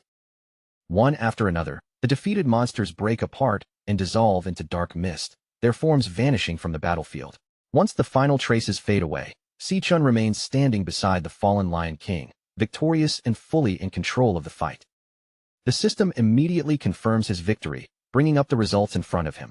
His alias, Ash C, rises to level 24, and his rewards appear alongside it, including multiple Phantomane bones and a rare heart taken from the defeated boss. A fresh system prompt appears above the Lion King's collapsed body.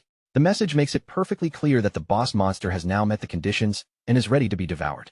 Si-chin stands over the dead beast and slowly raises one hand, a bright glow gathering in the center of his palm. As the light intensifies, he begins the absorption process without the slightest hesitation. His eyes shift into a fierce red glow as he focuses his energy on the corpse beneath him. What he truly wants to uncover is the evasive class this monster had used to escape him over and over throughout the entire fight. Si-chin activates his absorber ability, and dark red energy starts spiraling out from the fallen beast. The swirling force twists like a vortex in the air before being pulled directly into his clenched fist. That gathered power condenses into a new system card resting in his palm, revealing the Lion King's class as Stellar Tamer. The card displays the troublesome nature of its abilities, from forcing contracts onto other beasts to instantly teleporting those contracted targets across the battlefield. Si-chin studies the Stellar Tamer card with careful attention, his expression sharpening with interest. Even after all the strange abilities he has seen so far, this is still a kind of class he has never encountered before. The moment Si-chin understands what the card is showing him, the Lion King's entire fighting style finally becomes clear. This was the real reason the boss kept avoiding direct confrontation from the very beginning. Piece by piece, Si-chin works out the truth behind its strategy. The Lion King's own base stats must have been too weak for a head-on fight, so it had no choice but to hide behind its teleporting minions and let them fight in its place. As Si-chin reads through the listed skills, even he has to admit that Stellar Warp is an incredibly powerful teleportation ability. If used properly, it can completely change the pace of battle and control how every exchange unfolds. The ability called Stellar Pact catches his attention as well, though it clearly works in a very different way. Its strength depends on terrifying the target so completely that the beast has no choice but to submit. Si-chin quickly understands what that means for him going forward. If he wants to obtain a contracted beast of his own, he will need to take a far more aggressive approach, overwhelming the target and frightening it into obedience. Just then, the starry void around him suddenly begins to crack apart like shattered glass. A blinding burst of light floods his vision, catching him off guard as the entire space surrounding him starts to change. The illusion breaks completely, and the true first floor of the Dread Spire is finally exposed before him. Instead of that starry battlefield, Si-chin now finds himself standing in a vast, scorching desert, surrounded by endless rolling dunes. He looks out across the barren wasteland, his eyes passing over the giant skeletons scattered across the sand. The sheer scale of the destruction makes him wonder what kind of disaster could have turned this place into such a ruined graveyard. A sharp crackling sound suddenly cuts through the silence of the desert, immediately drawing Si-chin's attention toward a nearby dune. There, a vertical rift rips open in midair and slowly expands into a fiery portal. The blazing glow pouring from it makes one thing obvious. The gateway to the second floor has officially opened. Just as Si-chin is about to step forward, he suddenly feels a hostile stare burning into his back. A low growl rises from the shadows behind him, and he immediately turns around to face whatever is watching him. His gaze follows the faint glow of a pair of pink eyes until he finally locates their source. Hidden nearby is a large ribcage half buried beneath the sand, its bones jutting out from the desert like the remains of some ancient beast. Inside those skeletal remains, a fluffy little lion cub is hiding. Even though magical chains are wrapped tightly around its small body, the tiny creature still bares its teeth and growls at Si-chin with surprising ferocity. Si-chin is genuinely taken aback by the sight. After all the destruction he just unleashed, he never expected that one small lion cub would somehow manage to survive the battle. At first, Si-chin assumes the cub must be the final enemy left behind. A lightning dagger crackles into existence in his hand as he prepares to finish the job and eliminate the last possible threat on the floor. But as Si-chin steps closer to the hiding cub, he notices something that changes his judgment. Since the cub did not vanish when the Lion King died, it clearly could not have been one of the boss's contracted minions. He looks more carefully at the magical chains wrapped tightly around the little creature's body, the restraints digging in as if they were meant to keep it trapped. The sight makes him wonder whether the Lion King had actually imprisoned this cub here against its will. Si-chin stands over the bound cub and fixes it with a harsh, intimidating glare. The tiny lion immediately stiffens under the pressure of his gaze, clearly terrified by the overwhelming aura coming from him. But instead of attacking, Si-chin moves his dagger in a swift, clean arc. The blade slices through the magical restraints, and the chains that had been holding the little creature captive shatter apart. With the bindings finally destroyed, the small lion drops free from the ribcage. Its body falls from the bones and lands safely on the sand below. Si-chin turns away from the cub without making any further move to hurt it. In a calm voice, he tells the little creature that all he is doing is giving its freedom back. As Si-chin prepares to leave, He glances back at the cub one more time. Looking over the ruined desert around them, he asks whether this desolate and broken place used to be its home. The tiny lion shakes the dust from its fur, scattering grains of sand away from its body. Even though it is no longer bound by chains, it keeps watching Si-chin closely, still cautious and alert. A softer expression crosses Si-chin's face as he thinks about everything the cub may have lost. Watching the people you love die and seeing every precious thing around you destroyed is the kind of pain that leaves a wound far deeper than words can describe. The cub continues staring at him in silence, its pink eyes fixed on his face. Si-chin then admits in a quiet, heavy voice that he knows exactly what that kind of suffering feels like. After that, Si-chin turns and begins walking toward the fiery portal, leaving the cub behind with one final piece of advice. He tells it to survive, to keep moving forward, and then says it is time for him to head to the next floor. But before Si-chin can fully leave the first floor behind, a glowing system interface suddenly appears beside his face. On the screen, a new message pops up, showing a beast contract request. Since the beast had walked toward him completely on its own, the contract was practically guaranteed to succeed. And the moment that connection formed, two passive abilities awakened at once. One would let the experience they gained be shared so the cub's stats could grow, while the other would allow Si-chin to see through the beast's eyes whenever it ended up facing danger. Si-chin suddenly stopped mid-step, his body pausing as if something had just pulled his attention from behind. He turned back with genuine surprise in his eyes, brows lifting slightly, as the unexpected system prompt flashed in front of him without warning. Behind him, on the sun-warmed sand, the little white cub sat quietly and stared up at him with bright, steady eyes that did not waver for even a second. The system identified it as Lion King Leo, then displayed a clear request asking whether Si-chin would accept this creature as his contracted beast. Si-chin lowered his gaze and observed the tiny lion closely, taking in the firm determination shining in its eyes despite its small body. After a brief pause, he asked in a calm but testing voice whether it truly wanted to follow him on the dangerous road ahead. The cub did not hesitate at all. It immediately threw its head up and released a fierce, determined roar, answering him with a bold little cry that made its decision perfectly clear. Standing right in front of the blazing portal, Si-chin explained his next goal to Leo. He planned to climb the Dread Spire, but he warned the cub that every floor above would be filled with monsters far more dangerous than the last. Then Si-chin made the danger even clearer, his tone becoming more serious as he reminded the cub that one careless move could cost it its life. Looking down at Leo, he asked one final time if it was truly certain about coming with him. Leo answered him with another loud, fearless roar, its small frame trembling with energy as if courage was pouring out of every part of its body, even in the face of impossible odds. Seeing that the cub's resolve had not shaken in the slightest, Si-chin gave a small nod. Without saying much more, he accepted Leo's choice with quiet approval. In the next instant, a radiant pink pentagram lit up inside both of their eyes, the glowing pattern flaring brightly as the contract began to take shape between them. The system's voice then confirmed what had just happened. The pact had been successfully completed, officially binding Si-chin and Leo together as master and contracted beast.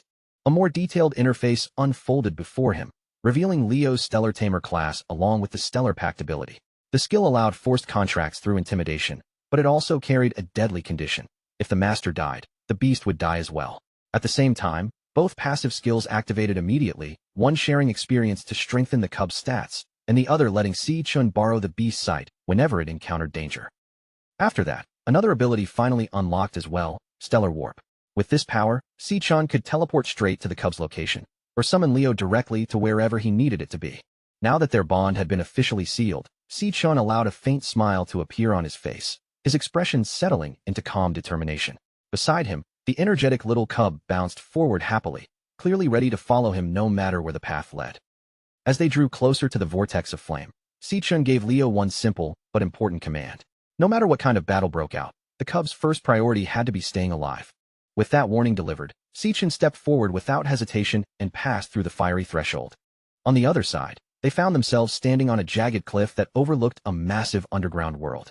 Rivers of molten rock flowed endlessly below, while towering columns of liquid flame rose through the cavern, bathing everything in a terrifying infernal glow. The heat struck Si-chin almost immediately. Sweat rolled down his face as he adjusted to the scorching air, and he muttered under his breath that the temperature felt intense enough to melt him alive in just a few moments. As they moved forward cautiously, Leo crept toward the edge of a molten chasm and peered down into the glowing depths. Its tiny body was tense, but its eyes stayed sharp and alert, scanning the burning abyss beneath them. Sichin admitted inwardly that he had no idea what kind of enemy might appear in a place like this. But then, near the surface of the lava, a faint disturbance suddenly caught Leo's attention, causing the little cub to stiffen in an instant. A blinding burst of scorching light suddenly exploded from the molten depths. The glow flared violently through the cavern, flooding the entire space with a sharp, unbearable brilliance. Sichin's instincts reacted before his mind could even process it. His eyes flashed red as he sensed an overwhelming threat closing in, the kind of danger so intense it made every hair on his body rise.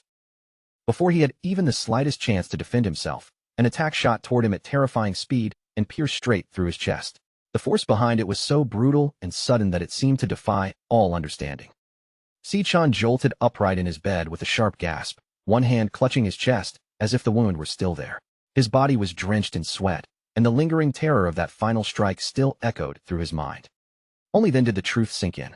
He had been killed instantly, wiped out before he had even managed to see what attacked him, leaving him completely stunned by the nightmare-level power of whatever lived there. Still shaken by the phantom feeling of death, Sichin struggled to steady his breathing.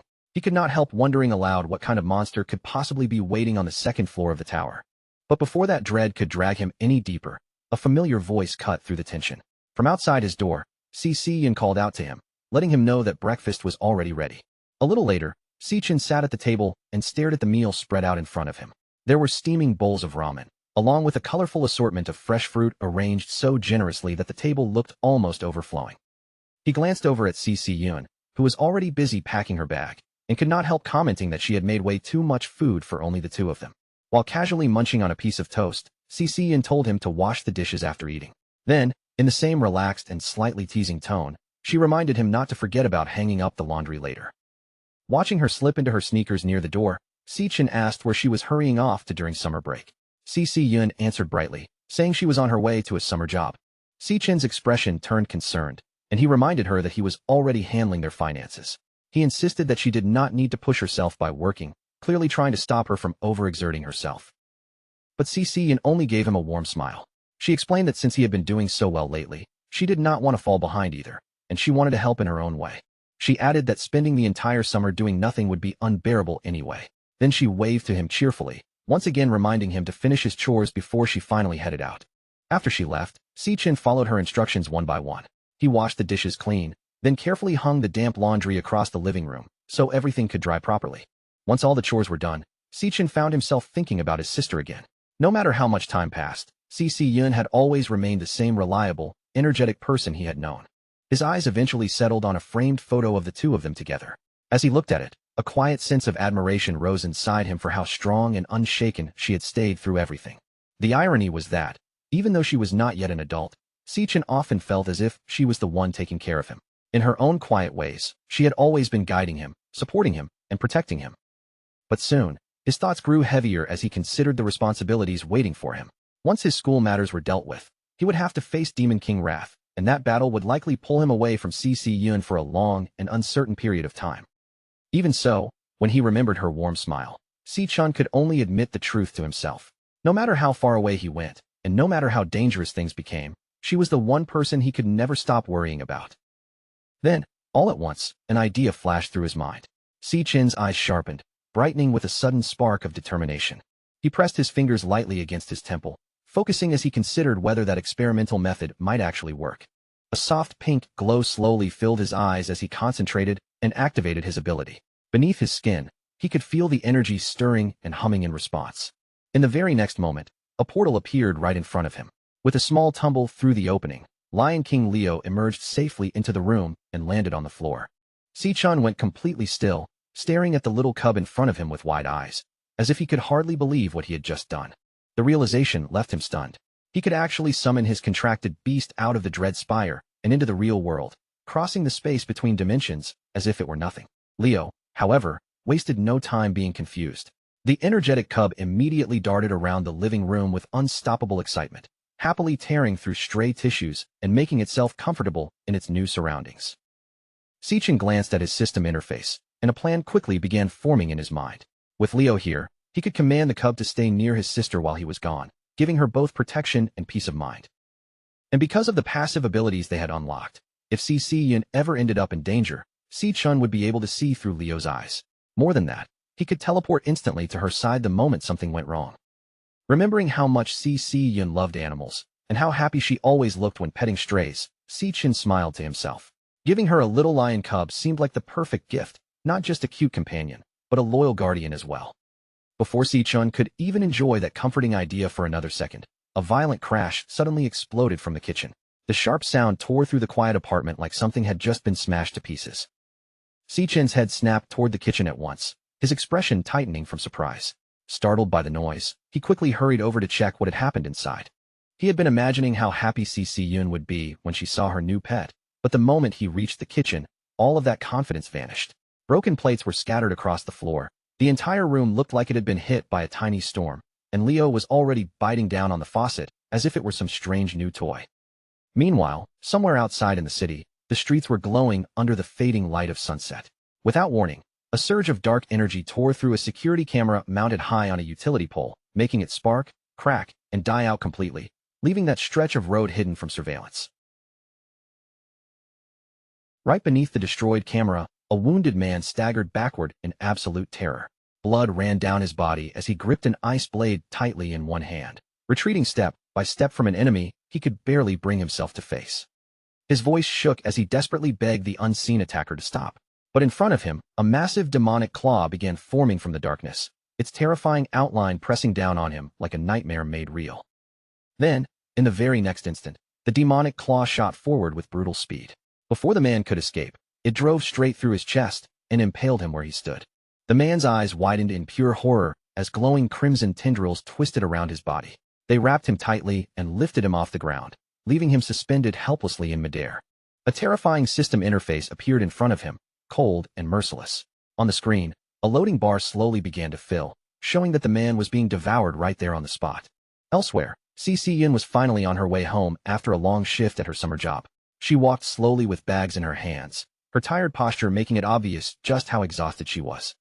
She let out a heavy sigh, feeling like her feet had been completely worn down after dealing with the busy summer rush at the bubble tea shop. Just making it through the day had clearly taken everything out of her. Following her usual path home, Si-Yun entered a dim underpass where the light grew weaker around her. As she walked deeper inside, even the noise of the city seemed to fade into the distance. Without noticing anything unusual, Si-Yun passed directly beneath the same security camera that had just been destroyed. In that moment, she unknowingly stepped into a blind spot where no one could see what happened next. Her footsteps echoed softly through the underpass, but then she suddenly sensed that someone else was nearby. That strange presence made her stop in place, her body going still. Si-Yun turned around in surprise, her eyes searching the shadows behind her. From within the darkness, a cold voice suddenly spoke, saying that she had finally arrived. Standing in the dim underpass was Jean Duoshin, holding a large bouquet of red roses in his arms. Judging from the way he stood there waiting, it was obvious he had been lingering in that place for quite a while. He stepped straight into her path and presented the flowers as if her answer had already been decided for her. Then he reminded her that she had left school too quickly to hear his invitation, before proudly announcing that he had reserved the entire top floor of Purple Peak Tower for the two of them tonight. Si-Yun lowered her gaze toward the roses, but there was no trace of being touched in her expression. Instead, her face grew cold as she asked him how he even knew where she lived. Jean Duoshin answered with a smug look, openly boasting that his father was the director of the city hospital. To him, finding out a tiny detail like someone's address was apparently nothing difficult at all. Si-Yun was not impressed in the slightest. Her voice turned icy as she told him that the two of them were from completely different worlds, then warned him not to come looking for her again before turning away. But Jean Duoshin clearly could not accept being rejected like that. Annoyed, he hurried after her and grabbed her arm, forcefully stopping her from leaving. He began complaining about how much effort he had spent reserving the venue, his anger growing with every word. Then he demanded to know whether she really planned to stand him up and make him lose face in front of his guests. Si-Yun glared back at him without the slightest fear, making it clear that she did not care about his reputation at all. Then she called him out directly, saying it was disgusting and creepy that he had followed her all the way home. The word creepy hit Jean Duoshin like a slap across the face. His expression twisted with anger, and he stepped closer as the last bit of polite control he had been pretending to keep began to crumble. With a dark, threatening look on his face, Jean Duoshin warned her that she had no idea who she was talking to. He made it clear that she also had no clue what he was capable of doing. But before he could even finish that threat, Si-Yun moved first. She snapped forward without hesitation and slammed a hard headbutt straight into his face. The impact sent Jean Duoshin crashing down to the ground, where he cried out in pain and clutched his bleeding nose. Standing above him with anger burning in her eyes, CC shouted that he should go get his head checked at his father's hospital. Still furious, CC turned away and continued walking, warning him not to come near her again. As she left, she grumbled under her breath that his pathetic stunt had completely ruined her entire day. Later that evening, outside her apartment building, warm light spilled from the family window above. That gentle glow stood in sharp contrast to the dark alleyway lying below.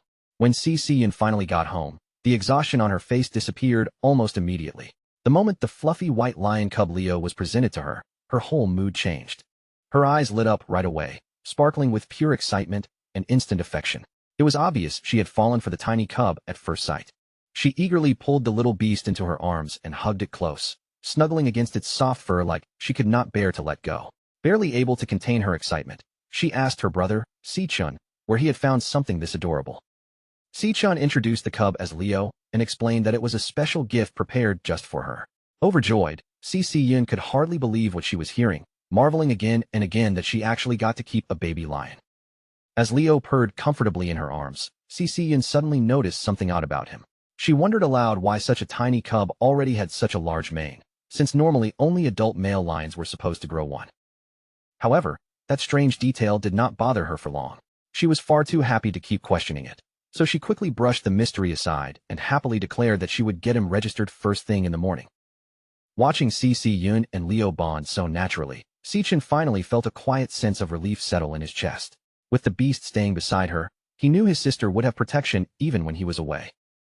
Just then, a sharp chime from Si-chun's phone interrupted his thoughts. He lowered his gaze toward the glowing screen in his hand. As Si-chun read the email sent by the Guild's Supervision Bureau, the corners of his mouth slowly lifted. A satisfied smile gradually appeared on his face. The message confirmed that his application had officially been approved. Seeing that, Si-chun felt relieved, knowing that everything could now continue moving forward according to his plan. With the situation at home settled and the necessary paperwork finally handled, Si-chun's confidence returned. Now the next major challenge waiting in front of him was the graduation tiebreaker duel against Gong Ting, scheduled for 6 days later. 6 days passed, and the tiebreaker exam officially began on the outskirts of the city. The chosen location was deep within Greenlight Forest. Director Gong Xian stood in front of the candidates with a serious expression. He told both of them to listen carefully as he began explaining the rules and details of the exam. Behind him, at the base of a massive tree, a green portal shimmered with a strange light. Gong Xian announced that the school had selected this wild dungeon as the tiebreaker site, and according to the latest survey, it had been rated as a D-rank dungeon. He then confirmed that both Si-chun and Gong Ting would enter at the same time. Their exam would take place together inside that exact same dungeon. After that, Gong Xian gave them a serious warning. Wild dungeons were unmapped and much more dangerous than the controlled school dungeons they were used to, so 3 senior guild members from Esternia would enter alongside them as examiners. Those examiners would follow the candidates into the dungeon, staying close enough to ensure they survived. At the same time, they would also observe and judge their performance throughout the entire test. The 3 examiners assigned to the team were Ivan from the Imperial Guild, Yasmin Kai from the Divine Eye Guild, and Sato Woda from the Silver Guild. Gong Xian explained that the final scores would be based entirely on what those 3 examiners personally witnessed inside the dungeon. At that same moment, a live video feed of the exam appeared inside a dark VIP room back at the academy. Inside that room, Gong Lin watched the screen with a faint, knowing smirk. Without saying a word, he silently hoped that the 3 examiners would properly carry out their secret arrangement, finish the job cleanly, and leave behind no loose ends. Also sitting in the same room, Principal Yuan Long turned his attention toward Vice Chairman Carl Cavendish. With a questioning look, he asked why Carl was still at the academy, especially since his official schedule had already ended 2 days earlier. Carl let out a low, amused laugh, his gaze glued to the live feed on the screen. On it, Si-chun and Gong Ting stood side by side at the foreboding dungeon entrance, their expressions burning with determination as if daring the unknown to challenge them. He leaned back slightly, a grin tugging at his lips, and remarked that nothing happening at that very moment could possibly be more entertaining than watching this match unfold. After all, it had been years since he'd witnessed 2 true prodigies clash head-on, and there was no way he would leave before seeing the outcome with his own eyes. Raising his hand decisively toward the shimmering green portal, Director Gong Xian's voice rang out loud and authoritative, announcing the official start of the graduation tiebreaker exam. Both candidates bristled with readiness, and in that instant, the long-awaited confrontation between Si-chun and Gong Ting finally began. Neither of the two hesitated for even a heartbeat. Together, they stepped forward, crossing the threshold of the luminous green portal, leaving the ordinary world behind for the perilous unknown. Si-chun emerged on the other side first, the green mist of portal energy clinging to him like ethereal smoke, slowly drifting and dissipating as he landed. His eyes swept across the landscape, taking in the grim, lifeless scene that unfolded before him.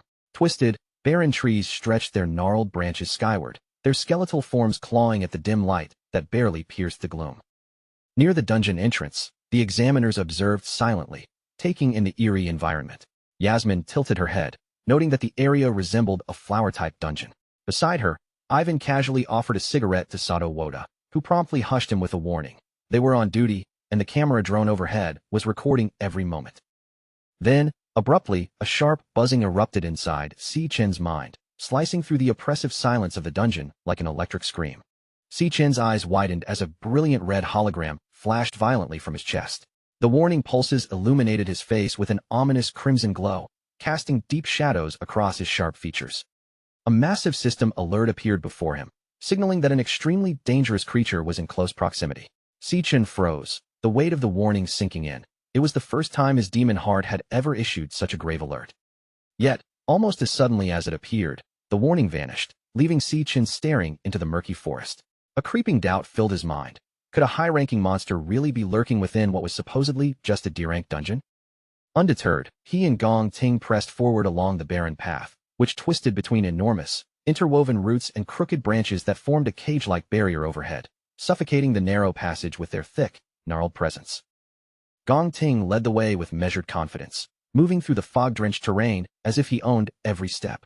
Si-chen followed quietly, observing the path and gauging the battlefield with a calm, calculating eye. From a high ridge above, Yasmin surveyed the candidates, noting how the fog had thickened to nearly oppressive density. Beside her, Sato Woda issued strict orders, commanding the examiner team to maintain full alertness and to keep their eyes locked on every movement of the students below. Suddenly, the tense silence shattered with a sharp, ear-piercing crack. Right before the candidates, the rocky ground split violently, sending jagged chunks of earth flying skyward in a chaotic display. From the ruptured ground, a grotesque, massive insectoid creature emerged with terrifying speed. The system immediately identified it as a poison cage ant, a D-rank flower archer, poised and deadly. Gong Ting reacted without hesitation. His katana shot from its sheath in a flash, and he surged toward the colossal insect with aggressive precision, every movement sharp and purposeful. Ivan's eyes widened in admiration at the young man's reaction speed, but Sato Woda interjected quickly, warning that monsters from wild dungeons were far more cunning, faster, and brutal than anything encountered in controlled school exercises. The poison cage ant initiated its attack, launching a barrage of glowing green toxic projectiles. Gong Ting moved fluidly, his blade arcing through the air to deflect each strike in a seamless dance of steel and precision. Then, with a single fluid motion, Gong Ting vaulted into the air, katana raised high, and brought it down in a devastating strike that cleaved the monstrous insect completely in half. The upper half of the ant crashed heavily onto the ground, shattering the earth beneath it. Simultaneously, Gong Ting's blade erupted with intense golden energy as he thrust it straight through the fallen creature, leaving nothing to chance. Tapping into the raw power of his nuclear warrior class, Gong Ting unleashed his signature Blaze Blade Barrage. The attack detonated with unimaginable force, reducing the monster to a fiery explosion that scattered debris in every direction. Watching from above, Yasmin lifted her wrist device, and a glowing green tin materialized above it, signaling flawless execution. She awarded Gong Ting a perfect score for his field response, praising how effortlessly he had neutralized the monster's ranged attacks with near-perfect efficiency. Ivan also displayed a 10, commending Gong Ting's tactical logic. He highlighted that cutting off the venom-launching organ first was a brilliant move, stripping the creature of its offensive capability. Sato Woda proudly added another perfect score, applauding the decisive finishing blow. Gong Ting's final strike was clean, swift, and executed with absolute confidence. Every action purposeful and precise. Standing calmly with his glowing sword, Gong Ting's poise drew admiration from all three examiners. They marveled at his battlefield control, flawless positioning, and cold, calculated composure, noting that maintaining such ice-cold calm against a wild creature was extraordinary for someone his age. Then Sato Woda shifted his focus to Si-chun, who wandered casually to the side with his hands tucked in his pockets, seemingly indifferent to the chaos unfolding just meters away. He immediately criticized Si-chun, declaring that such complete inaction at the appearance of the monster was unacceptable. To Sato, this relaxed, almost casual demeanor appeared as total disinterest, a glaring failure in the exam. Gong Ting, on the other hand, said nothing. He simply observed Si Chen's unusually relaxed posture, studying how calm and unbothered his rival remained, seemingly unaffected by the unfolding events. Back in the VIP observation room, Carl Cavendish and Principal Yuan Long monitored Si Chen closely on the live feed, their attention fixed on every subtle movement he made in the fog-laden dungeon. Carl asked casually what the principal thought Si Chen was attempting out there, his tone laced with curiosity as he gestured toward the swirling fog that cloaked the dungeon floor. Principal Yuan Long allowed a faint, knowing smile to play across his lips, as if he had already deduced the answer. He inferred that Si Chen wasn't wandering aimlessly. Rather, he was methodically hunting for a specific target within the treacherous terrain. Inside the dungeon, Si Chen came to a sudden stop near a dense tangle of giant tree roots. He tapped his foot lightly against the gnarled surface, testing the structure beneath, feeling for weaknesses and hidden potential. After assessing the subterranean formation, he realized that this central node offered a unique opportunity. A single, decisive strike could eliminate the entire threat in one sweeping, calculated motion. Golden lightning flared around his hand, arcs of energy crackling sharply as they condensed into a jagged, radiant dagger that hummed with destructive power. With his target finally pinpointed, Si Chen's voice was calm but deadly as he declared that he had located the source. Without hesitation, he drove the lightning dagger straight down into the massive roots, showing no mercy. The instant the blade struck, a titanic shockwave of golden lightning surged through the underground, tearing apart the earth in a violent, explosive eruption that ruptured everything in its path. Hidden within the roots, a nest of poison cage ants was caught entirely within the searing electrical blast. The monstrous swarm was obliterated in a single, catastrophic surge of power. The examiners broke into nervous sweats as they grasped the magnitude of what Si Chen had just done. He had deliberately targeted the monster nest itself, provoking a horde of D-rank creatures, a reckless move that could have ended disastrously for everyone. Gong Ting watched the chaotic destruction with his usual calm faltering for the first time. A flicker of shock crossed his features, betraying his uncertainty as he wondered exactly what Si Chen might be planning next. Si Chen shifted his weight, channeling intense electricity into his boots until golden arcs danced around his feet. With explosive force, he propelled himself skyward, energy crackling around him like a storm contained within his body. Invoking the full might of his lightning assassin class, he activated Flash God, rocketing into the sky as a blinding streak of golden light, almost too fast for the eyes to follow. In midair, he intercepted the swarm of poison cage ants flung upward by his own explosive trap. They had no time to react before he descended upon them with lightning-quick precision. A relentless barrage of rapid slashes rained down, each cut precise, tearing through the airborne monsters one by one, leaving no chance for counterattack. He weaved between the targets with incredible agility, golden lightning tracing his path in sharp zigzags. Within moments, the entire cluster of beasts was reduced to shredded fragments, and Si Chen descended smoothly back to the dungeon floor. As he landed, the remains of the D-rank monsters rained down around him. The golden lightning dissipated slowly from his hands, leaving behind the eerie calm of someone who had completed a massacre with seemingly minimal effort. High on the ridge, the three examiners were left completely stunned. Sato Woda wiped sweat from his brow, struggling to comprehend the overwhelming display of power they had just witnessed. Si Chen casually brushed off the green ichor of monster blood from his jacket, his expression almost bored. Only then did the examiners recall that his official report rated him as a mere E-rank awakener, a label that made his effortless destruction of a swarm of D-rank monsters utterly absurd. Realizing that there was no conceivable way to assign a low score to such flawless performance, the examiners began whispering frantically among themselves, their faces betraying the unease and nervousness that came from witnessing something beyond their comprehension. Desperate to keep their dirty arrangement from falling apart, the examiners began scrambling for any excuse that might let them sabotage Si Chen's score. They whispered anxiously, trying to dress up their bias as official judgment. Maybe they could accuse him of moving too recklessly, or twist his combat style into some supposed rule violation, anything that would give them a reason to unfairly drag him down. Meanwhile, inside the VIP observation room, Carl suddenly burst into loud, unrestrained laughter. His voice echoed through the room as he openly praised Principal Yuan Long, admitting with obvious excitement that the principal had been right all along when he said Si Chen was still hiding his true strength. Carl could barely hold back his excitement as he stared at the live footage, saying it was almost unbelievable to see this kind of explosive power so early in the exam. With the match only just beginning, his interest only grew stronger, and he became even more eager to see how Gong Ting would respond when faced with such overwhelming force.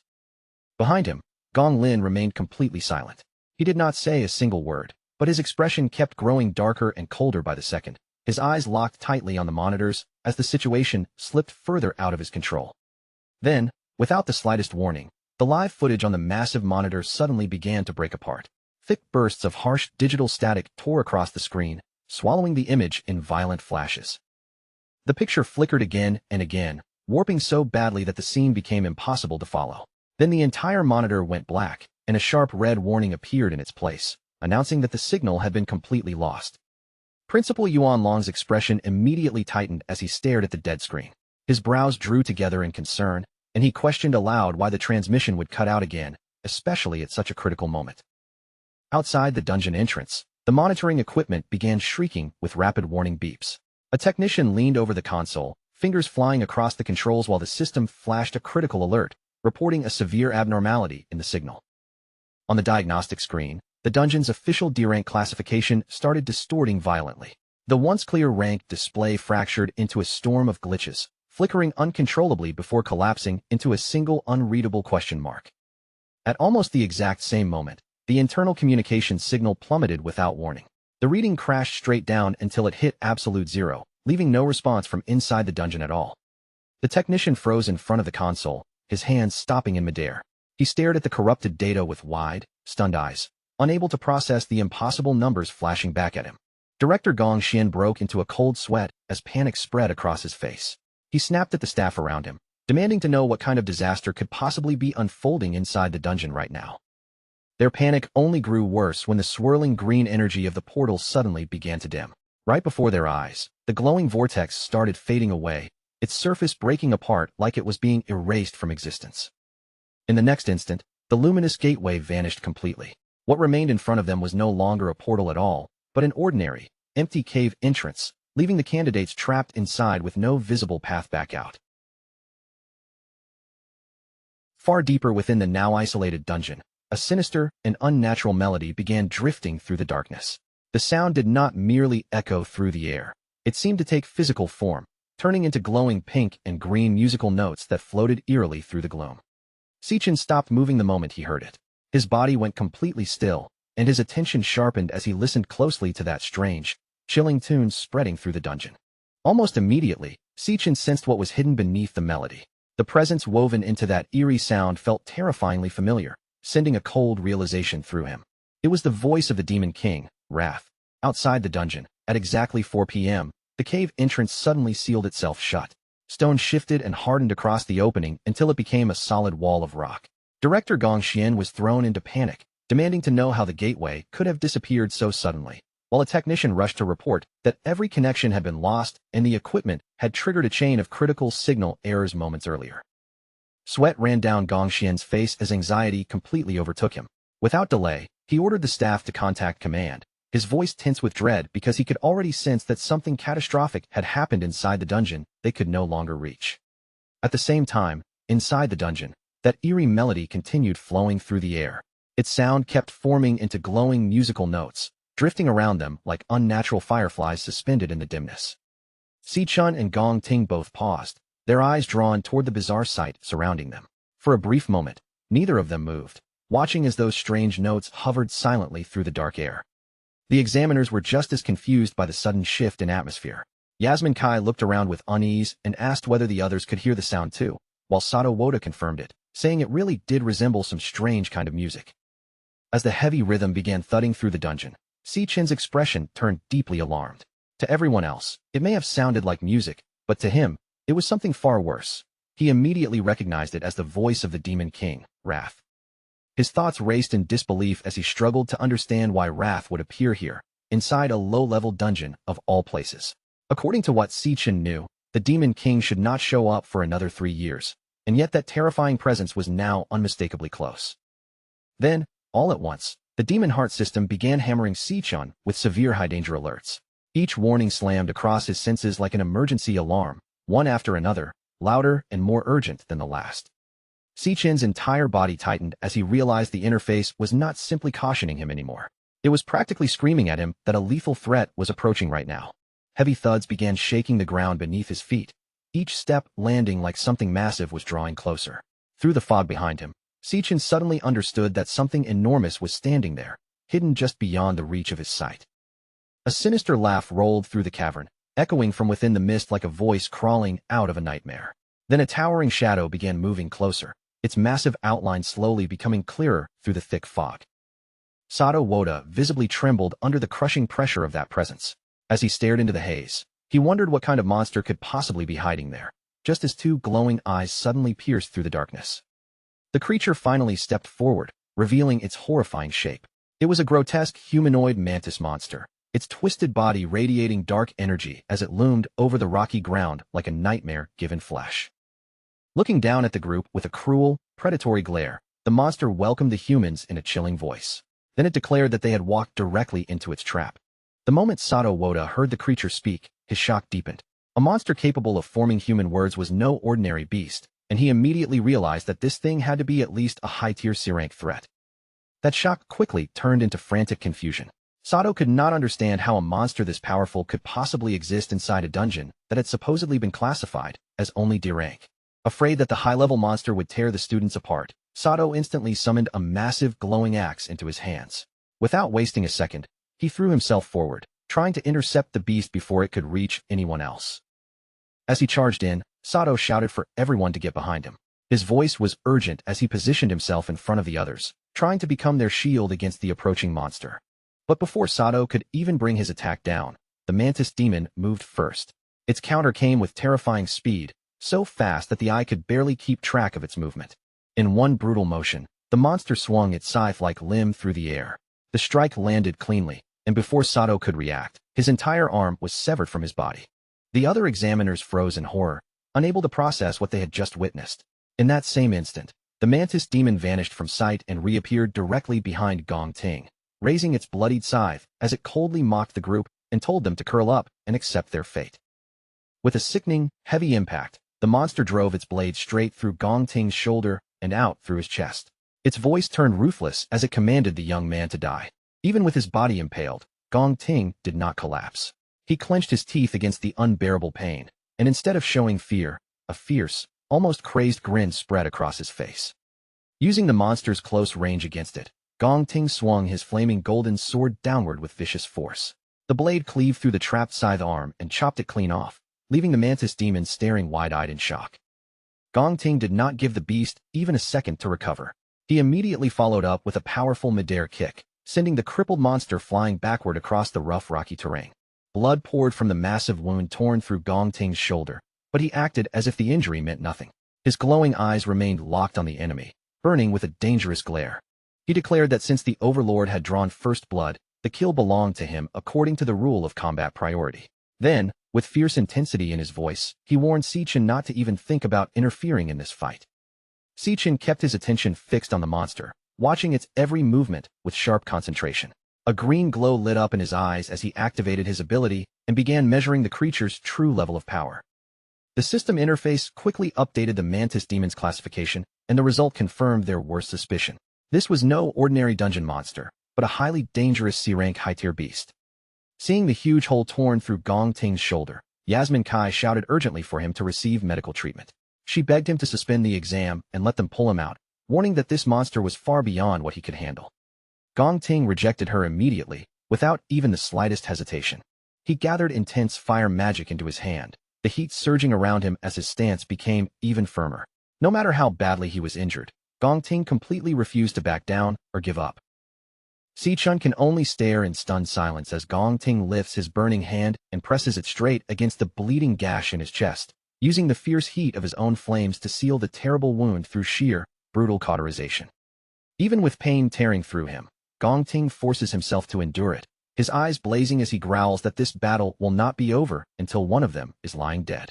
Then, without wasting even a second, Gong Ting kicks off the ground, launches himself high into the air, and brings his flaming sword crashing down toward the crippled mantis demon, determined to keep the pressure on. At the same time, beyond the sealed dungeon, Silas Lin, the leader of the Imperial Guild's King Squad, stands before the spot where the entrance vanished and quietly studies the situation.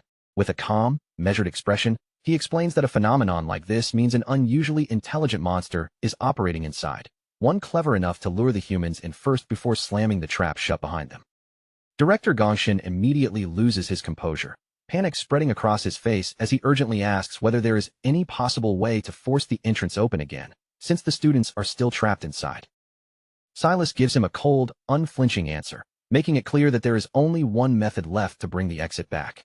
The people inside have to find the dungeon's overlord and kill it, because only the overlord's death can make the sealed passage reappear. Clinging to the smallest bit of hope, Director Gongshin tries to reason his way through the disaster. Since an ordinary D-rank dungeon should only produce a C-rank overlord at most, he argues that the examiners and students trapped within should still have a real chance to defeat it and escape alive. But Silas immediately crushes that hope. He reveals that the so-called D-rank reading was nothing more than a false mask, deliberately created by the overlord to hide the dungeon's true and far deadlier nature. As the pieces click together, Silas realizes this dungeon must be the same threat responsible for the recent wave of Awakener disappearances that his team has been tracking. Then, with a grim look, he tells the horrified Gongshin the truth. The trap sealed in front of them is not D-rank at all, but an exceptionally dangerous B-rank dungeon. Meanwhile, deep inside the dungeon, the monstrous insect refuses to slow down, striking again and again with its long, scythe-like arms. Gong Ting plants his feet and meets the attack head-on, raising his flaming katana to parry each heavy blow as sparks and fire scatter around him. The moment another sweeping attack comes at him, he quickly pulls back, retreating just in time to avoid being cut down. Then, as the beast lifts one bladed arm high for a crushing strike, Gong Ting suddenly vaults upward, launching himself into the air above the danger. The creature's attack slams down and misses completely, its sharp limb stabbing deep into the ground and becoming firmly wedged in the rocky floor. Seeing the opening instantly, Gong Ting's eyes sharpen, and he declares that the monster is finally trapped. With one fast, powerful swing, he drives his glowing sword through the creature's neck, cleanly severing its head in a flash of blazing light. The severed head rolls and tumbles across the rough stone terrain, while the rest of the group rushes in and gathers around the fallen monster. Yasmin stands there in stunned disbelief, unable to hide her amazement that Gong Ting actually managed to bring down the overlord completely by himself. She finally admits, with genuine awe in her voice, that his strength is far more formidable than she expected. Nearby, Ivan focuses a soft green healing aura into Sato Woda's wounded arm and asks if he is recovering. Still sweating from the pain, Sato lets out a shaky breath and thanks him for stepping in at exactly the right moment. But that brief relief disappears almost instantly when Sato glances down and checks his smartwatch. His face tightens with alarm as he warns the others that the device has completely lost signal, meaning they have been cut off from the outside world. Yasmin and Ivan immediately check their own equipment as well. Yasmin confirms that her connection has vanished too, while Ivan grimly adds that every signal is dead, even their compass positioning system. Sato's panic spikes as he demands to know exactly when the camera drone stopped working and went offline. Gong Ting turns back toward him with a confused look, clearly not understanding why Sato is reacting so urgently. Then, without warning, the headless mantis monster rises back to its feet, as if death never stopped it at all. Before anyone can fully process what is happening, the decapitated creature lunges straight toward Gong Ting, catching him completely off guard. Si-chun reacts instantly, stepping in and unleashing a rapid barrage of golden lightning that tears through the creature and slices its body into pieces. A system notification appears immediately afterward, confirming the kill and awarding Si-chun the experience points. Still shaken by what just happened, Gong Ting demands an explanation, asking how the monster could possibly keep moving after he had clearly chopped off its head. Si-chun answers calmly, explaining that the mantis was never the real overlord at all. It had been under hypnosis the entire time, which allowed its body to keep fighting even after death. His tone turns urgent as he orders the examiners and Gong Ting to leave the dungeon right away, warning them that any one of them could become the next target. Gong Ting, still tense and defensive, immediately questions him, demanding to know how Si-chun could possibly be so certain. Sato snaps in anger, accusing Si-chun of losing his mind and insisting that a dungeon like this can only have one C-rank overlord. He argues that the high-tier monster they just fought had to be the boss, because from his point of view, no other explanation makes any sense. But before Si-chun can push the argument any further, his system suddenly floods his vision with urgent critical warnings about an extremely dangerous creature nearby. In the next instant, a massive, pulsing wave of psychic energy surges through the cavern, sweeping over everyone like an invisible blast. Caught directly in that psychic wave, Yasmin, Ivan, and Sato freeze as their eyes begin glowing with an eerie pink light, the true overlord's hypnosis seizing full control of their minds. Si-chan realizes at once that his warning came too late, and he quickly activates the wireless earbud he had prepared. The moment the sound reaches him, he recognizes the distinct, pulsing frequency without any doubt. In his past life, he had seen the Demon King, Raph, use that exact same frequency to hypnotize ordinary humans with terrifying precision, slaughtering millions across the entire globe. When Si-chun turns around, Yasmin, Ivan, and Sato are already moving in perfect synchronization, marching forward like empty shells trapped in a mindless trance. Now certain that the dungeon's true overlord is directly tied to Wrath, Si-chin's expression goes cold as he resolves to confront the creature head-on. Following the hypnotized examiners deeper into the dark cavern, Si-chin keeps moving while his system relentlessly bombards him with warnings about highly dangerous creatures waiting ahead. Before long, the group reaches a vast and eerie lair, where glowing green egg sacs pulse throughout the chamber and towering dark serpents stand guard around a central figure draped in cloth. Si-chun remains completely unaffected by the monster's alpha frequency, protected by the counter-frequency audio track playing through his earbud, a safeguard he had prepared specifically because of Wrath. But with the unprotected examiners under unbearable mental pressure and at risk of dying at any moment, Si-chun decides there is no time to hesitate. He has to kill the overlord immediately. The instant they step into its territory, the sinister presence lurking in the cavern notices them. Its icy, starving voice spreads through the darkness, dripping with cruel excitement, as if it is already imagining the taste of their warm, fresh flesh being torn apart. Si-chan slowly raises his eyes toward the source of that voice, his gaze cold and unwavering. There is no fear on his face at all, only a sharp, frozen calm, while every muscle in his body seems prepared for the battle that is about to explode. Many years in the past, inside a brutal memory that still reeks of blood, a young Gong Ting stands there completely drained, his body stained red from the violence. On the ground beneath him lies his brother, Gong Cheng, beaten until he can barely move after Gong Ting struck him over and over again with a broken wooden stick. Their father, Gong Lin, stands nearby and watches the horrifying scene unfold without even a flicker of tenderness in his eyes. Instead of stepping in to stop the cruelty, he looks at 8-year-old Gong Ting with chilling approval and coldly congratulates him for winning. Later, Gong Lin sits calmly at an elegant dining table, surrounded by the polished luxury and status of the Gong family. With the comfort of a man who sees nothing wrong with cruelty, he begins laying out the merciless rules his children are expected to follow. In the Gong family, the winner is the one who earns the right to sit at the table and eat. The loser, young Gong Cheng, is not even allowed that small comfort, and instead must kneel on the ground until the sun rises. Outside, Gong Cheng obeys exactly as he was ordered, kneeling in the cold with bruises still marking his small body. Too terrified to fight back or complain, he keeps himself bent low against the ground while his empty stomach twists and growls from hunger. Unable to keep watching his brother suffer like that, Gong Ting quietly slips away under the cover of darkness. He approaches Gong Cheng in secret and, with a careful hand, offers him a small piece of bread. Gong Cheng lifts his head in shock, his frightened eyes widening the moment he sees what Gong Ting is doing. In a shaky whisper, he warns his brother that if their father catches him helping, the punishment will be absolutely terrifying. But Gong Ting does not withdraw his hand, and he does not let fear make him hesitate. Ignoring the danger right in front of him, he firmly tells Gong Cheng to stop talking and just eat before anyone notices. But that tiny act of kindness, hidden in the dark for only a moment, is not able to stay secret for long. Soon after, Gong Ting is struck viciously across the face, the slap hitting hard enough to whip his head to the side. Then he is forced down onto his knees, shaking on the floor while his father looms over him, gripping a whip in his hand. Gong Lin stares down at his battered son with a cold, emotionless expression. In that icy voice, he asks Gong Ting if he understands why the Gong family has been able to hold on to so much power, status, and influence for so long. Then, with absolute pride in his own brutality, Gong Lin gives the answer himself. To him, the reason is simple. He has never once allowed himself to lose a fight. He pushes that ruthless belief deep into his son's mind, telling Gong Ting that winners are the ones who decide the rules of the world. Losers, on the other hand, have no right to argue and can only lower their heads and obey. Even after being beaten and forced down, young Gong Ting still refuses to surrender completely. With defiance burning through the pain in his eyes, he asks his father whether that means if he beats him, he will get to create the rules too. Gong Lin merely laughs at the challenge, his reaction full of contempt, as though the very idea is nothing more than a foolish joke from a powerless child. Years slip by, and once again, Gong Ting finds himself collapsed on the ground. This time, he is badly beaten, struggling just to keep himself propped up on his hands and knees. Blood runs from his mouth as the shattered remains of his sword clatter beside him. Burning with anger and humiliation, He demands to know why his father refused to face him directly in a proper, fair duel. Still glaring upward from the ground, Gong Ting presses the question even harder.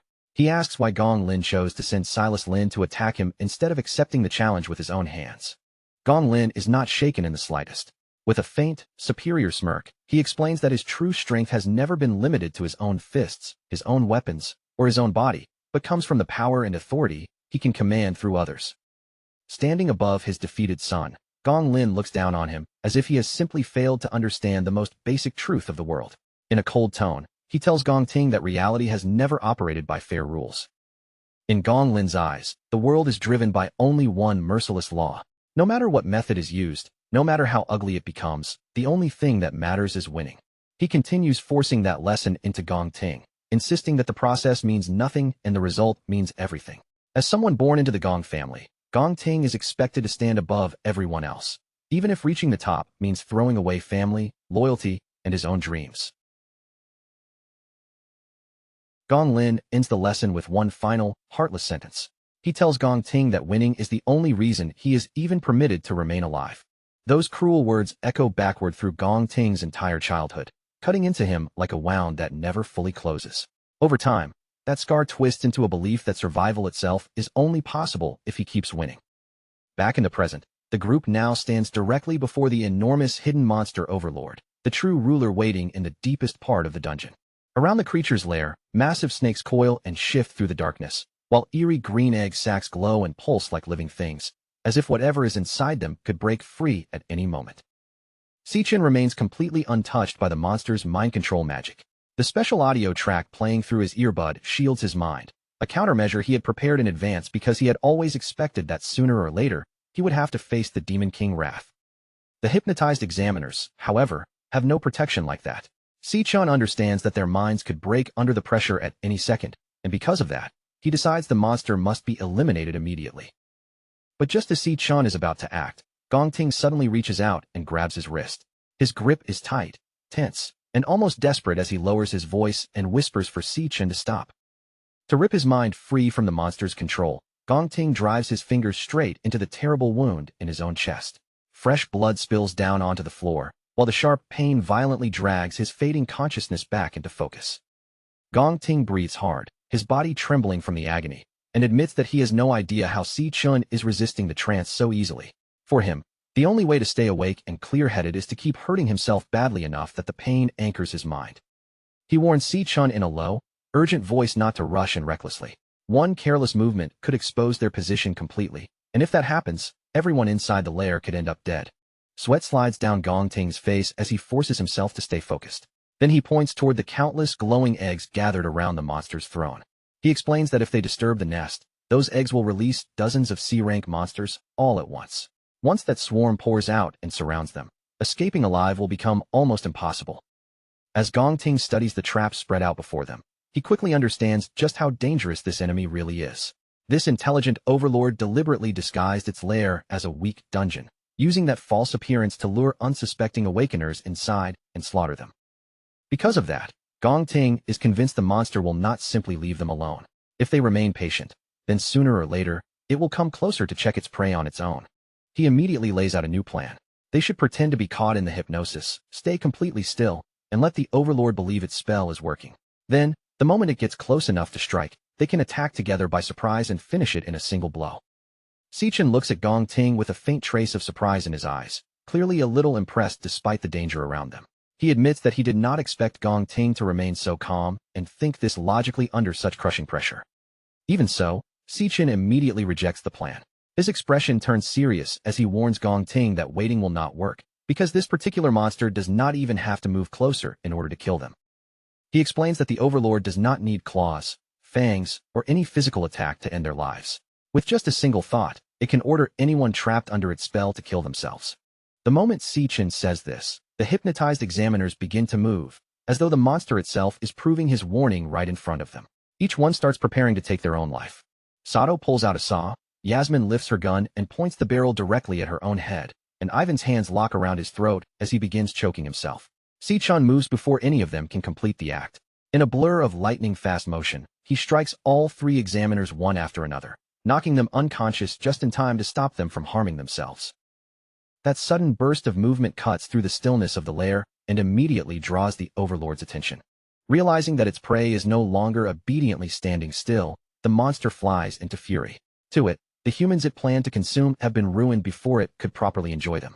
In response to the threat, the Overlord activates the glowing green egg sacs scattered throughout the lair. One after another, the swollen sacs begin to rupture violently. From the burst eggs, dozens of dangerous C-rank blade arm mantises crawl out, their slick bodies unfolding from the slime. At the Overlord's command, the swarm turns toward the intruders, ready to tear them apart. As the deadly horde closes in from every direction, Gong Ting instantly understands that their stealth plan has completely collapsed. With no time left to hesitate, he decides they have no choice but to switch to an emergency backup plan. With his sword already drawn, Gong Ting steps forward and plants his feet like a wall in front of the unconscious examiners. He puts his own body directly between those helpless adults and the monsters pressing in, refusing to let the swarm reach them first. Keeping his eyes locked on the danger ahead, Gong Ting barks an order at Si Chun, telling him to lift the 3 unconscious adults and escape the dungeon immediately. As for the monsters closing in, he makes it clear that he'll stay behind alone and hold the entire swarm back with his own life. For a brief moment, Si Chun just stands there, frozen in place. He is truly shocked that Gong Ting, of all people, would choose something so selfless, willingly throwing himself into certain death just to give everyone else even the smallest chance to survive. Gong Ting doesn't try to make himself sound stronger than he is. He openly admits that there is no way he can defeat a full swarm of C-rank monsters by himself. But even with that truth hanging over him, his voice stays steady as he says he can at least buy Si Chun enough time to get everyone out. The next second, a mantis monster rushes straight toward him with terrifying speed. Gong Ting swings his flaming sword up to meet it, and the blazing blade slams hard against the creature's scythe as he shouts that he will take responsibility for everything. With his teeth clenched tight, Gong Ting's expression twists with guilt. In his mind, this disaster started because he was the one who demanded the tiebreaker duel, and that choice was what dragged everyone into this deadly trap. But the gap in raw strength is far too obvious.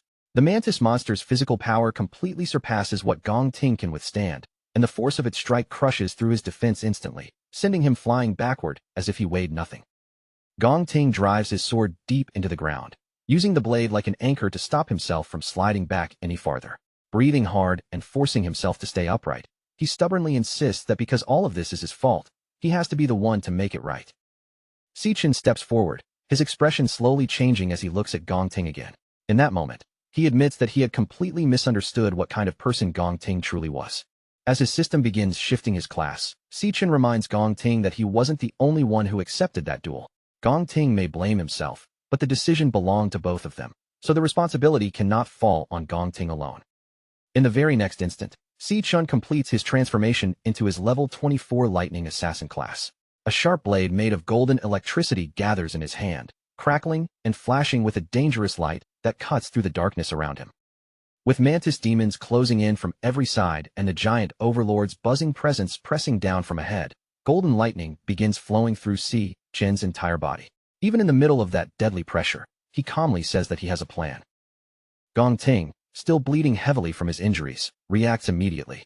His face tightens as he rejects the idea of staying here and fighting, knowing their current situation is far too dangerous to gamble on a direct clash. He warns Si Chun that the Overlord is not on the same level as the rest of the swarm. From the pressure it gives off, Gong Ting guesses it must be at least B rank, and if things are even worse, it could be a terrifying A rank monster. With urgency cutting through his voice, Gong Ting tells Si Chun to take the unconscious examiners and run right now.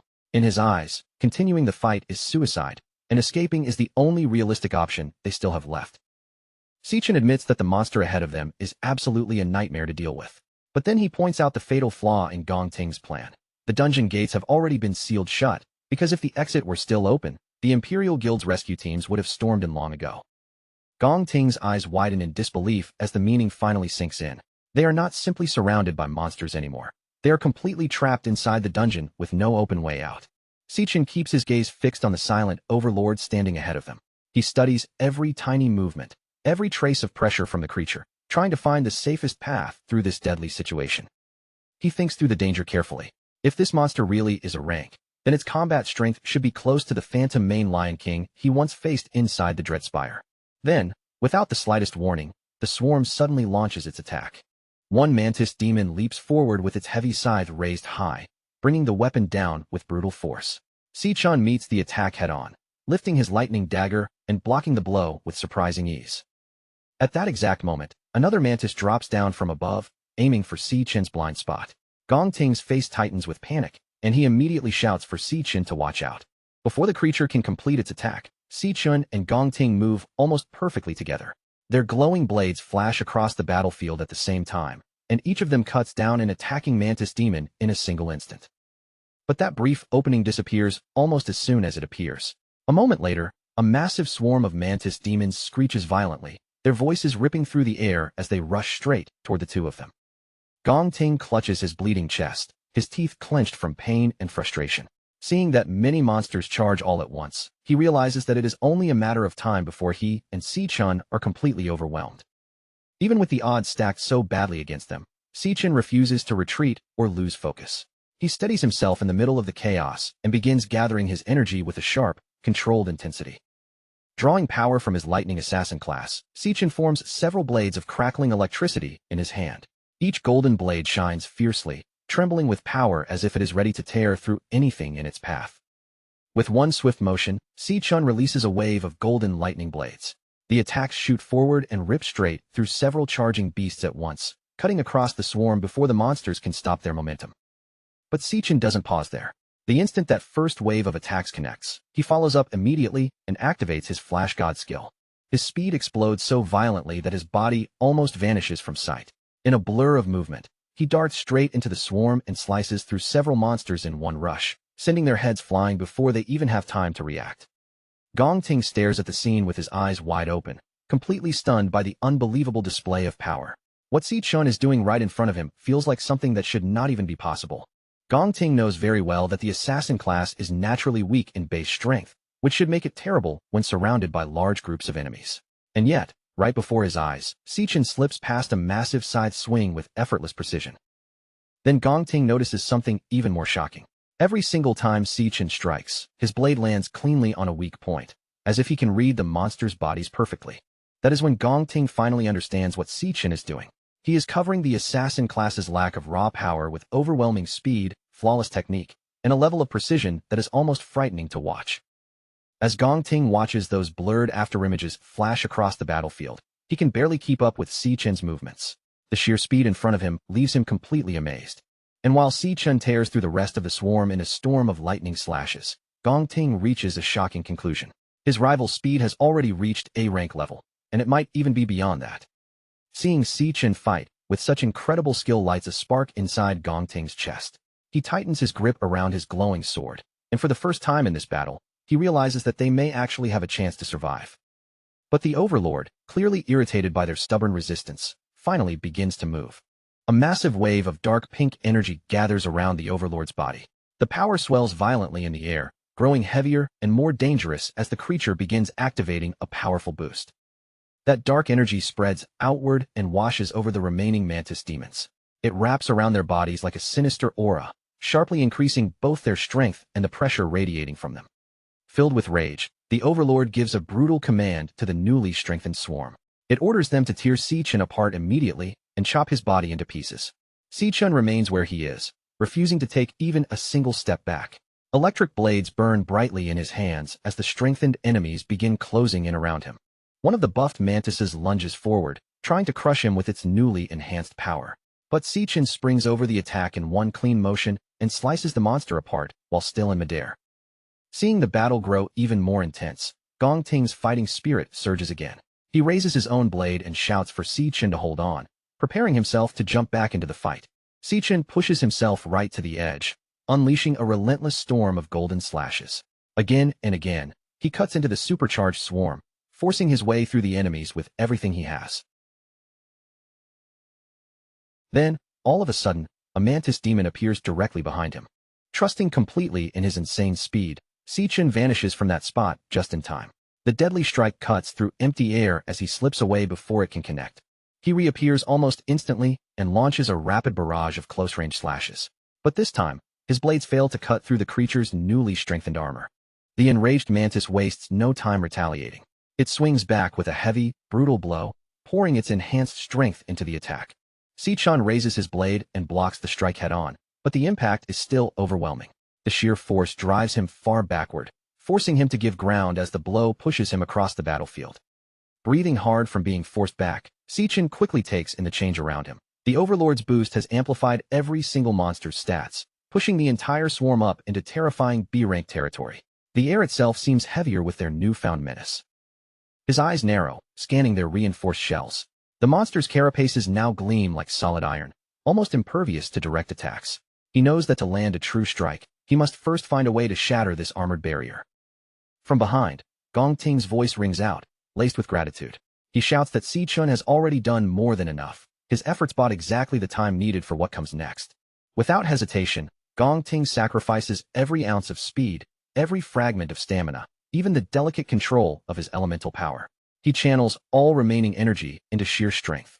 Instantly, flames erupt around his sword, coiling upward like a colossal, blazing pillar as he unleashes his ultimate move, Liue. Later that evening, in the warmth of the rental apartment, Ju Tong finally arrives, juggling bags of groceries in both hands. She steps inside, apologizing for taking longer than expected to buy the drinks, her voice tinged with fatigue.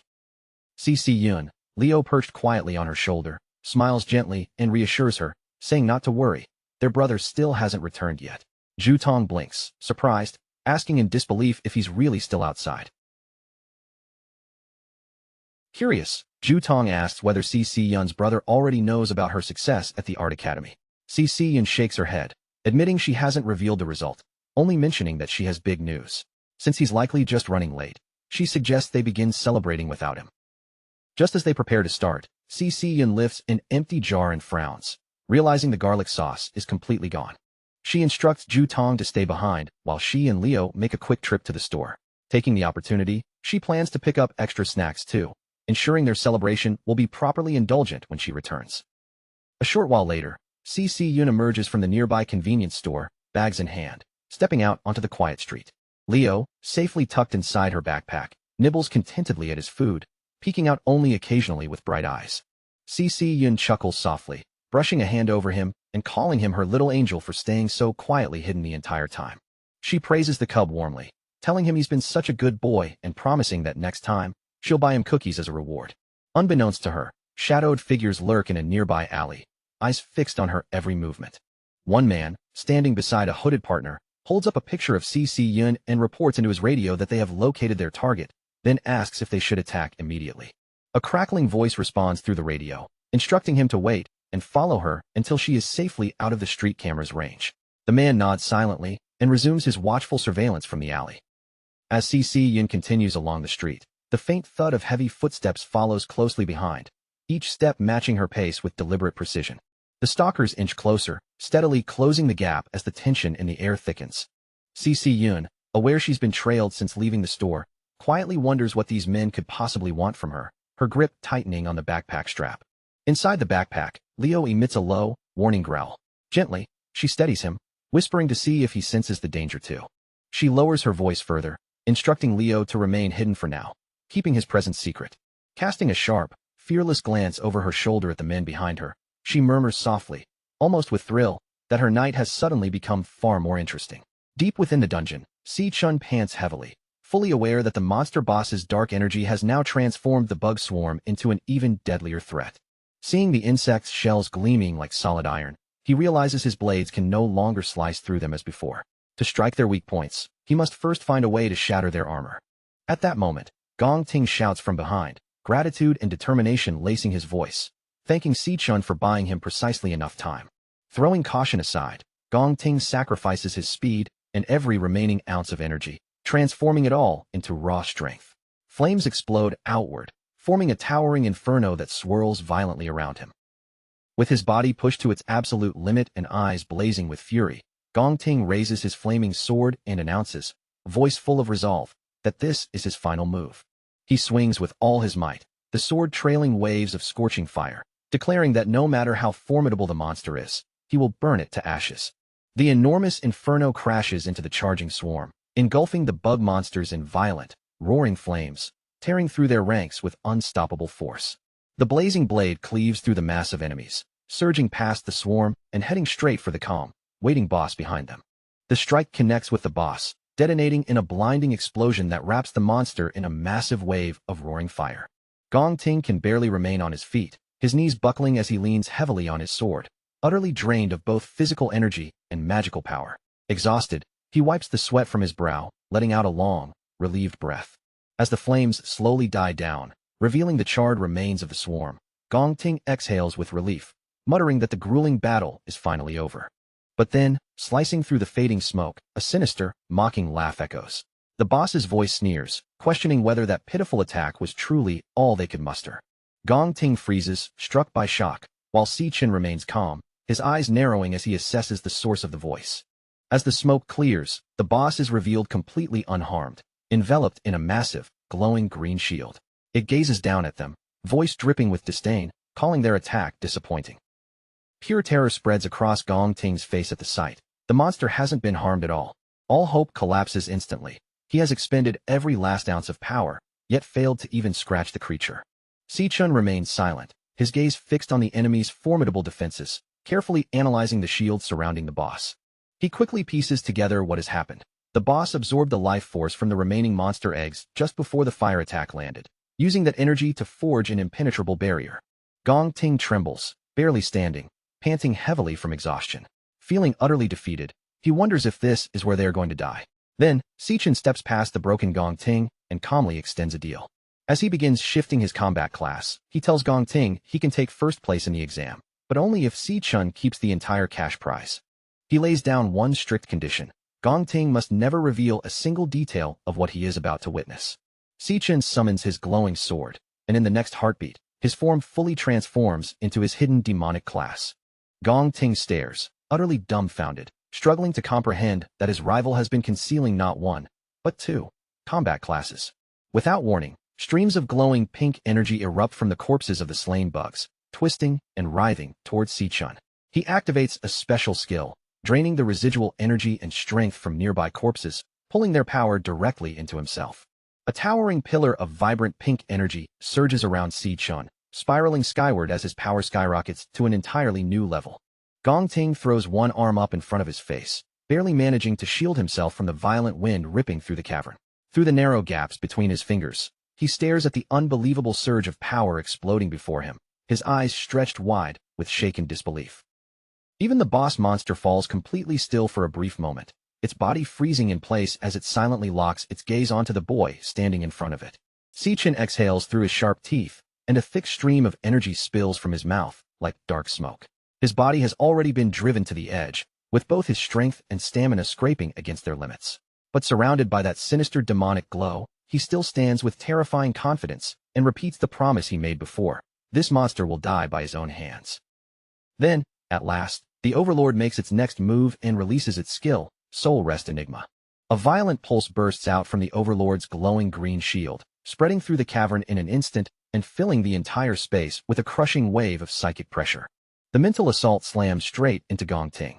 Already bleeding and completely drained, he grabs his head with both hands as pain twists across his face, cursing under his breath while that hateful hypnosis starts clawing its way back into his mind. But Si-Chun, now fully transformed, doesn't even shake beneath the weight of that psychic pressure. The Overlord stiffens as Si-Chun begins walking toward it, his massive sword resting calmly across his shoulder. Unable to hide its confusion, the monster demands to know why its hypnosis has no effect on him at all. Desperate to stop him before he can close the distance, the Overlord unleashes Sonic Hell, sending a brutal shockwave blasting through the cavern. The force tears across the stone chamber like a raging storm. Si-Chin plants his feet and holds his ground without giving up a single step, while Gong Ting is crushed under the pressure, bending over in pain as a strained cry escapes him. The Overlord's gaze stays locked on the boy, watching him closely as unease begins to creep into its expression. Si-Chin simply stares back, his glowing eyes cutting through the darkness with a cold, fearless intensity. Then he takes another step forward, followed by another, continuing straight toward the shielded monster without even the slightest hesitation. Panic finally flashes through the Overlord. Its voice breaks into a stammer, unable to understand how its attack could have failed so completely. The Overlord roars for its summons to tear Si-Chin apart, and in response, a massive shadowy serpent lunges toward him with its jaws stretched wide open. Si-Chin tightens his grip around his glowing sword. Then, with one savage swing, he cuts straight through the serpent and splits its head cleanly in two. The giant beast instantly loses all strength, its massive body crashing down hard against the cavern floor. Before the dust can even settle, two more enormous serpents drop from above, diving at him from the darkness overhead. Si-chan braces his stance, draws his blade back, and sweeps it out in a wide, merciless arc. With a single cut, both serpents are beheaded at the same time.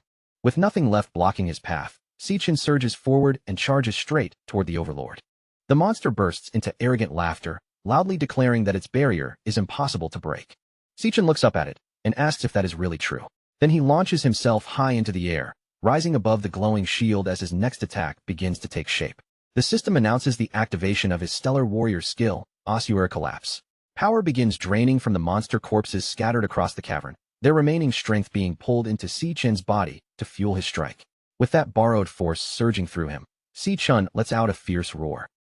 He brings his sword down with every last bit of force he can gather, and the Overlord's barrier explodes apart, shattering into countless glowing fragments. The Overlord can only stare in place, frozen in complete disbelief at what just happened. Gong Ting is just as stunned. Right before his eyes, his rival has destroyed that supposedly unbreakable shield with a single strike. Si-chan lets his weapon fall away, then pulls his fist back as blinding energy begins gathering tightly around it. The system confirms that Triple Cataclysm has activated in crushing mode. In the next instant, Si-chan drives his fist straight through the Overlord's body, and a violent surge of raw energy blasts the monster apart from the inside. That devastating punch hammers the Overlord down into the ground with overwhelming force. Smoke rolls upward from the crater. As it slowly clears, the Overlord is left as nothing more than a broken, shadowy remnant, weakly muttering while clinging to the last bit of life it has left. Si-chan stands over the shattered monster and coldly orders it to speak. His voice drops as he demands to know what connection it has to Wrath. The Overlord is stunned by the question, staring at him as it asks how a mere human could possibly know Lord Wrath's name. Si-chan doesn't back down for even a second. His stare remains cold and firm as he demands an answer. The Overlord spits the words back at him, saying that if it truly knew where the Demon King was, it wouldn't be rotting away inside this dungeon. Instead, it would already be trying to break the seal that held him.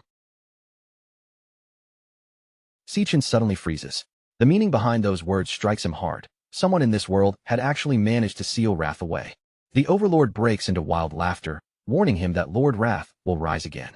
It swears that the Demon King will one day reclaim his armies, return to power, and slaughter every last human until nothing remains but bones.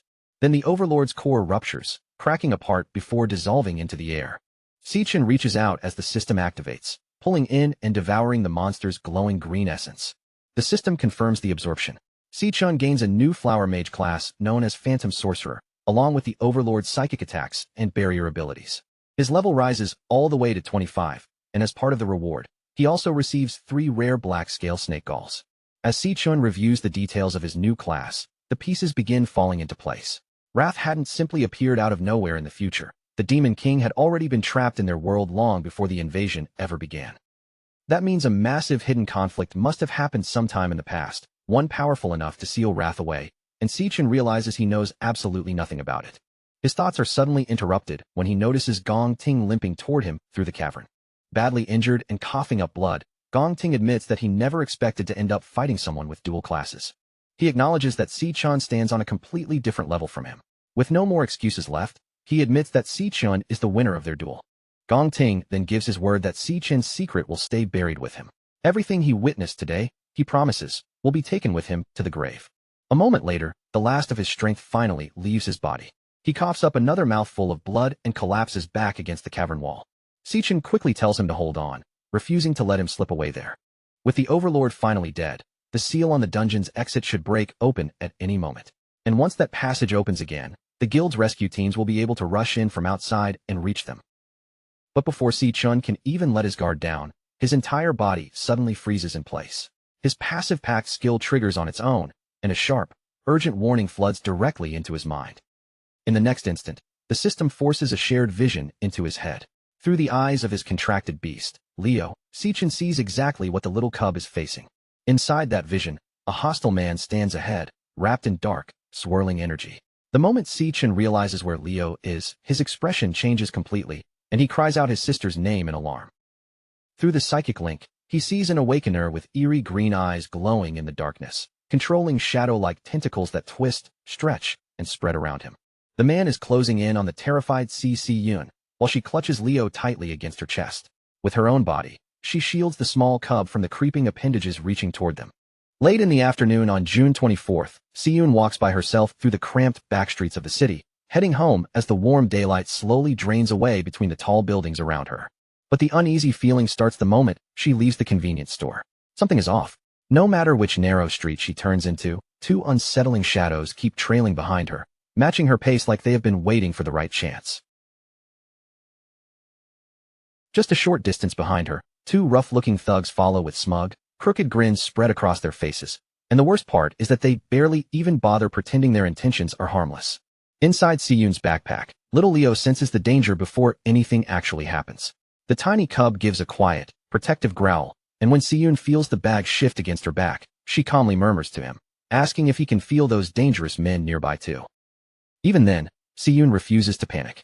She steadies the backpack with one gentle hand, keeping Leo from moving around too much, and softly tells her little partner to stay hidden inside no matter what happens next. Instead of shrinking back in fear, Siyun glances over her shoulder with a sharp, fearless look in her eyes. Honestly, a small part of her almost seems pleased that they chose to follow her, because what had been shaping up to be a boring evening has suddenly become much more interesting. Her survival instincts kick in without hesitation. If someone is following you, the first thing to do is get somewhere crowded. So without wasting another second, Siyun hurries down a flight of stairs and heads straight toward the busy market district. At this hour, the restaurant street is packed from end to end, overflowing with hungry customers, rushing workers, bright storefronts, and waves of people moving through the narrow road in every direction. Siyun takes full advantage of the dinner rush. She slides into the thick crowd as naturally as if she belongs there, weaving between shoppers and diners until the stalker's clear view of her begins to break apart. Behind her, the two thugs quickly start losing ground. The man in the beanie grows visibly irritated, pushing people aside with his shoulder and forcing his way through the crowded street, desperate to catch up before she slips away completely. But Siyun's escape strategy is far too clean for them. Every turn she takes, and every body she passes behind makes it even harder for the men to keep their eyes locked on her. Then, at the exact moment the crowd pulls their attention away for even a tiny second, Siyun vanishes from their sight, slipping out of the flow of people as if she has disappeared into thin air. The two thugs stop dead in the middle of the street, completely stunned by how quickly they lost her. A second later, panic rushes over them, and they whip around, searching every face, alley, and corner for any sign of where she went. Meanwhile, Siyun has already broken away from the noise and lights, darting into a quiet, isolated alley where she can hide for a brief moment and catch herself. She pauses there, breathing hard, then carefully turns her head and checks behind her. Once she confirms the creepy stalkers are no longer following, the tight tension in her face finally loosens with relief. But just as Siyun begins to think she has truly shaken them off, a heavy footstep suddenly echoes from directly in front of her. Her whole body freezes. Standing right on the steps of her own apartment building is a suspicious older man with slicked-back white hair, waiting there as if he already knew she would come. The man casually smokes his cigarette with the relaxed attitude of someone who owns the place, then mockingly complains that he has been waiting too long because the front door of the building was locked. Siyun's heart drops as the truth hits her all at once. This was never some random encounter. It was a trap set up in advance. Horrified, she steps back and demands to know who they are, and how they somehow knew exactly where she lived. Before the white-haired man gives her any answer, the two thugs from earlier finally catch up behind her, blocking off the way she came while laughing about how fast this little chick can run. With every escape route cut off, Siyun realizes she is completely surrounded. Even so, she refuses to stand there and give up, so she makes a desperate dash down the corridor while the hunters behind her burst into cruel, manic laughter at her hopeless struggle. But these men are not just ordinary street punks chasing a helpless girl. They are awakeners. In the very next instant, a blast of ice magic races across the ground and locks Siyun's foot solidly in place. Her body keeps moving forward, but her trapped foot cannot budge at all. The sudden stop throws her completely off balance, and she crashes face first onto the hard pavement as her backpack is knocked away from her body. Her foot is pinned beneath a thick, broken layer of ice, the frozen shards gripping her in place.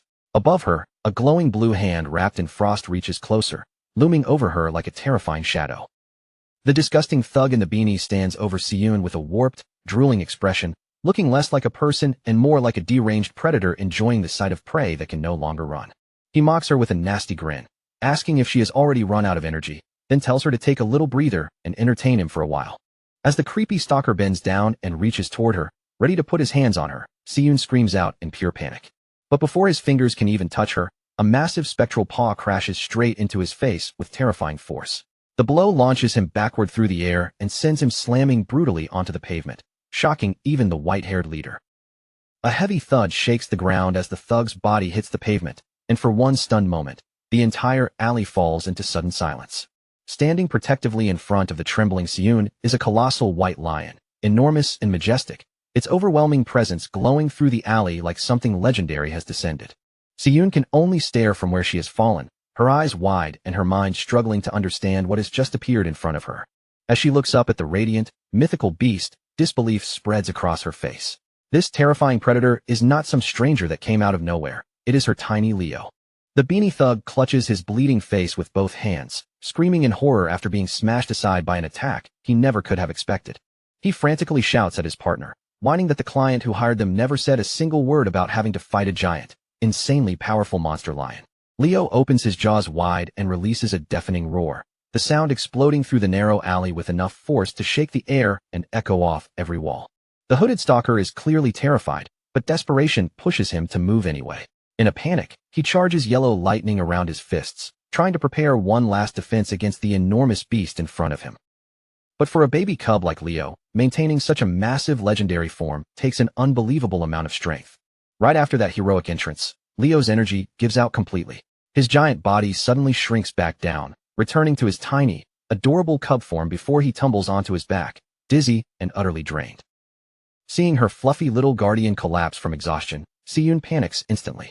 She scoops her tiny champion into her arms, hugs him close against her chest, and frantically checks whether he is okay after using up all that strength. The white-haired leader watches the legendary lion shrink into a helpless, dizzy little baby, and disappointment spreads across his face. With a cold scoff, he mutters that for a brief moment, he actually thought the beast might be something impressive. Then, with a sharp snap of his fingers, he decides the game is over and finally reveals the terrifying Awakener ability he has been holding back. Massive wooden roots covered in sharp thorns violently rip through the concrete floor, spreading across the narrow alley as he sneers that the cub could not even keep its form for 10 seconds. The huge twisting vines coil and writhe around Siyun, tightening their formation from every side until she is trapped inside a living cage of thorn-covered branches. Siyun clutches the dazed Leo tightly against her chest, her whole body tense with fear, and desperately warns the man not to come any closer. But a warning like that means nothing to someone like him, a seasoned killer who has clearly heard fear shaking in people's voices more times than he can count. The leader draws the thorny branches nearer and nearer to her face, letting the sharp tips hover just beside her skin as he coldly tells her not to waste his time. Then he gives Siyun a horrifying choice. She can hand the beast over willingly, or he will gladly tear it away from her dead body. Just as the leader is about to tighten his thorn-covered trap, Leo's eyes suddenly begin to shine, and the legendary contract skill activates, Stellar Warp. As Leo's mental control is consumed, a massive warp portal opens beside them.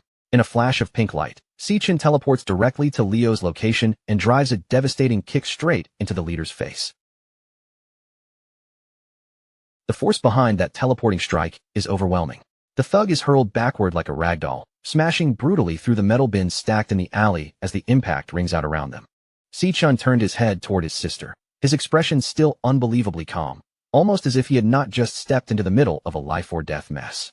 With that same gentle tone, he apologized for keeping her waiting, then explained like it was nothing serious that the dungeon situation had taken longer than he had planned.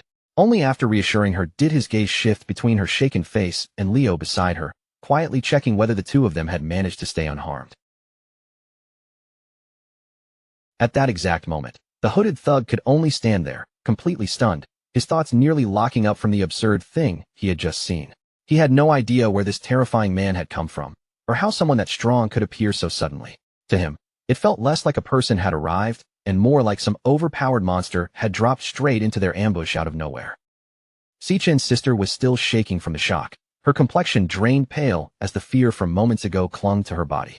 Her words came out quickly, almost tumbling over one another, as she tried to tell him what had happened. She warned Sichin that she did not know how these people had managed to track her location, and what made it even more dangerous was that every single one of them seemed to be a high-level awakener. But Sichin only looked at her with a warm and steady smile, the kind of calm expression that made the suffocating fear around them loosen just a little. His voice stayed soft as he told her to take a breath and settle herself, because from this moment on, her big brother was already here. And as long as he was standing in front of her, there was no need for her to be afraid anymore. At the same time, not far away among the shattered rubble, the enemy leader began forcing himself back up again. The moment he understood that his carefully prepared plan had been ruined in a single instant, rage twisted across his face. His jaw tightened, his eyes burned with fury, and he cursed himself for lowering his guard even for one brief second.